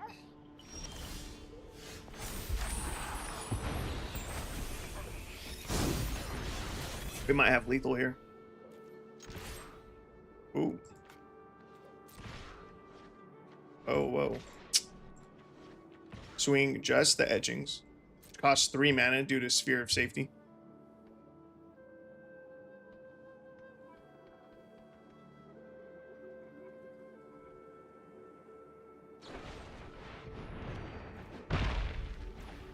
He just gained 8 life, which is a lot. Technically, he's life gained, and I shouldn't have even played out this game. But I didn't know he was life gained until just then.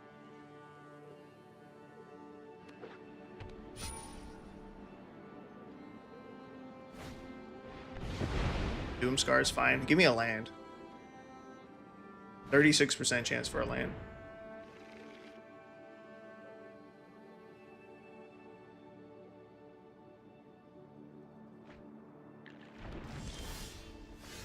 Bro, that's the one card that he has protection from. Are you fucking serious?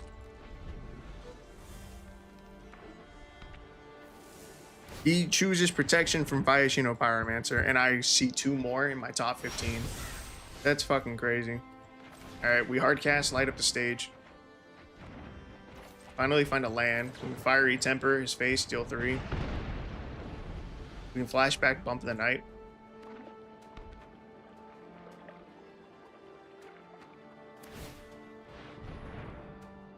He's digging for something. I'm going to grab the prize, discard Vaishino. See if he has a counterspell.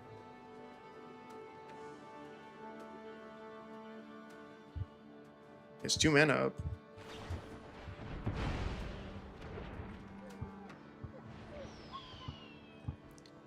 Effects like this should not exist. This is a really fucking stupid card design. You shouldn't be able to search someone's graveyard, hand, and library for spells and then get rid of all of them.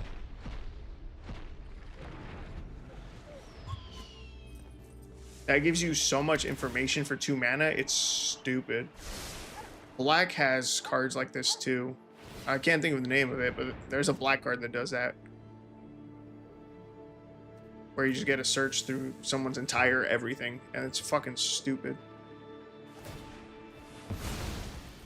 He just destroyed our land, so now I can't even flashback Bump of the Night. Oh yes, we get a basic. Oh, thank God.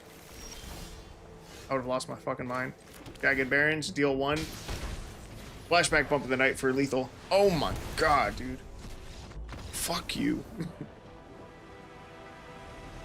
I did not enjoy that match at all. I'm glad we won though. 9-6. We go first or second on that one. We're on the play. One more game. One more game on the play. We should be able to wrap this up.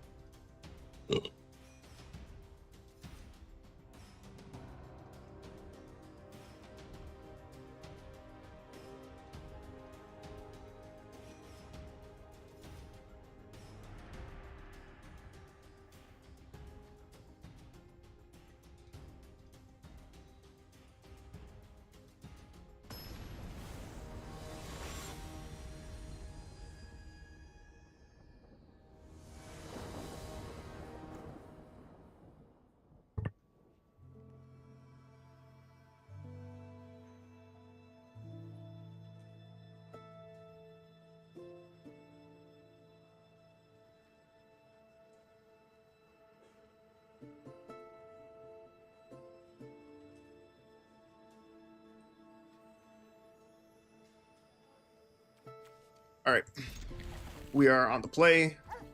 It's a great start. I'm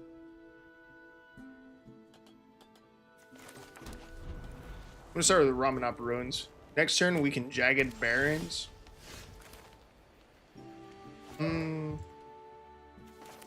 Actually, let's go Okiba Reckoner Raid now. Light up the stage for the spectacle cost. Take 1 damage, that's fine. We can't cast his Fiery Temper, and that's annoying. Hopefully we can top deck a Mountain. 16% chance. That's pretty low. I think we're just gonna lose his Fiery Temper. Badger Mole Cub is terrifying.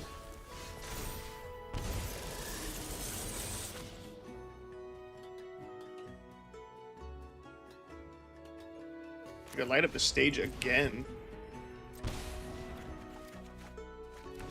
Does not really help. Our opponent has a full hand right now.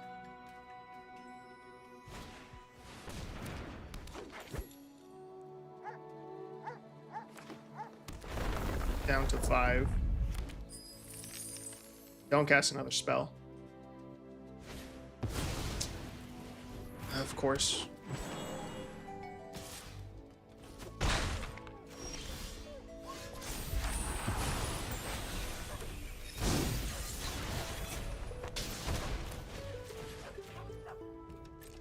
Can deal 4.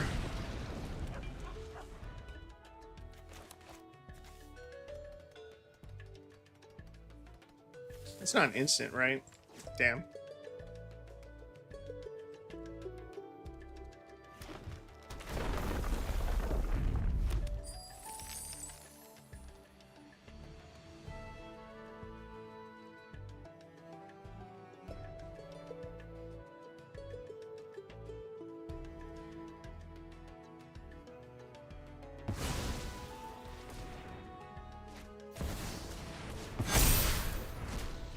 That's horrifying.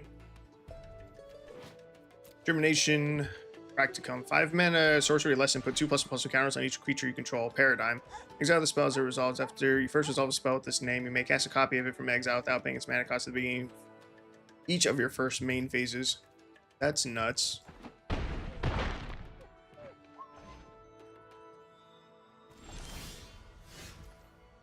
We're really close to dying. Palms of the Veins, that gives us 3 life. Bump the Knight, since our opponent down to 7. I have to leave up a blocker or we're just dead on board. 9, 12, 16. That's still lethal. Alright, we lost. 9, 7. Damn, we lost someone on the play too. That really hurts.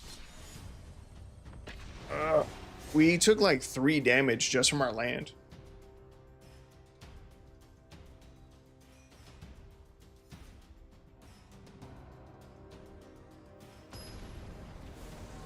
It wouldn't have mattered. We still would have died after the paradigm went off.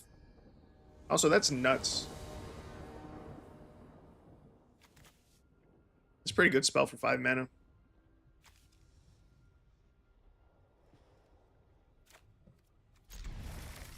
All right. Opponent's going first. Don't love that. There's no fucking way it's life gain, bro. Quit wasting my time with life gain. Holy fuck. 9 and 7 still.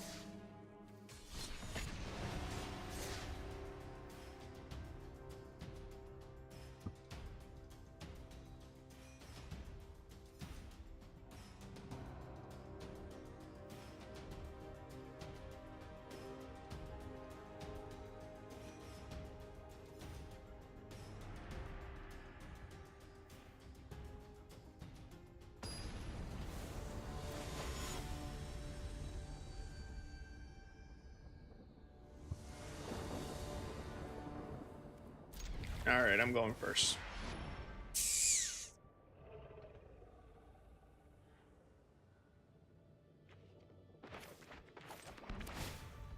Jagged Barrens for 1.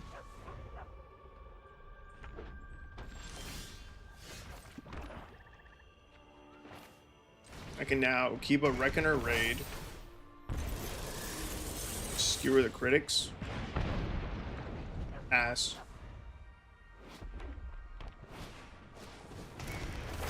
He has his own Kumano Faces Kakazan. Man, his artwork's tripping me up. And our opponent scoops. This looks like a mountain to me.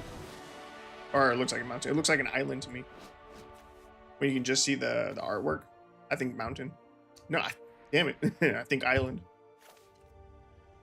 Alright, well, that was a very anticlimactic 10th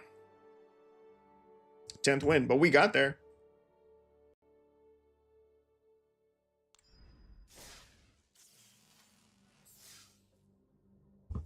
All right, let me see if I can figure out a discard deck.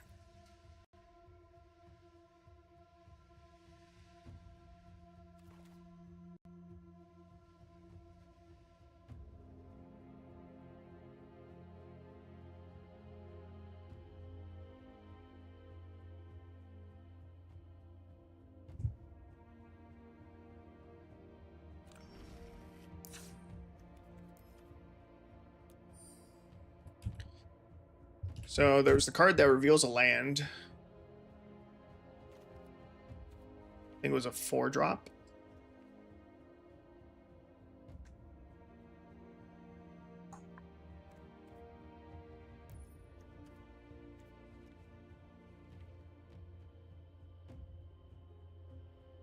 This guy. Balustrade Spy. Make 4 of him. We're gonna need the MDFC lands. Is that how you spell amoeba? No. Is that how you spell amoeba? No, ends in A. I can't think of it.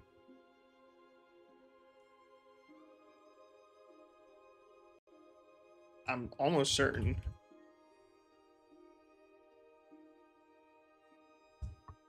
Yeah, I never would have gotten that.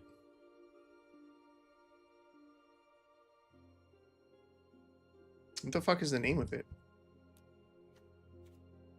Narcomoeba. That Arclight Phoenix. I could probably just find this deck list somewhere. Balustrade, turn 1, kill, deck list MTG.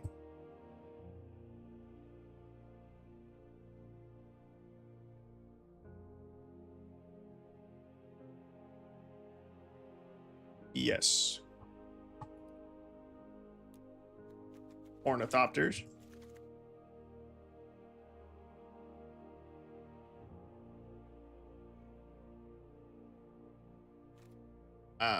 And group projects. That was the next big one.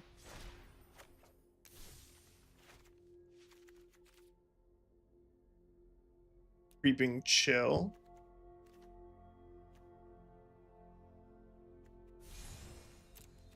Need a full playset of that. You need the Culling the Weak.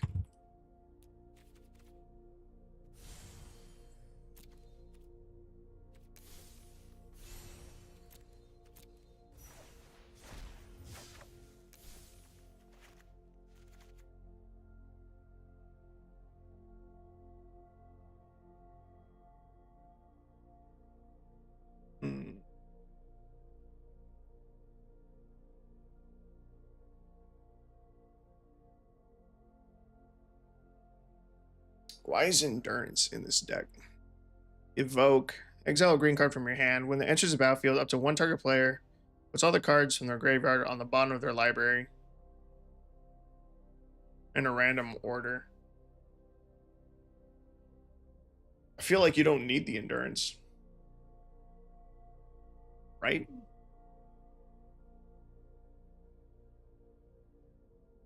The Sylvan Tutor and Worldly Tutor makes sense.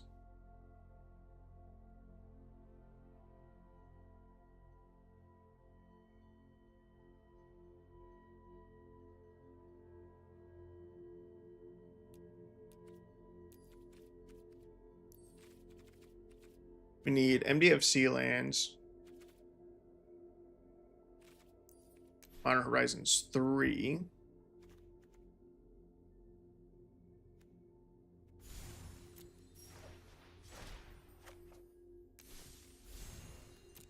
Ugart Trawler and Fell the Profane. These go in.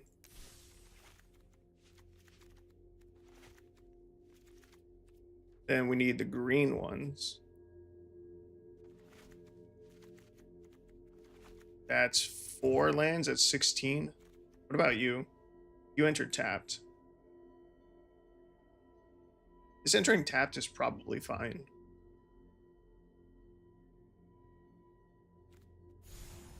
I want to run these ones.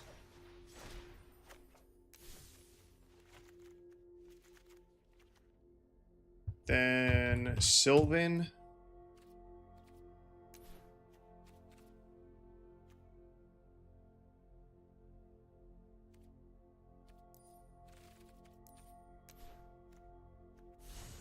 Need Sylvan Tutor.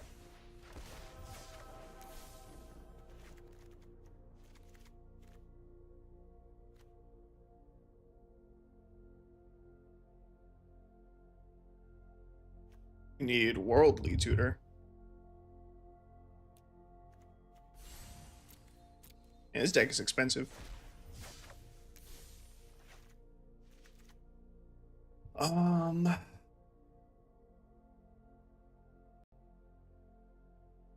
Could run the Agadeem's Awakening. The MDFC lands. Fuck this shit up. Makes it hard to figure out what you actually have in your mana base.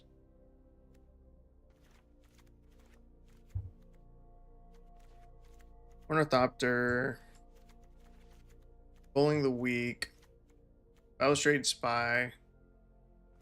And then none of these we're actually trying to cast. Well, group project we're trying to draw into. How do we draw into that? We just hope we get lucky. What do you say? Once enters, target player reveals cards from top of their library until they reveal a land card, then puts those cards into their graveyard. Do I just have to hope I get lucky? Do we win if we don't have group project in our hand? Oh, this has flashback. That's fine, actually. Yeah. I don't think we need the Agadeem's Awakening.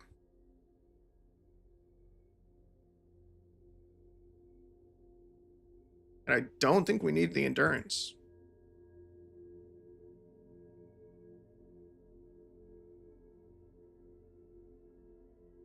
When Endurance enters the battlefield, up to one target player puts all the cards from their graveyard on the bottom of their library in a random order.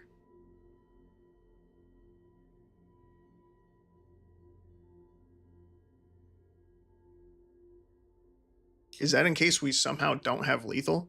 How much damage are we doing? That should be 12. This should also be 12. That should be 24 damage.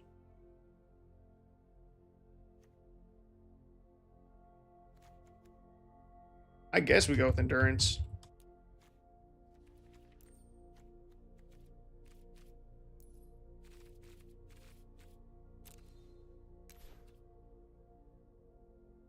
Did I misspell Endurance?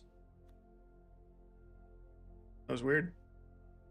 4 mythics just for this, huh?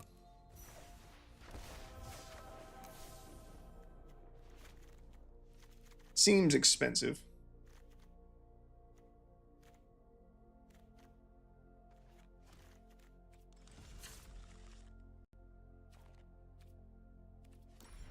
All right, let's see if we can get a turn 1 kill. I wonder how hard we need to mulligan. Well, if we don't have the Culling the Weak in our opening hand, the tutors don't help us. Both of the tutors are for the creature. Well, there's Culling the Weak in our opening hand. Let's see if we can get the turn 1 kill. So we have a green MDFC. Yes. We use that. We Sylvan Tutor. We grab the Balustrade Spy. Put that card on top of our library. Turn 2. We pay the 3 for Boggart Bog. We Cull the Weak. Sacrificing. Or we Cull the Weak. Wait, fuck. We need another creature still. Damn. Yo, this is hard. I think I just wasted a bunch of wild cards. There's no way we can do all of this.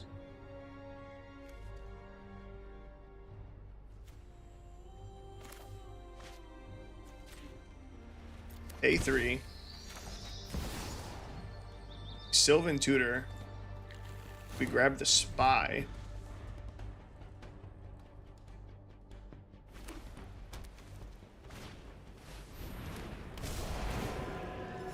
And we're going up against fucking Life Gain, of course. The worst matchup for this deck. We only have 24 points of damage is what I counted.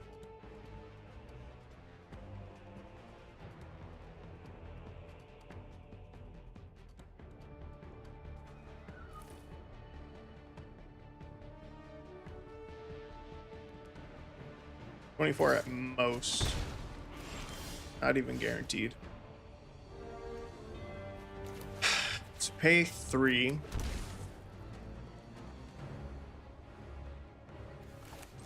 Yeah, see? So I have to use a Sylvan Tutor for an Ornithopter? That's crazy.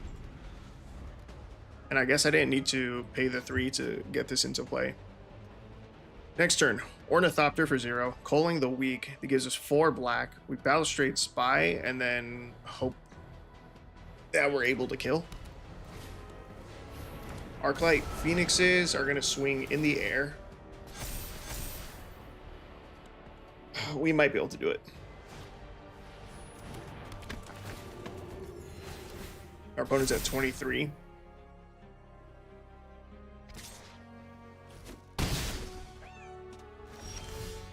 That's going to become flying, but it's tapped, so it's fine.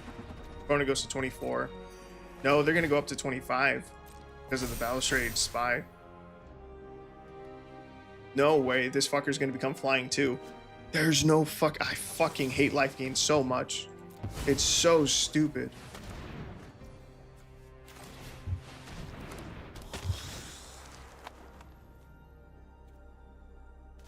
Target ourselves. Stupidest fucking archetype in the world. Oh my god. Decline. Decline. No, I need it. Oh my god, dude. I fucking can't.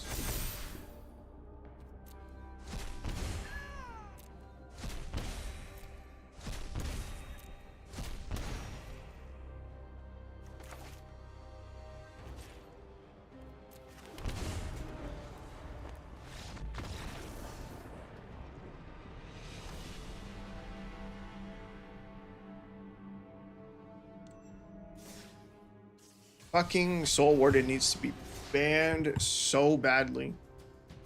Soul Warden needs to be banned. Authority of the Consuls needs to be banned.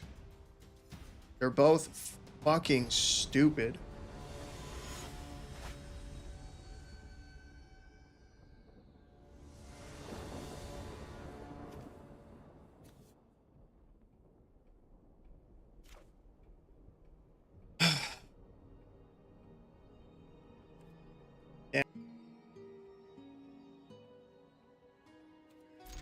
And keep 6. Toss back the Narcomoeba.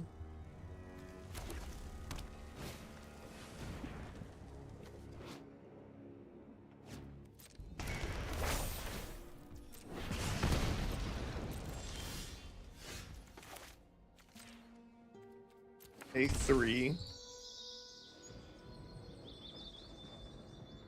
And do what?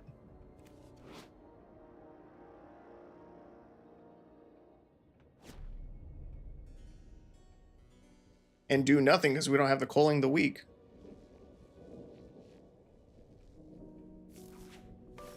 Fuck off, dude.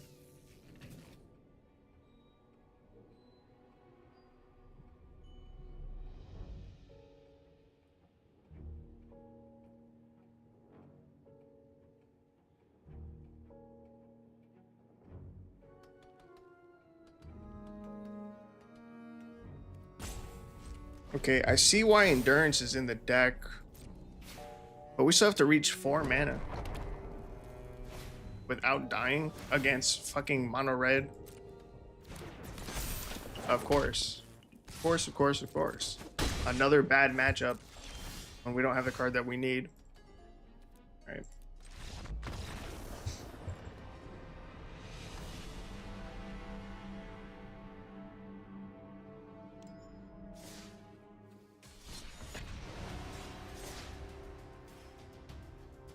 If our last opponent had been mono red, we would have fucking destroyed them.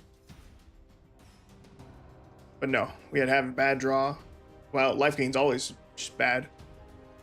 But we had to have a bad draw against a mono red life gain. Or mono red aggro. It's fucking stupid.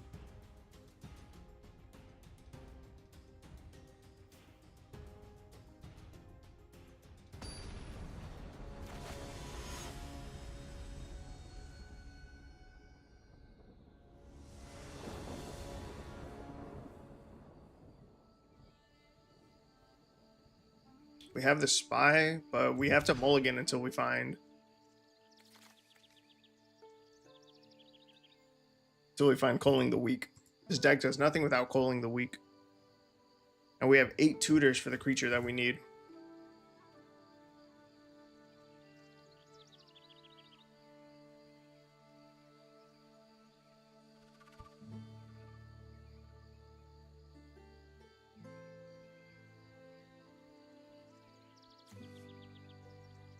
This gets exiled, doesn't it?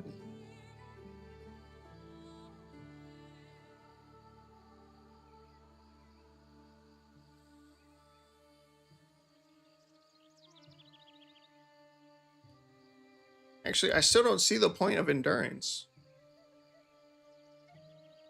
Endurance allows us to reset just so that we don't deck ourselves. Is that it?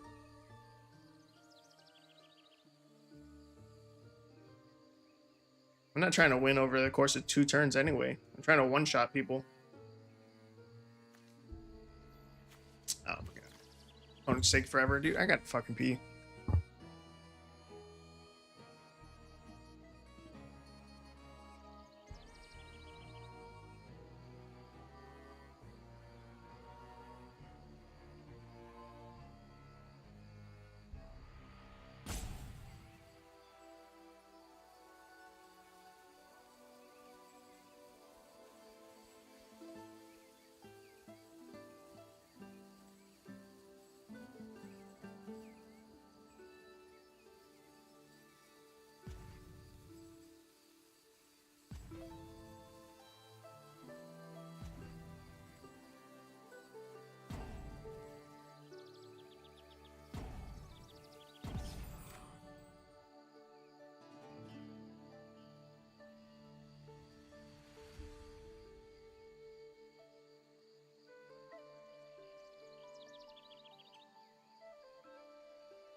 All right.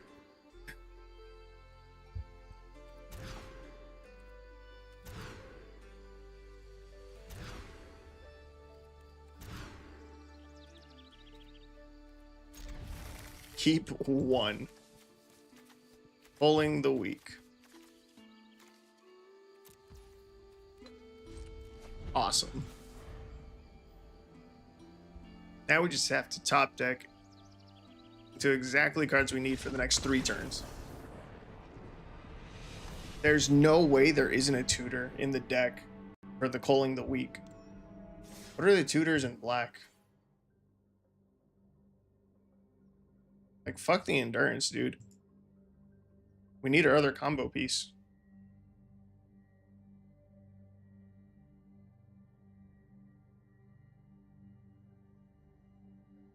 Yeah, where the hell is Vampiric?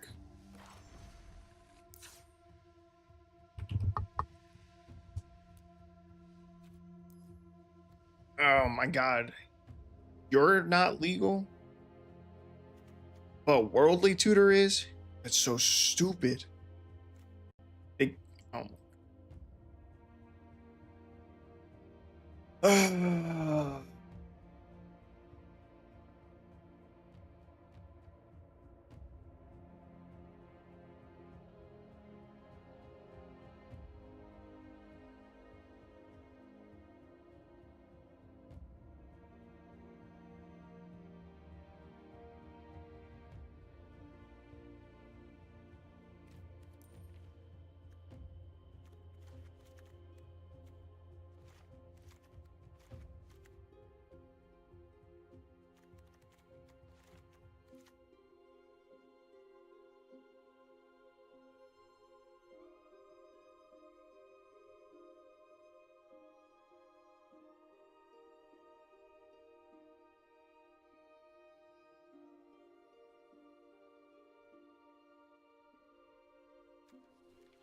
Okay. I have an idea. But it sucks. The idea does not work. Can't use Mystical Tutor. And Personal Tutor is a commander card. It's not supposed to be.